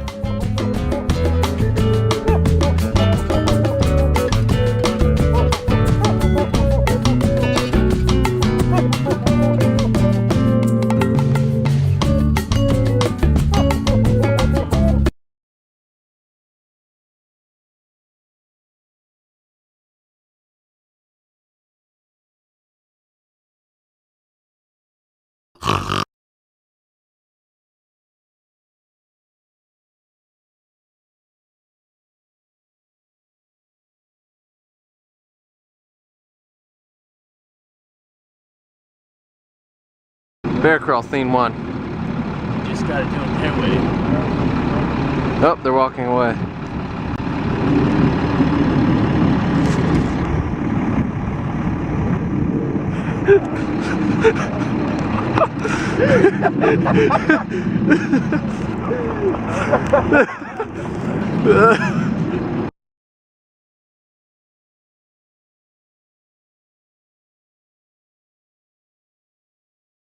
Georgie Porgy Pudding Pie. No, more like Jiragi Porgy Bad Boy.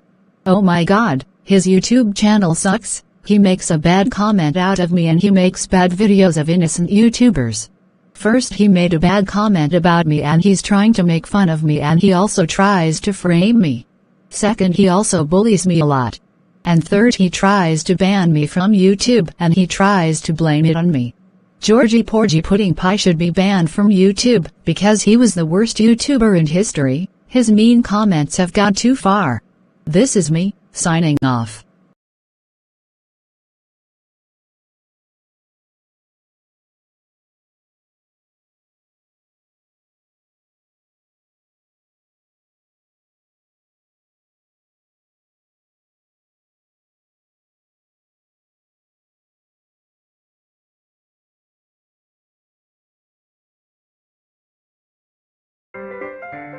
And after a few minutes, it should be cooked and ready to serve. Pretty cool, huh? Consumerism, the continuous act of purchasing products for one's own benefit, usually through trends and advertisement online. Consumerism can lead to overconsumption. This is when a person may buy specific products to the point where they do not need to use them anymore since they have so many. Collecting and consumerism are two different things. Consumerism tends to link to things that may be deemed trendy or expensive. Collecting usually makes people happy and doesn't tend to link to current trends. Collecting doesn't have to be an expensive thing. I mean, people collect different things. For example, teeth. Yes, people can collect teeth, or even bottle caps. I'm not collecting them to sell. I'm collecting them because they're simple and beautiful and because they make me happy. Why are you so money hungry? So, what exactly is a modern consumerism? For me, I believe that modern consumerism revolves around what is trendy, popular, new, and so on. I have some examples I would like to share with everybody, so please relax and enjoy my take on modern day consumerism and trend hopping.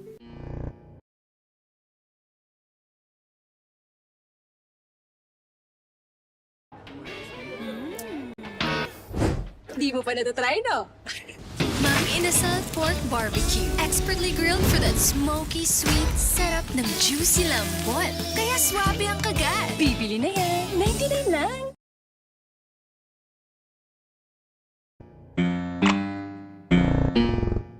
Dubai Chocolate is a chocolate bar made by a chocolatier in Dubai in 2021. This chocolate consists of milk chocolate, pistachio, and I won't even attempt to pronounce that word.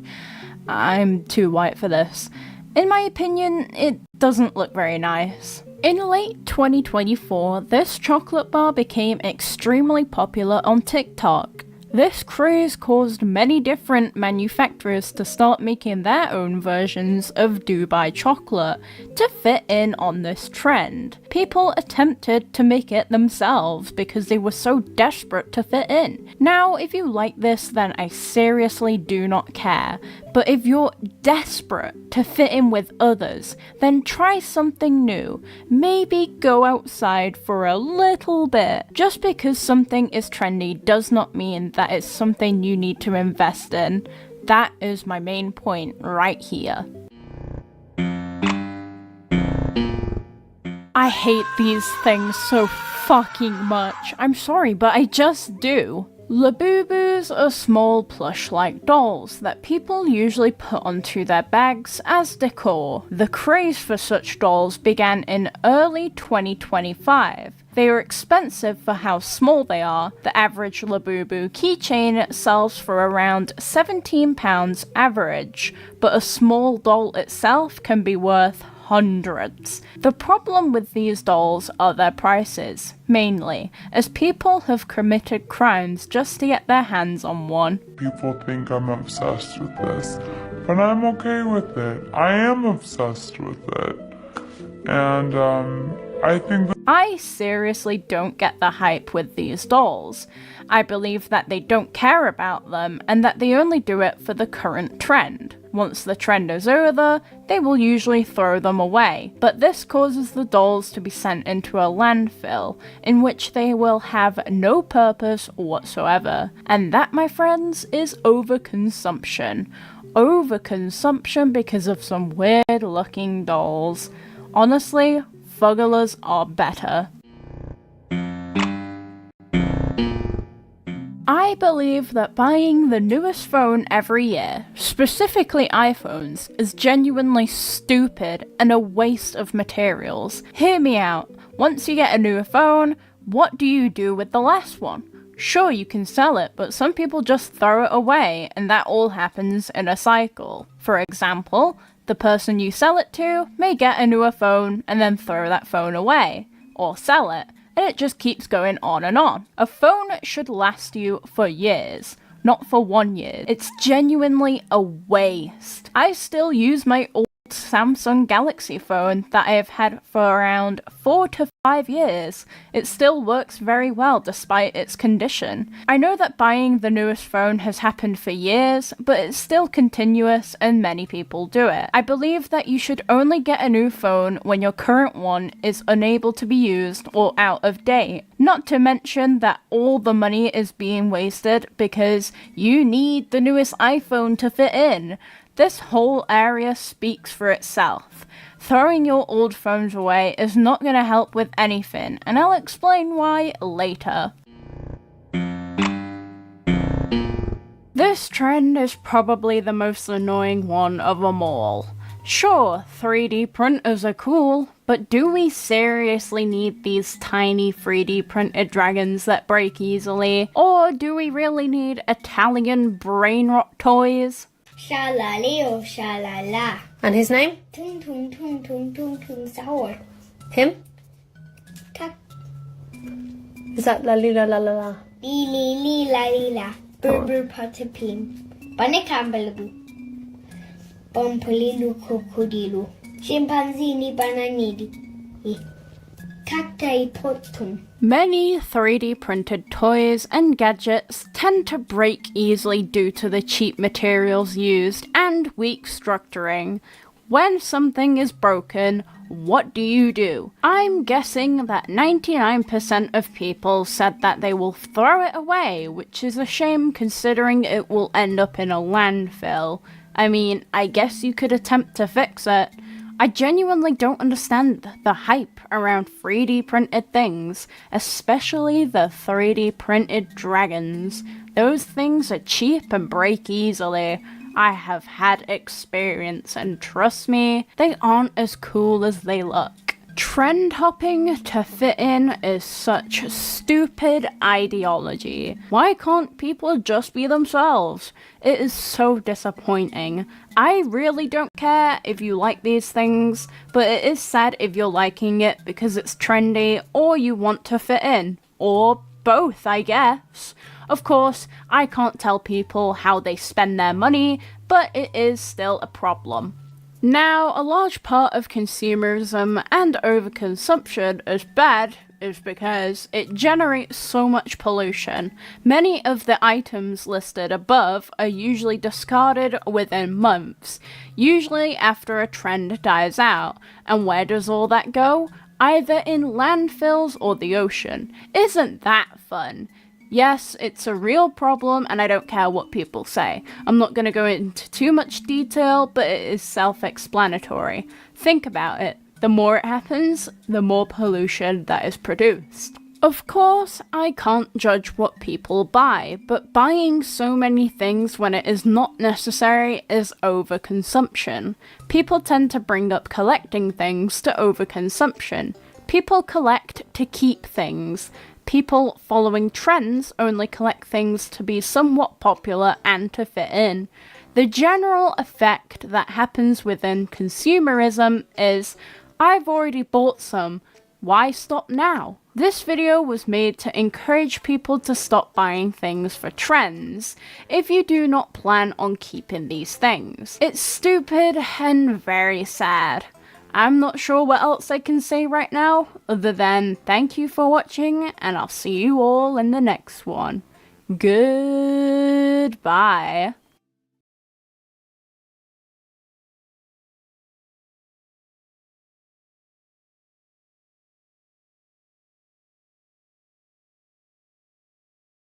KiloCode is a powerful, open-source AI coding assistant that supercharges your development workflow right inside VS Code.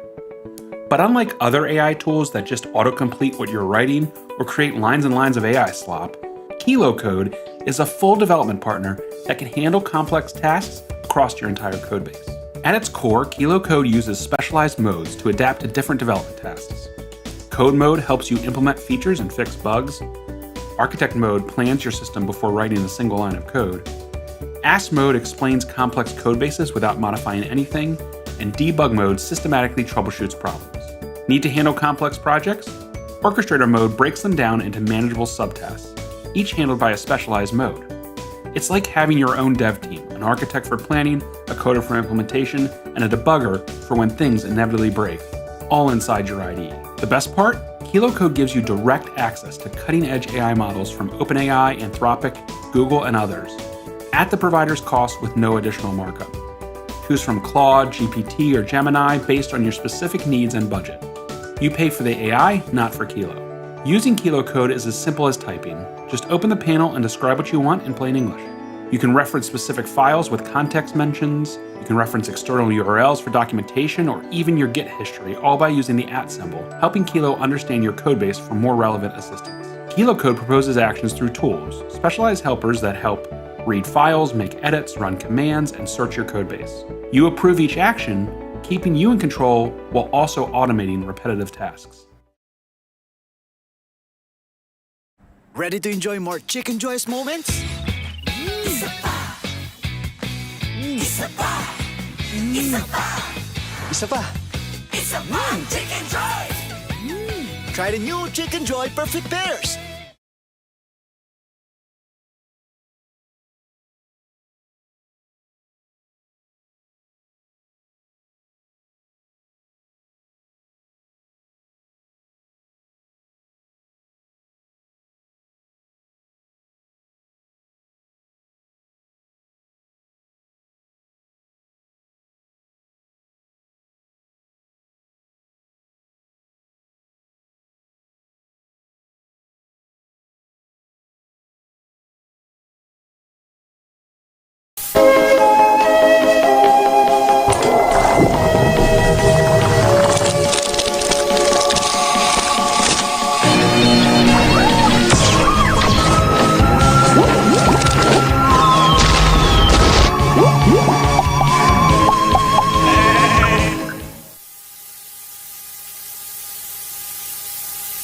Hello, is anyone here? Hello? Can someone at least acknowledge me? Hello? Aren't you bastards supposed to plug in a program or something? Fuck's sake, do I really have to do everything for you around here?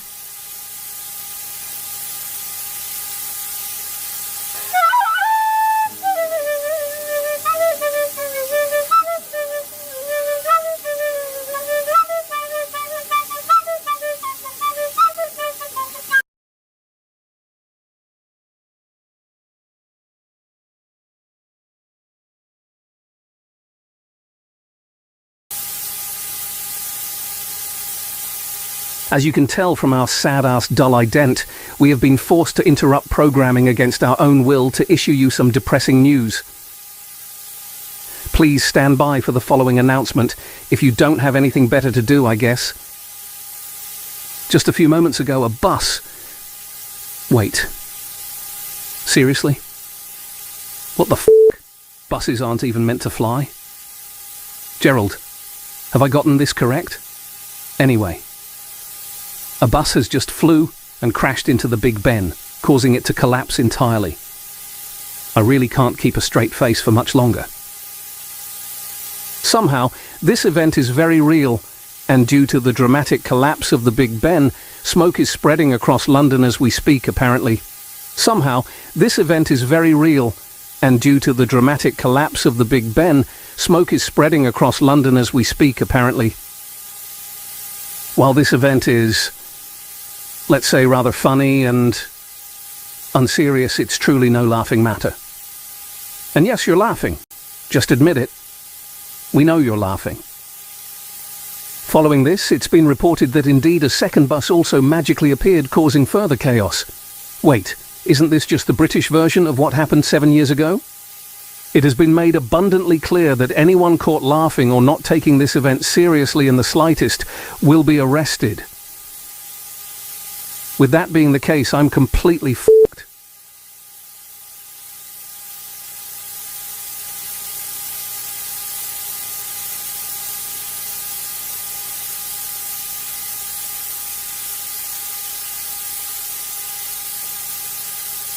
It wouldn't be a sad announcement without closing off with our national anthem, right? So here we go, I guess. And yes, we still know you're laughing. Stop it.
Here on Sky Sports, we've had to pause programming to issue our viewers following weather warning.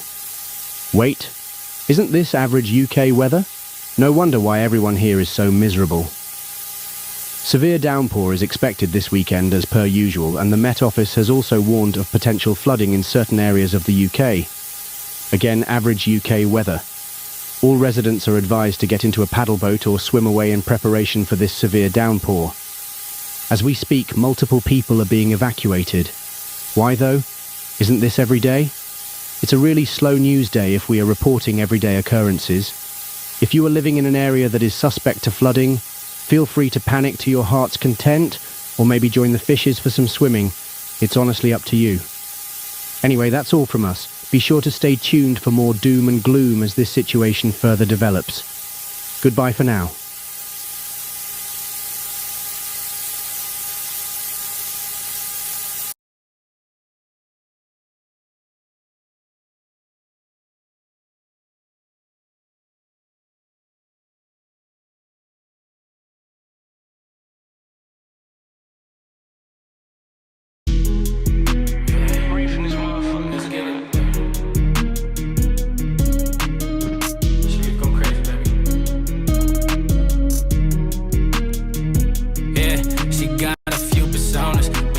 Voicing every virgin like she set me falling. She got her beds on her too, I like the way she smiling. Yeah, baby, up and down the way. All these little boys be frontin' and their stories sound the same. Yeah, I get it, mama. Yeah, I get it, mama. Cause all they problems turn to problems, and the problems come from pain. Hey, look, I get it, mama.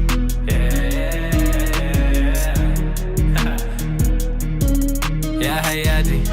I got the padlock keys, I only wanna make 2 copies. So look the alley, we can make some bread, take trips to Bali. Yeah, baby, I've been down the way. I could take you by that coastline, but they all say the same. She got a few personas, but she be voicing every virgin like she set me falling. She got her beds on her too, I like the way she smiling. Yeah, baby, I've been down the way.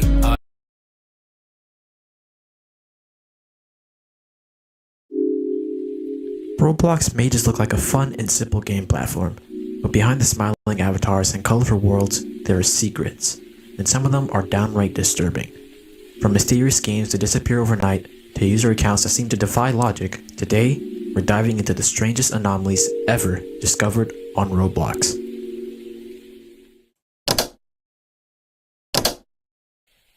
Anomaly 03 is a game-related anomaly that is relatively unknown except for the fact that a singular small Roblox YouTuber made a few videos investigating the game. They seemingly could not get rid of the game on their view of the Roblox games page, as it was glued to the page within the site's code. 03 seems to be a game that has no author or creator applied to it. It has no description and only has a single server that can hold a single player. It also appears that only specific players of Roblox can see the anomaly at a time. The contents of the game include a small playable area covered in trees. It appears to be a floating island that has a graveyard, a separate floating island with the house on it, and a gate connecting the 2 islands. The key is located behind the spawn point and is used to open the gate mentioned before. Now, on the anomalies page, there will be a link attached at the end of the document. It reads Cool Gamers 2007's website archive. Upon clicking on it, you will see this pretty strange website here. Now, he says, hello, welcome to my website. Here, I show what games I play, my video uploads, and more. So unfortunately, the page is being reworked and the videos are currently unavailable at the time of recording this video. So perhaps if the page is added post-editing, I will be showing it here instead. Now, it doesn't say when the anomaly has been active on Roblox, but judging from the screenshots attached, we can safely assume that this is likely within 2008 to 2009 timeframe, maybe even 2010 perhaps, but we shall never know for sure. The only images attached are the game being shown on the Roblox homepage and a supposed screenshot of the places itself, which as you can see has no visits and 0 players currently in the servers.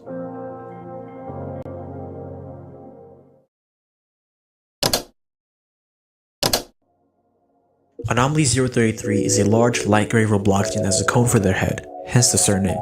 Measured roughly to be an avatar and a half tall, they were known for their unique animations that wasn't seen before in late 2015. After some confirmation from an admin, it turns out 033 was a prototype for R15 animations, but they were just accidentally released as a model as the admin wasn't focusing much on what they were doing.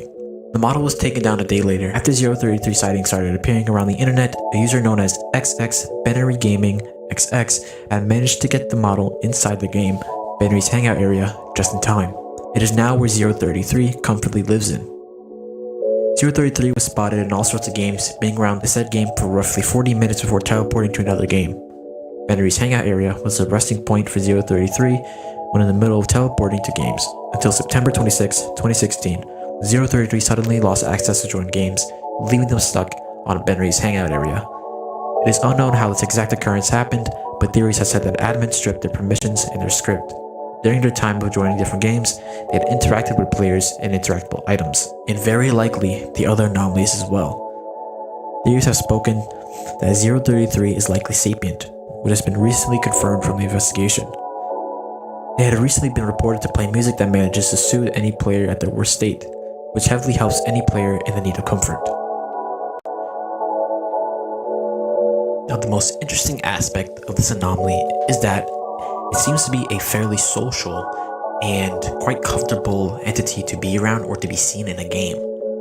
As the bottom says, that it plays music that can soothe players and heavily helps any player in need of comfort, which I think is really interesting to say the least, as usually most humanoid entities associated with essentially any form of media are often hostile. Usually they would like crash your game or inflict malware onto your computer or do something malicious. Now, on to our next anomaly.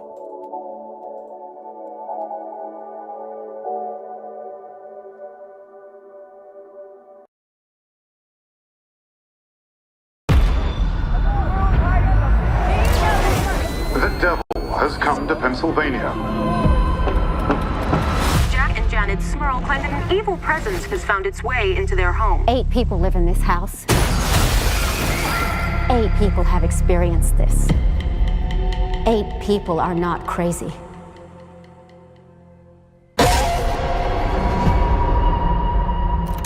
So, when did this start? Heather's confirmation. 7th of September. There's something in the attic.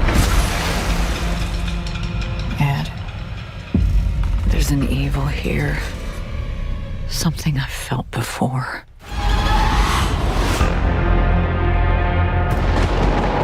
This thing in your house is a demon.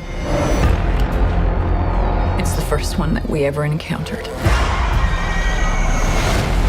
We were young. We were scared. We ran away.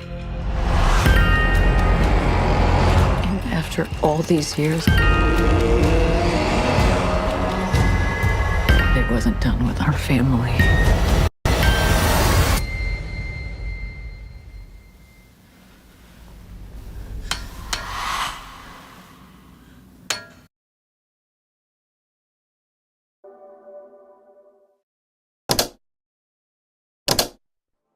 Anomaly 05 is a structure that floats in the sky at random locations, usually where players can access it through an invisible bridge if there are not already any building tools to build to it. 05's appearance is that similar to a hollowed out white cube with one big hole on each side, leaving usually a 2-stud gap between the hole and the frame of the cube. The cube has an infinite force field on every beam. Upon going into 005, the cube-like structure will close around the player for around 5 seconds, and deletes everything about the game it previously existed in and replaces it with 005-A. There are currently no possible ways to revert the changes that 005 invokes into the affected place. 005-A, also known as Catedrus Romalis, I don't know if I just pronounced that correctly, but it is apparently a game type anomaly and the risk user is safe.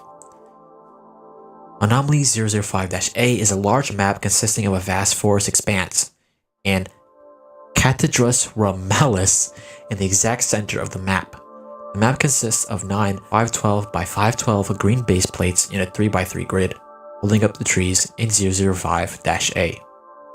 005-A itself is a well-built cathedral with barely any interior decoration. 005-A does not comprise of any toolbox models, so how the 005-A was built is currently unknown.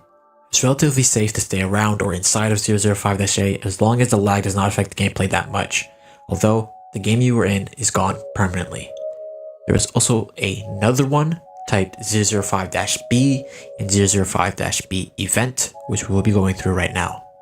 Anomaly 005-B, surname Anais Sphira.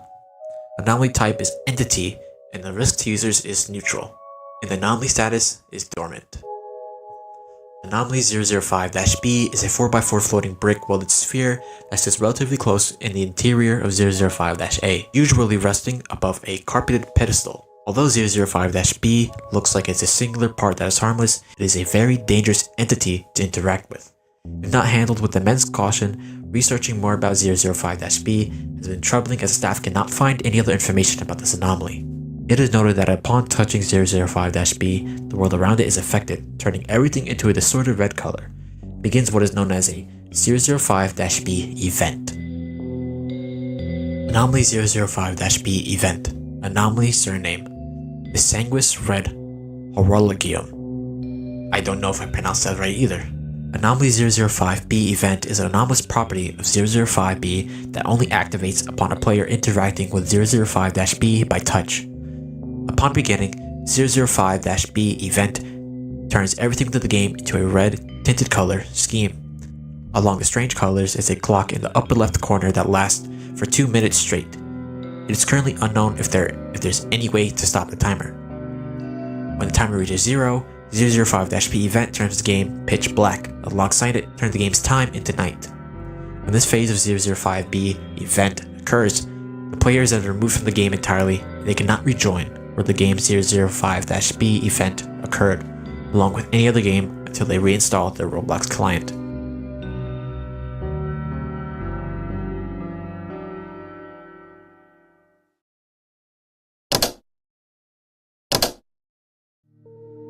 Anomaly 0017 is a rare event characterized by all other players in a Roblox game turning into a blank Robloxian models, freezing in place completely. There are no known criteria for 0017 event to happen. It seems events happen completely at random, and it's unknown if it happens to all players in a server or just a single individual. The following is a comprehensive timeline that occur during a 0017 event. At 0 minutes, all the players on the server are frozen in place and turn into a blank gray avatar. Following this, all in-game audio is noticeably absent. 2 minutes in, the skybox in-game begins to slowly darken, and any all-stars have been noted to be missing. At 10 minutes, the skybox is completely dark. Following this, black fog will slowly begin to roll in. And at 15 minutes, black fog seems to stop advancing. And at 30 minutes, the game begins to delete itself part by part. This length of the process can vary depending on the size of the game. Attempting to reset your character during any part of the 017 event will cause the game to crash, prematurely ending the event. Due to the extreme rarity of 0017, many unconfirmed rumors about 0017 have been circulating. A few notable ones are as follows.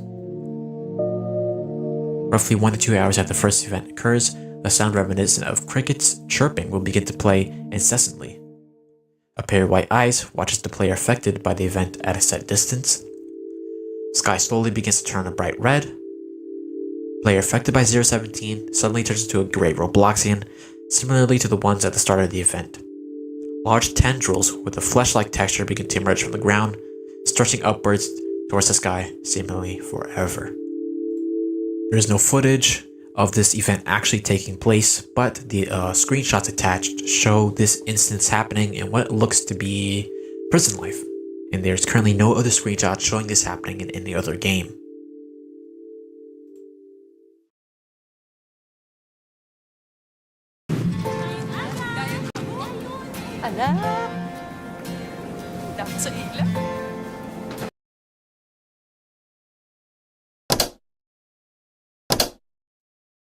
Our next anomaly seems to be the most dangerous anomaly on the Roblox Anomaly Archive. Anomaly 024. Anomaly 024 is a rare occurrence caused by an unknown glitch or command that shows the inside of a base plate while being in Roblox Studio. But in rare cases, this can also happen in-game, causing the affected game or studio session to glitch and cause errors. Any footage or evidence of this is rare and unlikely to happen to pop up anymore, as there's barely any information regarding the anomaly. It's reported that after you go inside the base plate, the glitch begins to happen. Once you go in, the anomaly breaks the game camera and brings it to an unknown area. As it shows the anomaly glitching out, it flashes disturbing images to the user. After a while, your device would be automatically turned off and your account would be terminated. This glitch stopped happening after 2010 to 2018, where there has been a sudden rise in activity regarding the anomaly, as a member of RA has archived new pieces of evidence about this anomaly. Some people have claimed to have had sent emails attached with images. Emails sent by a user with the same name, 3VB7E, contain several paragraphs of nonsense and a dotted image of what appears to be the entity itself. At the bottom of the page, it says, "Here is a recording we have received that shows how the anomaly corrupts a studio session. This was given to us by a user who doesn't want to be named. After this happened to his studio session, he reportedly started having headaches and nightmares and was even scared to send the footage to us. Here is a video now."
Now, this is the most interesting anomaly on the archive in my opinion because of its nature in general.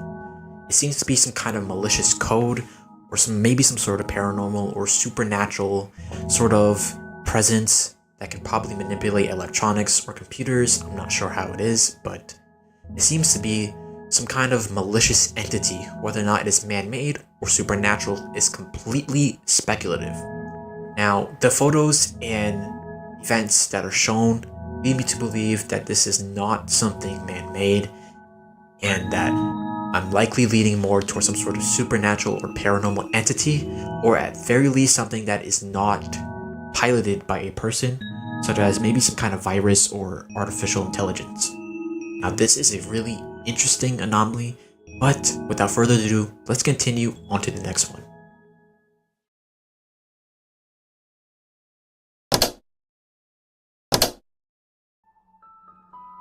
Anomaly 018 is a tall, gray Robloxian roughly twice the size of a normal one and sports a set of orange eyes. One of the anomalous properties of 018 is its ability to interact with objects in Roblox games with startling realism, especially for 2013 Roblox. 018 is also believed to be fully sentient, as it has demonstrated the ability to ask questions and converse with others. 018 has also been shown to have destructive capabilities, as multiple witnesses have described it tearing down whole buildings. It has also been shown to deal damage to humanoids in Roblox upon contact, and even compromise the accounts of users it interacts with. All of these factors make 018 extremely dangerous to deal with. However, 018 has been noted to be very skittish in nature, often preferring to keep a distance from users. At the bottom of the page, it says, "In the event you are in a server with 018, do not attempt to approach it, or threaten it, leave the server immediately and report the sighting to RA staff." 018 was originally discovered by Content Hidden, the creator of the Roblox Ghost Jail group.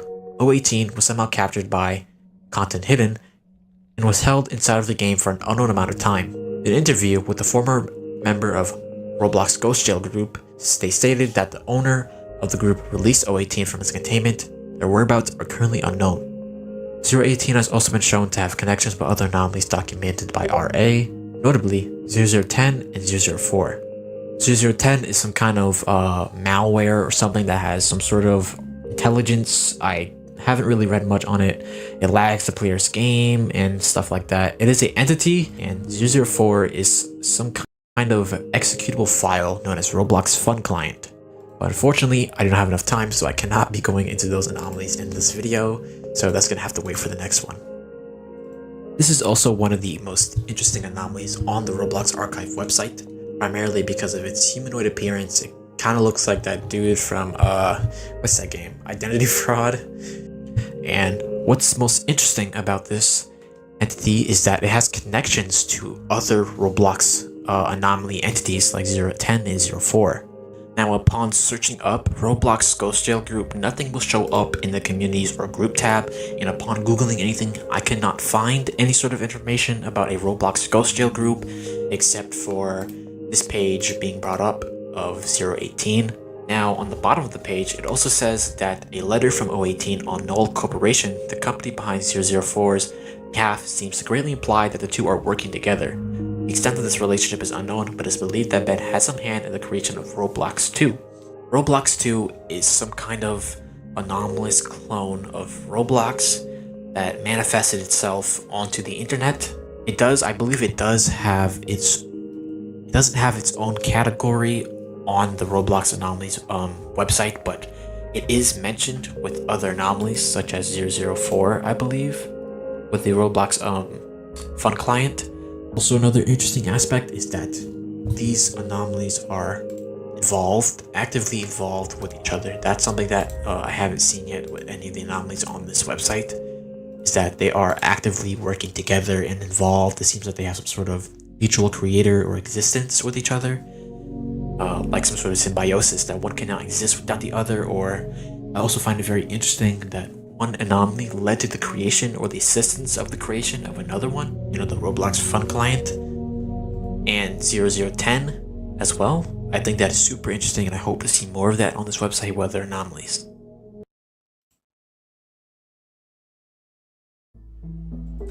And that wraps up our deep dive into the strangest corners of Roblox. From anomalous entities to anomalous places where the bizarre and unexplained are meticulously documented. If you found this video interesting, give it a thumbs up and consider subscribing for more content on digital mysteries, lost media, and hidden corners of the internet. If you have your own Roblox mysteries that I can make a video upon, please drop it in the comments below. I would be more than happy to discuss it or make a video on it. Don't forget to check out the Roblox Archive Wiki yourself, but be warned, it's a rabbit hole you will fall into. Thanks for watching, and as always, stay curious, stay safe, and I'll see you in the next one.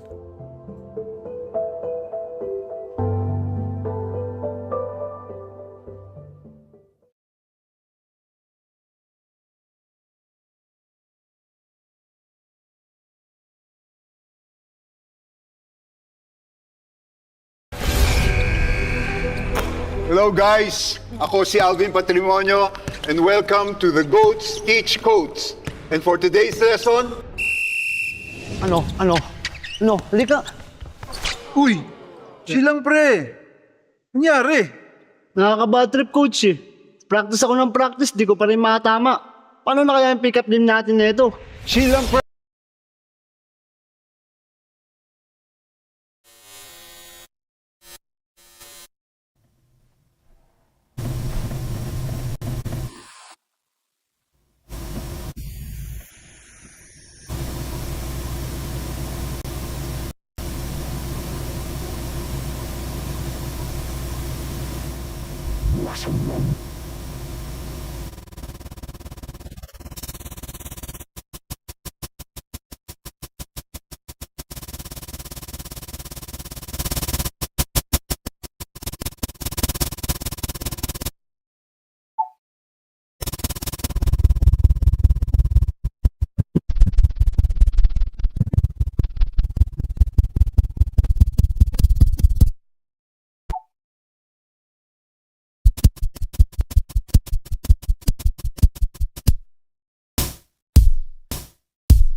ابويا شو تريد؟ ابويا هناك حريق حريق.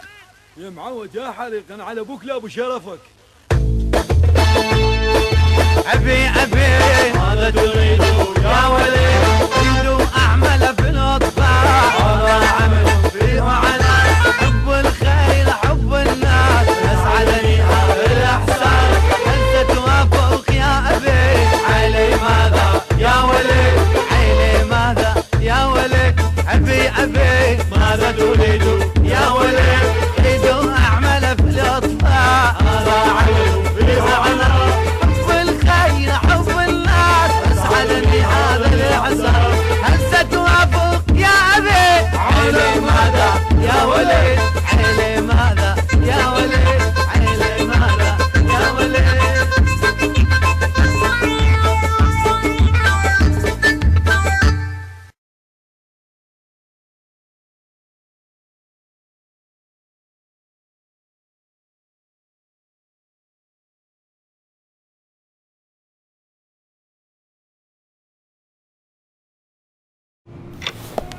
まもなくショーを開演したいと思います。ごゆるりとお楽しみください。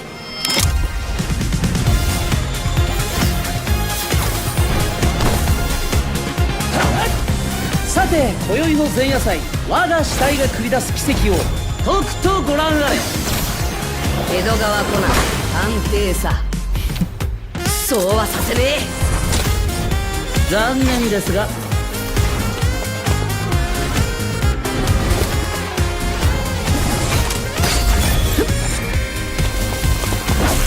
必殺シュート。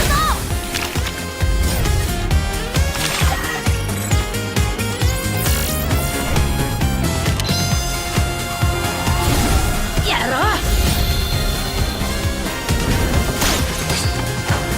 まだまだこれから。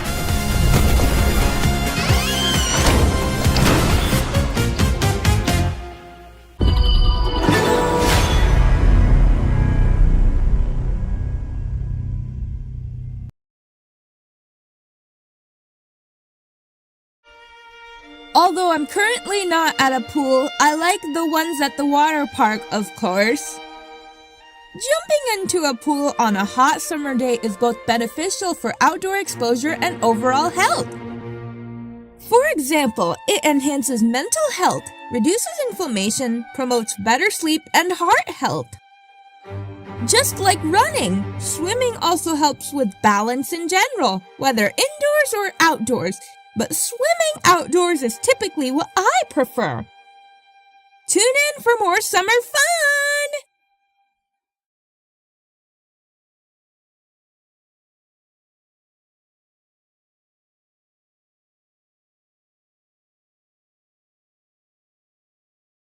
Oh God! They blew up a children's hospital! Ah, don't worry, kiddo. The news said there was radical Islam inside. See? He's still sad about the dead Middle Eastern kids. Really? Did you tell him about the radical Islam? Yes! God, this generation's so weird.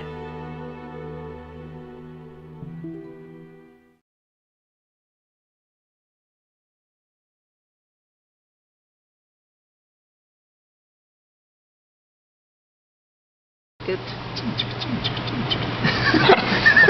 I think we should get music to go to a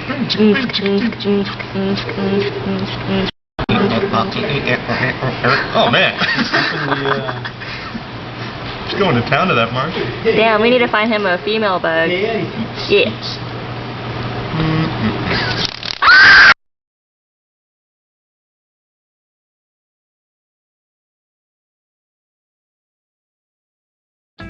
You have to see his house. It is huge.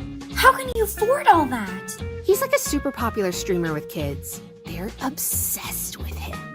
Really? Sodi, do you know about Old P?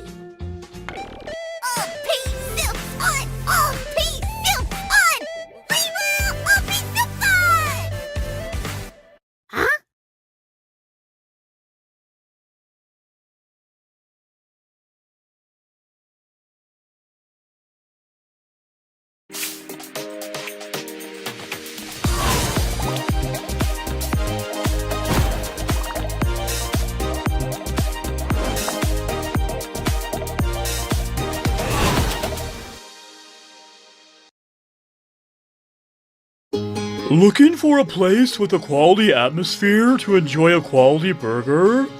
Welcome to Man Bun Burger. At Man Bun Burger, we do things just a little different. Where's the seating around here? We have unnecessarily tall stools for seats. Does the light really have to hang so low? At Man Bun Burger, for some reason, our fries come in a giant tin cup, and so does our ketchup. We also believe in fair pricing. So the fries are sold separately from the burger? Correct. Okay, here's a 10. Oh, it's actually $10 per fry. What? There's also a $1 per second fee for breathing in the establishment. Hey, I think there's been an accident. For your information, this is actually an art piece, and it costs 20 grand for you to look at. At Man Bun Burger, our entire playlist consists of folk songs with people singing "oh" over and over and periodically shouting "hey." Oh, oh, oh, oh, oh, oh, oh, oh, oh, oh, hey! Oh, oh, oh, oh, oh, oh. People always leave Man Bun Burger feeling better than when they came in. Oh my god! I don't think I can pay for this! Son, we might have to live in our car for a little while. A tip of at least 50% is also mandatory. Son, we might have to live in a box for a little while. You're monsters! Nah, we're just two guys and a crazy dream. Man Bun Burger, located on Snob Boulevard in Portland, Oregon.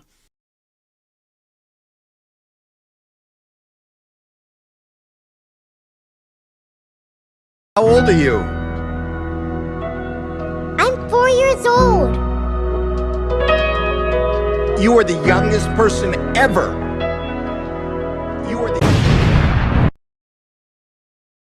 Hi guys, this is my first video on this YouTube channel, and I want to do animation on this YouTube channel like these two amazing women. Yeah, they're awesome, I know. And I hope they notice me. If they notice me, that will be honest, very good, and will be happy. So I hope you like this video, my first video. I know it's not gonna have lots of views, I know, and I hope you like it, and bye.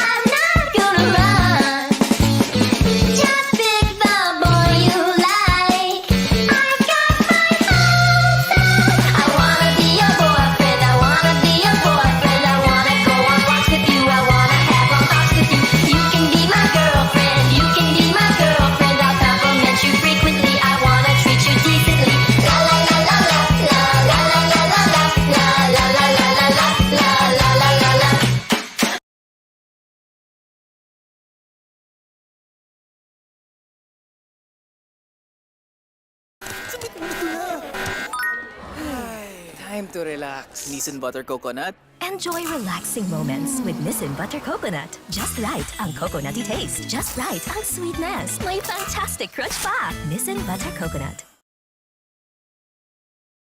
Every kid walked into the dark and never came back.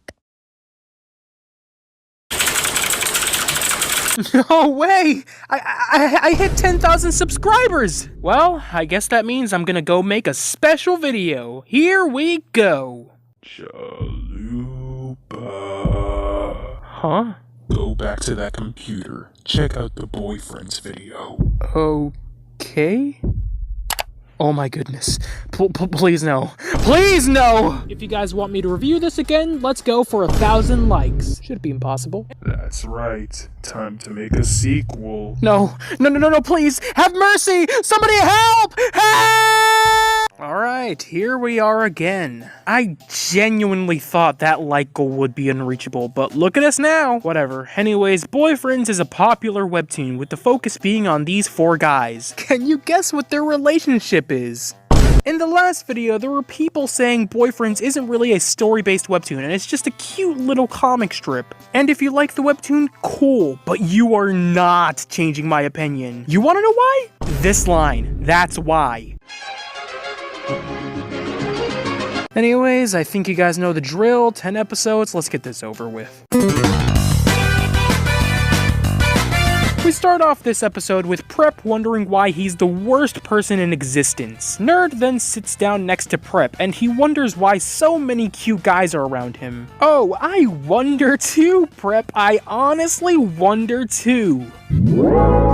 Nerd asks him if he's okay, and Prep rants about his life with no riz. Nerd thinks he's really cute, and bro, how? Prep has a lot of attributes, none of them being adorable. Prep then says Nerd is cute, and I'm dreading the moment these four come together.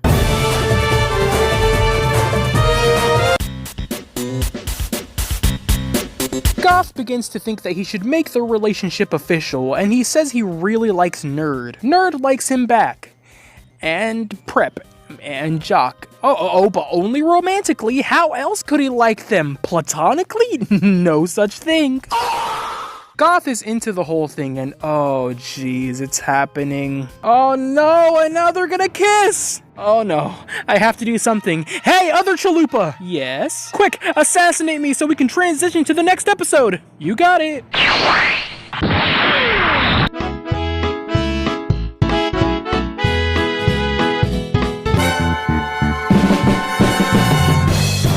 They're all at a restaurant to discuss business.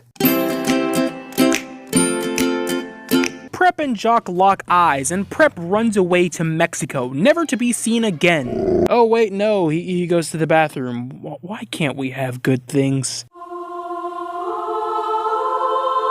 Prep is scared of being ridiculed by Jock, but Goth tells him to act like a human being. He tells Jock to go talk to Prep, which leaves him and Nerd alone, and alright, that's it. I can't take it anymore. I'm calling Obama. Jock goes into the bathroom to apologize to Prep as he feels like he's making him uncomfortable. He's about to back off, but Prep says he's into him and starts pouting. Jock says his pout is cute and wants to kiss him. And then he does. They then get back to the table, and Goth and Nerd are still at it. You know, maybe I was too harsh to you, Sweet Talk. Sure, you were bad, but compared to boyfriends, it's like comparing a shoplifter to Cthulhu. They all have fun at an arcade. Goth asks Nerd to rate the date from 1 to 10. Nerd says he really liked the date, especially the degenerate parts of it. Nerd is beating Goth at a game, and Goth starts distracting him so he can win. And then we get this panel, and this panel. Oh, and let's not forget this one. Obama, where are you? Prep is bored doing some work when all of a sudden Jock calls him to get some coffee. At the coffee shop, Prep wants to hold Jock's hand, and as he goes for it, Jock goes away. Oh no, don't be mistaken, Prep, this is no cliche romance. Because with cliche romances, I wouldn't be going more insane with every passing minute. They get their coffees, and Jock suggests sitting down at the table by the window. Wait a second. Jock is actually a secret agent! He's taking Prep to the window seat so other agents can take him out and free me from this webtoon!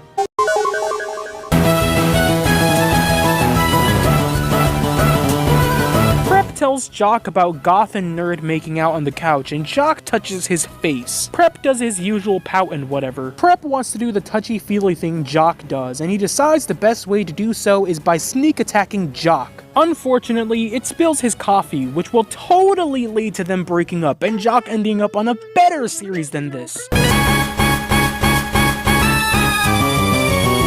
Since Prep spilled the coffee on Nerd, he's taking him to buy some new clothes. Nerd finds some clothes that he likes, and Prep is flustered and stuff. Prep buys it for him despite it being so expensive, and he's flustered on the way back. Obama!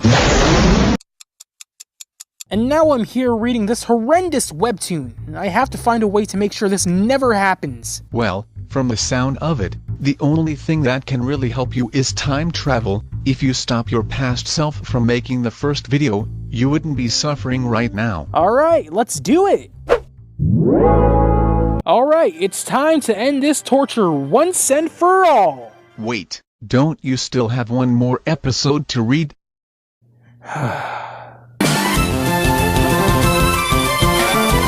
Jock and Nerd are dancing for some reason. Nerd brings some pom-poms and does some dancing. Jock thinks it's really cute and passes out. Alright, we're done. Let's end this!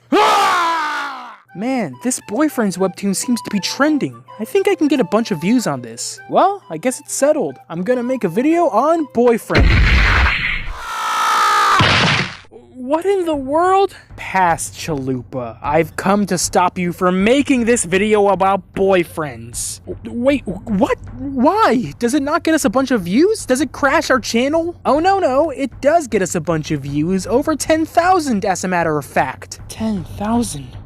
Wow, that's incredible. Wait, but if it gained us a lot of success, then why shouldn't I make this video? Because, past me, we're losing our minds reading it! It's torture! Worse than anything you can even imagine! You can't conceive what I've gone through! And I figured the only way to stop this is by ending you! Wait, no, please think about this! Too late, time to die! Wait, Chalupa! Huh? I've come from the future. If you do this, we will not make any webtoon videos at all. Yeah, and why should I care? Think about it. If we never make any webtoon videos, we don't gain success on YouTube. All of our older videos did terribly, and now we're getting views that weren't even fathomable to us in the past. Didn't you hear how happy Past Us was when he heard we had over 10,000 views on the Boyfriend's video? Just imagine his excitement from finding out we got over 80,000 views in the latest video. 80,000? I guess you're right. Even though I despise reading this, it still gained us views. It's crucial to our growth. Cool. Does that mean I'm spared? Nope.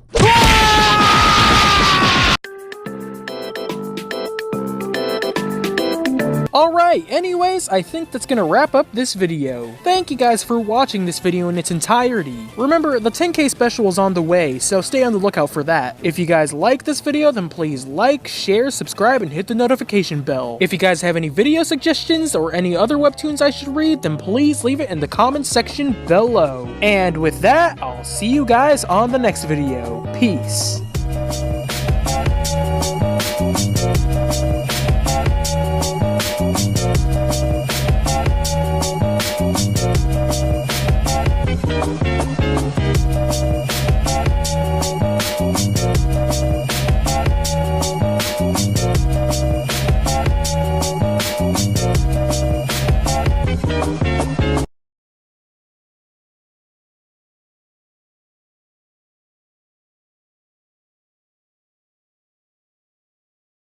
Another terrible day in the gay factory.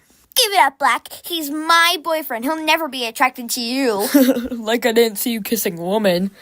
Come on, Gray. Go in the gay juice. Oh, you'd have to throw me like that, bro. You now like men.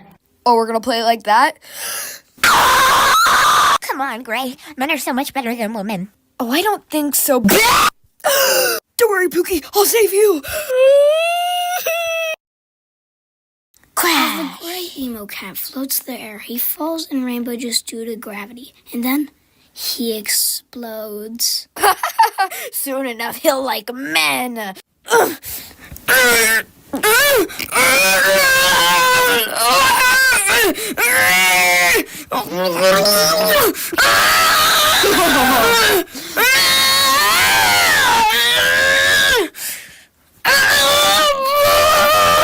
Gay has intertwined with his DNA, and now he has become gay. We are gathered here today to witness the end of gray straightness. And he used to be attracted to women, but now he's attracted to men. Why? Hey, it's okay. At least Gray wasn't always attracted to men. Although he's probably with Mr. Black now.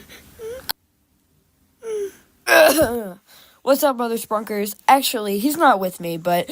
Oh my god, shut up, you stupid bitch. Hey, watch your mouth there, little buddy. You're 14. Don't forget that. Anyways, I came here to be really, really annoying. Ah! Wow, you thought you couldn't escape me, you big fat racist imbecile? Yeah, purple's kind of my type. I don't really like rainbow. Well, you shall live in pain then. You mess. There he goes. It burns!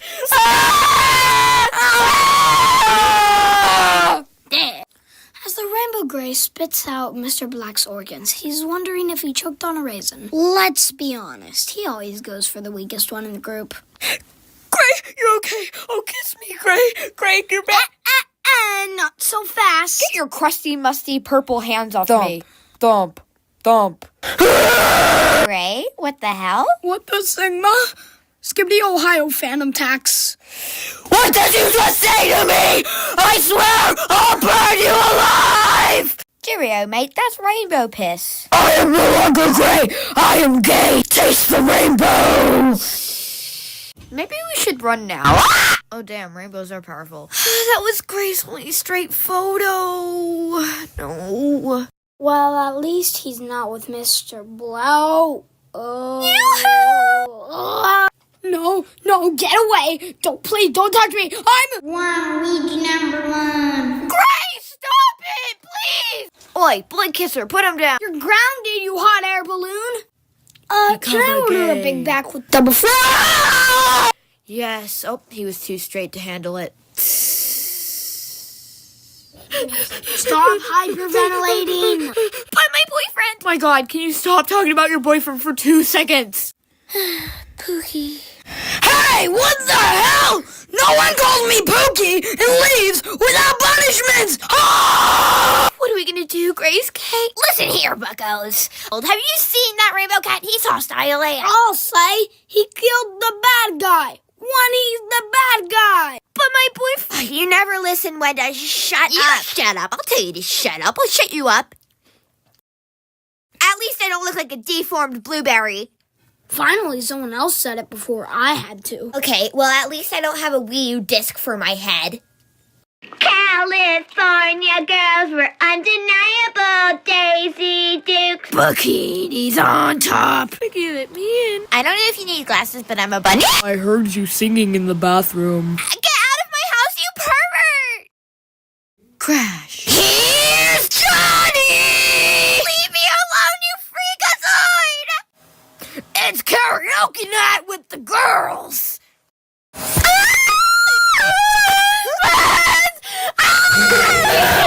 Sick! The annoying neighbor's gone. Oh my God! Oh! Get down, Mr. President!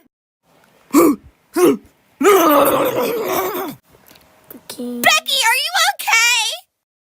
Get your hands off of me! And my name is Orange. Listen here, Citrus Boy, and listen good. There is a giant rainbow cat that can kill you. Shut up! I'm gonna throw a rock at this monster and save the day. Here's Jimmy! Hey! That hurt my feelings! Oh, well, do you want to talk about them then? You're so stupid, Orange! You're gonna get yourself killed! I actually would like to talk about my feelings!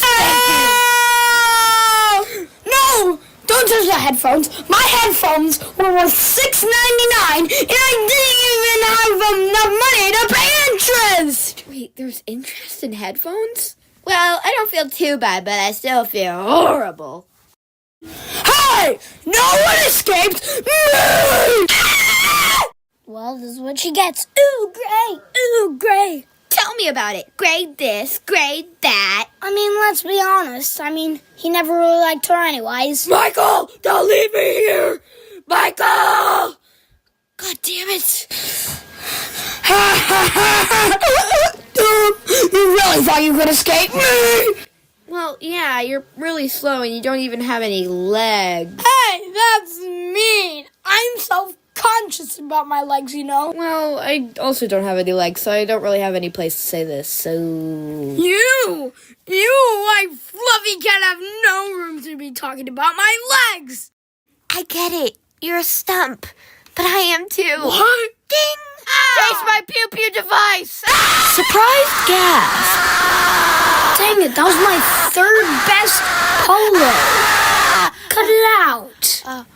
Clucker, put the flamethrower down now! Kapooey. Dust. Damn, I guess he's dead. Oh, bozo, bro. Imagine dying couldn't be me. I always come back. Wow. Well, he does come back. And I'm... Wii U disc! I mean, Clucker. Meanwhile, back at the lab. Tee. What does it say? I can't read. now I have every game for my Wii U. A Nintendo kid! I prefer Sega. I'm not Nintendo. I'm Wii U. Wii U or whatever you're doing, just please stop. No one corrects Gray, the not-so-gray thing. I thought you were a cat. Don't tell me what I know, Travis. Hey, big hunky thing. Her name is Wenda. Also, I can't read. Pull the lever. As the rainbow cat holds his girlfriend, he falls into purple goo. Get up, Wenda. What was that stuff? I don't know. I can't read. Whoosh. Pookie, where are you? Pookie. Oh my God, I am so sorry. You might have murdered many people today, but we forgive you.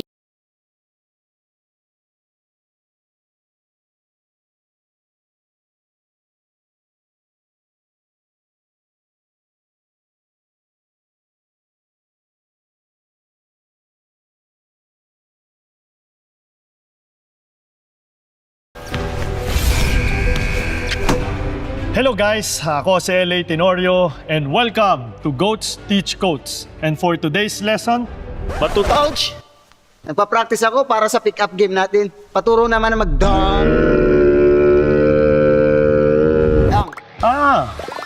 Dunk ba ka mo? Sure. When you dunk, make sure may support ka ng team mo. Dali lang mag-dunk, basta naka-Rexona, high school ka. Yun! See guys, madali lang mag-stay cool habang nagda-dunk. Check out our TikTok for more tips on how to stay cool in the heat of the game with Rexona.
Ya sabemos que las niñas desaparecidas en el campamento de verano en esta zona de Texas son 11. A esta hora todavía son 11 niñas de las que no se tiene rastro.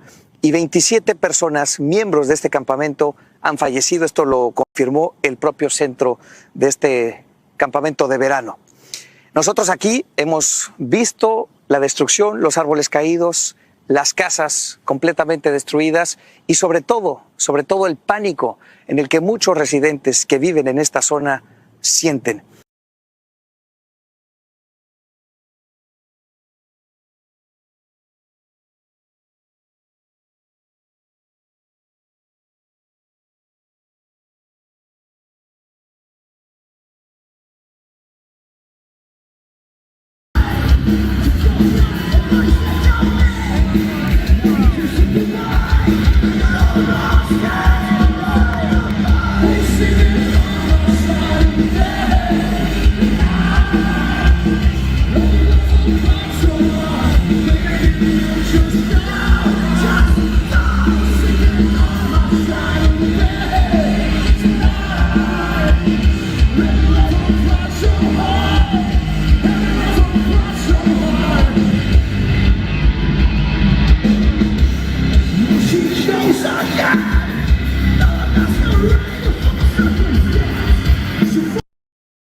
1. Transmission protocols. VX01 spreads by transdermal activation via open wounds. Transmission occurs exclusively when an infected individual comes into direct contact with the exposed flesh of a healthy subject. The virus cannot breach intact skin and appears inert in environmental conditions for more than 15 minutes post-exposure. This requirement creates a vector for spread, close quarters violence. Infected individuals are driven to inflict injuries on others, instinctively targeting vulnerable body areas.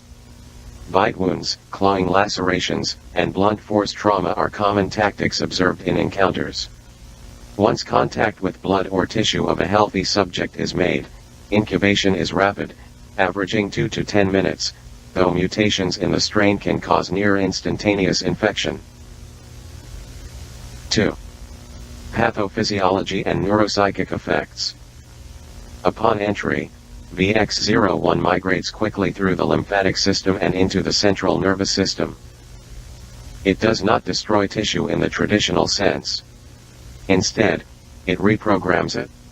Within minutes the virus begins rewriting cellular instructions, and the host is physically transformed into a different being.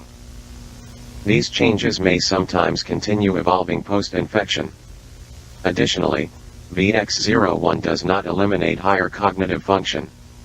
Infected remain fully conscious and aware of their actions, but neurologically overridden by the virus's aggression imperative. Brain scans show extreme limbic system stimulation, primarily the amygdala, causing uncontrollable rage, bloodlust, sadism, and a fixation on spreading the virus. Despite their awareness, infected cannot override the compulsion to maim, infect, or kill. This induced aggression appears to feed the virus's replication process. More violent behavior correlates with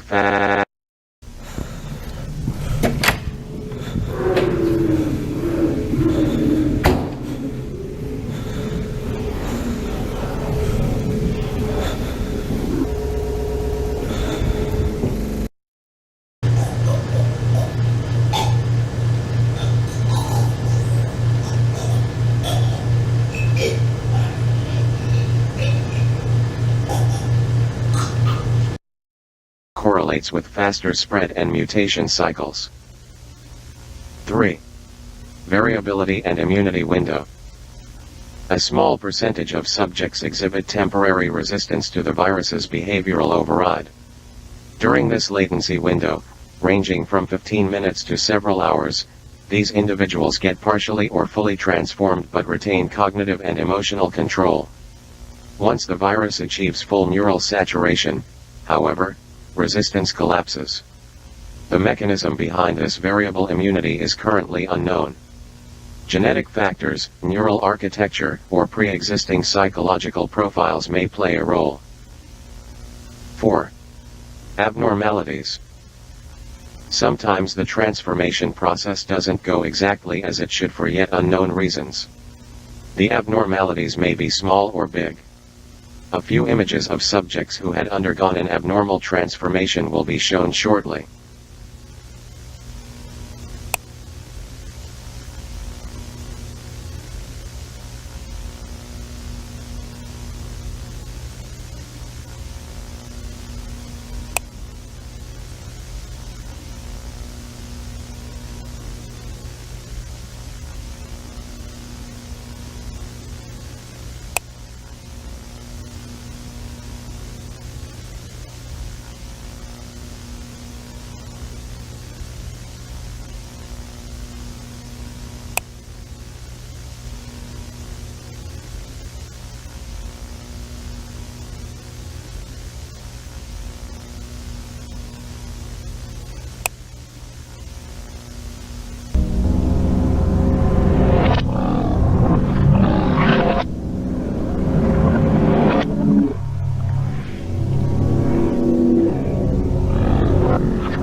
I come and them I try flex with it. Show them the rock a pampa. Watch them heads west.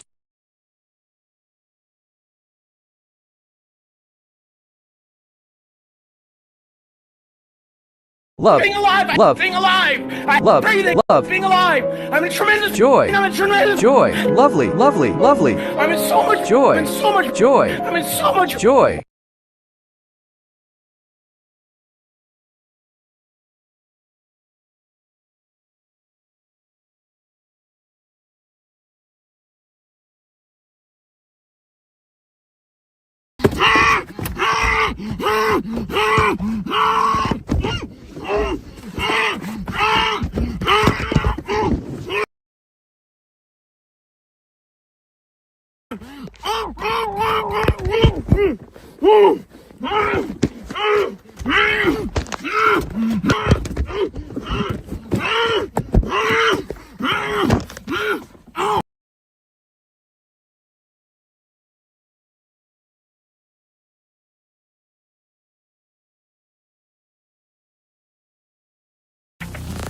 Wi-Fi, ano pong Wi-Fi? Para data ko tipirin.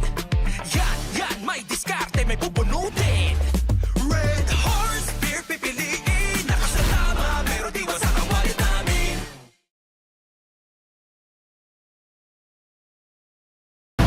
Okay, so my last video, Explosive Diarrhea Stories, was an explosive hit to a lot of you, so and I've been getting requests for more poop stories. So here's a really funny and disgusting poop story. So I used to joust on horseback with a group of guys, and we used to travel all over the western United States. Full contact jousting, full suits of armor, and heavy solid pine lances and stuff like that. And a big part of our summer was going up and down Interstate 5, Highway 5. That goes down from Southern California all the way up to Washington State, I think. Yeah. And so that was a major road that we used to take whenever we go do shows in Oregon and in Northern California. And I don't know if we were going to a show or coming back from a show. This I'm confused on. I don't remember. Our brother Steve would know exactly the particulars in that. So anyway, we stopped at a big shopping center. We had to pick up some stuff and get gas, check on the horses, stuff like that. And so my brother and I, we had to use the restroom, and we went into a Target store, and we went in there, and I think Steve had to take a crap. I had to pee. I remember taking a leak, and Steve opened up a stall door and freaked out. He said, "Oh my God!" And I'm like, and I didn't look. I was just doing my business, and I just kind of leaned over and I'm like, "Oh, it's that bad, huh?" And he said, I'll never forget the tone. He said, "You got to come see this." And I knew it was like some kind of incredible, disgusting shit. And I was like, "No, dude, I don't want to see somebody else's shit.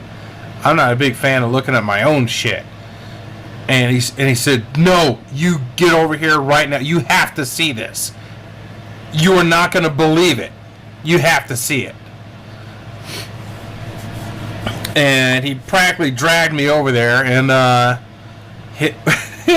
the door kind of closed again, and with his hand, he kind of slowly like crept it open, like in a fucking horror movie, you know?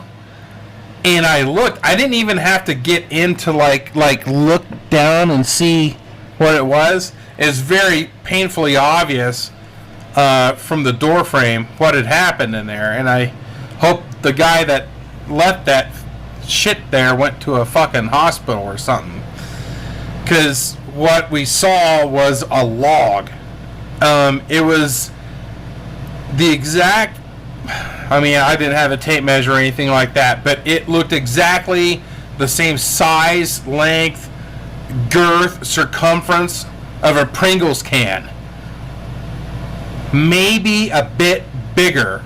And it was such a big shit that it was stuck in the toilet, and we tried flushing it, and that toilet it wouldn't go down the bowl, and it was so long that it was kind of like breaching, you know, the level of the toilet seat lid, you know. So it looked like an island, you know, like sticking out, like, you know, something like that. But it was a fucking Pringles can of shit. It was that massive. It was that massive, and that toilet. You'd have to. The janitor, whoever, you guys that work in these fucking stores like Target and Walmarts and stuff like that, and it's your job to clean that bathroom. Casinos, fuck. God bless you. Seriously, like you need some kind of like hazard pay or fucking something like that from dealing with bathrooms and shit and stuff like that. Because I know I left my mark unintentionally in bathrooms across this great nation of ours and even abroad. I took a shit at the Sydney Opera House. I wanted to go in and check it out, but it cost money. And I just asked where the bathroom was. And it was a pretty cool bathroom. I didn't kill it or anything, but I took a shit there. So, anyway. So that's a shit story. I got more shit stories. And we're building up to the big ones. The good ones. Post your shit stories in the comments or something. I gotta work out some kind of thing where I could take calls. Something like that. But this is just me fucking around, trying to take my mind off the bullshit that's going on in America right now, and just trying to have some fun, dick and fart jokes,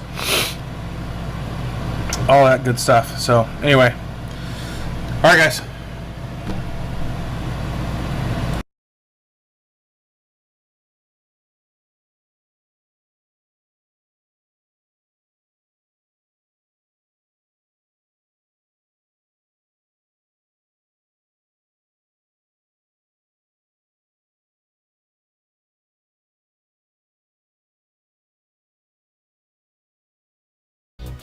Time for a blue boost break!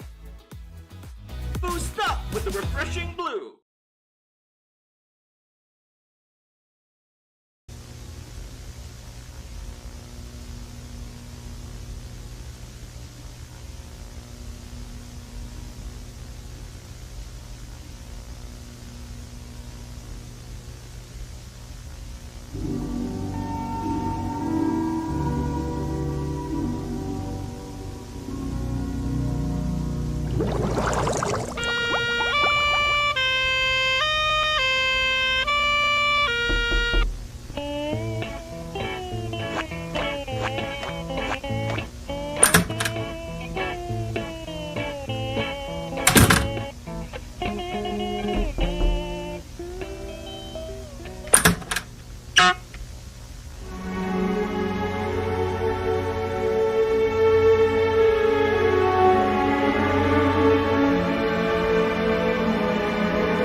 I know.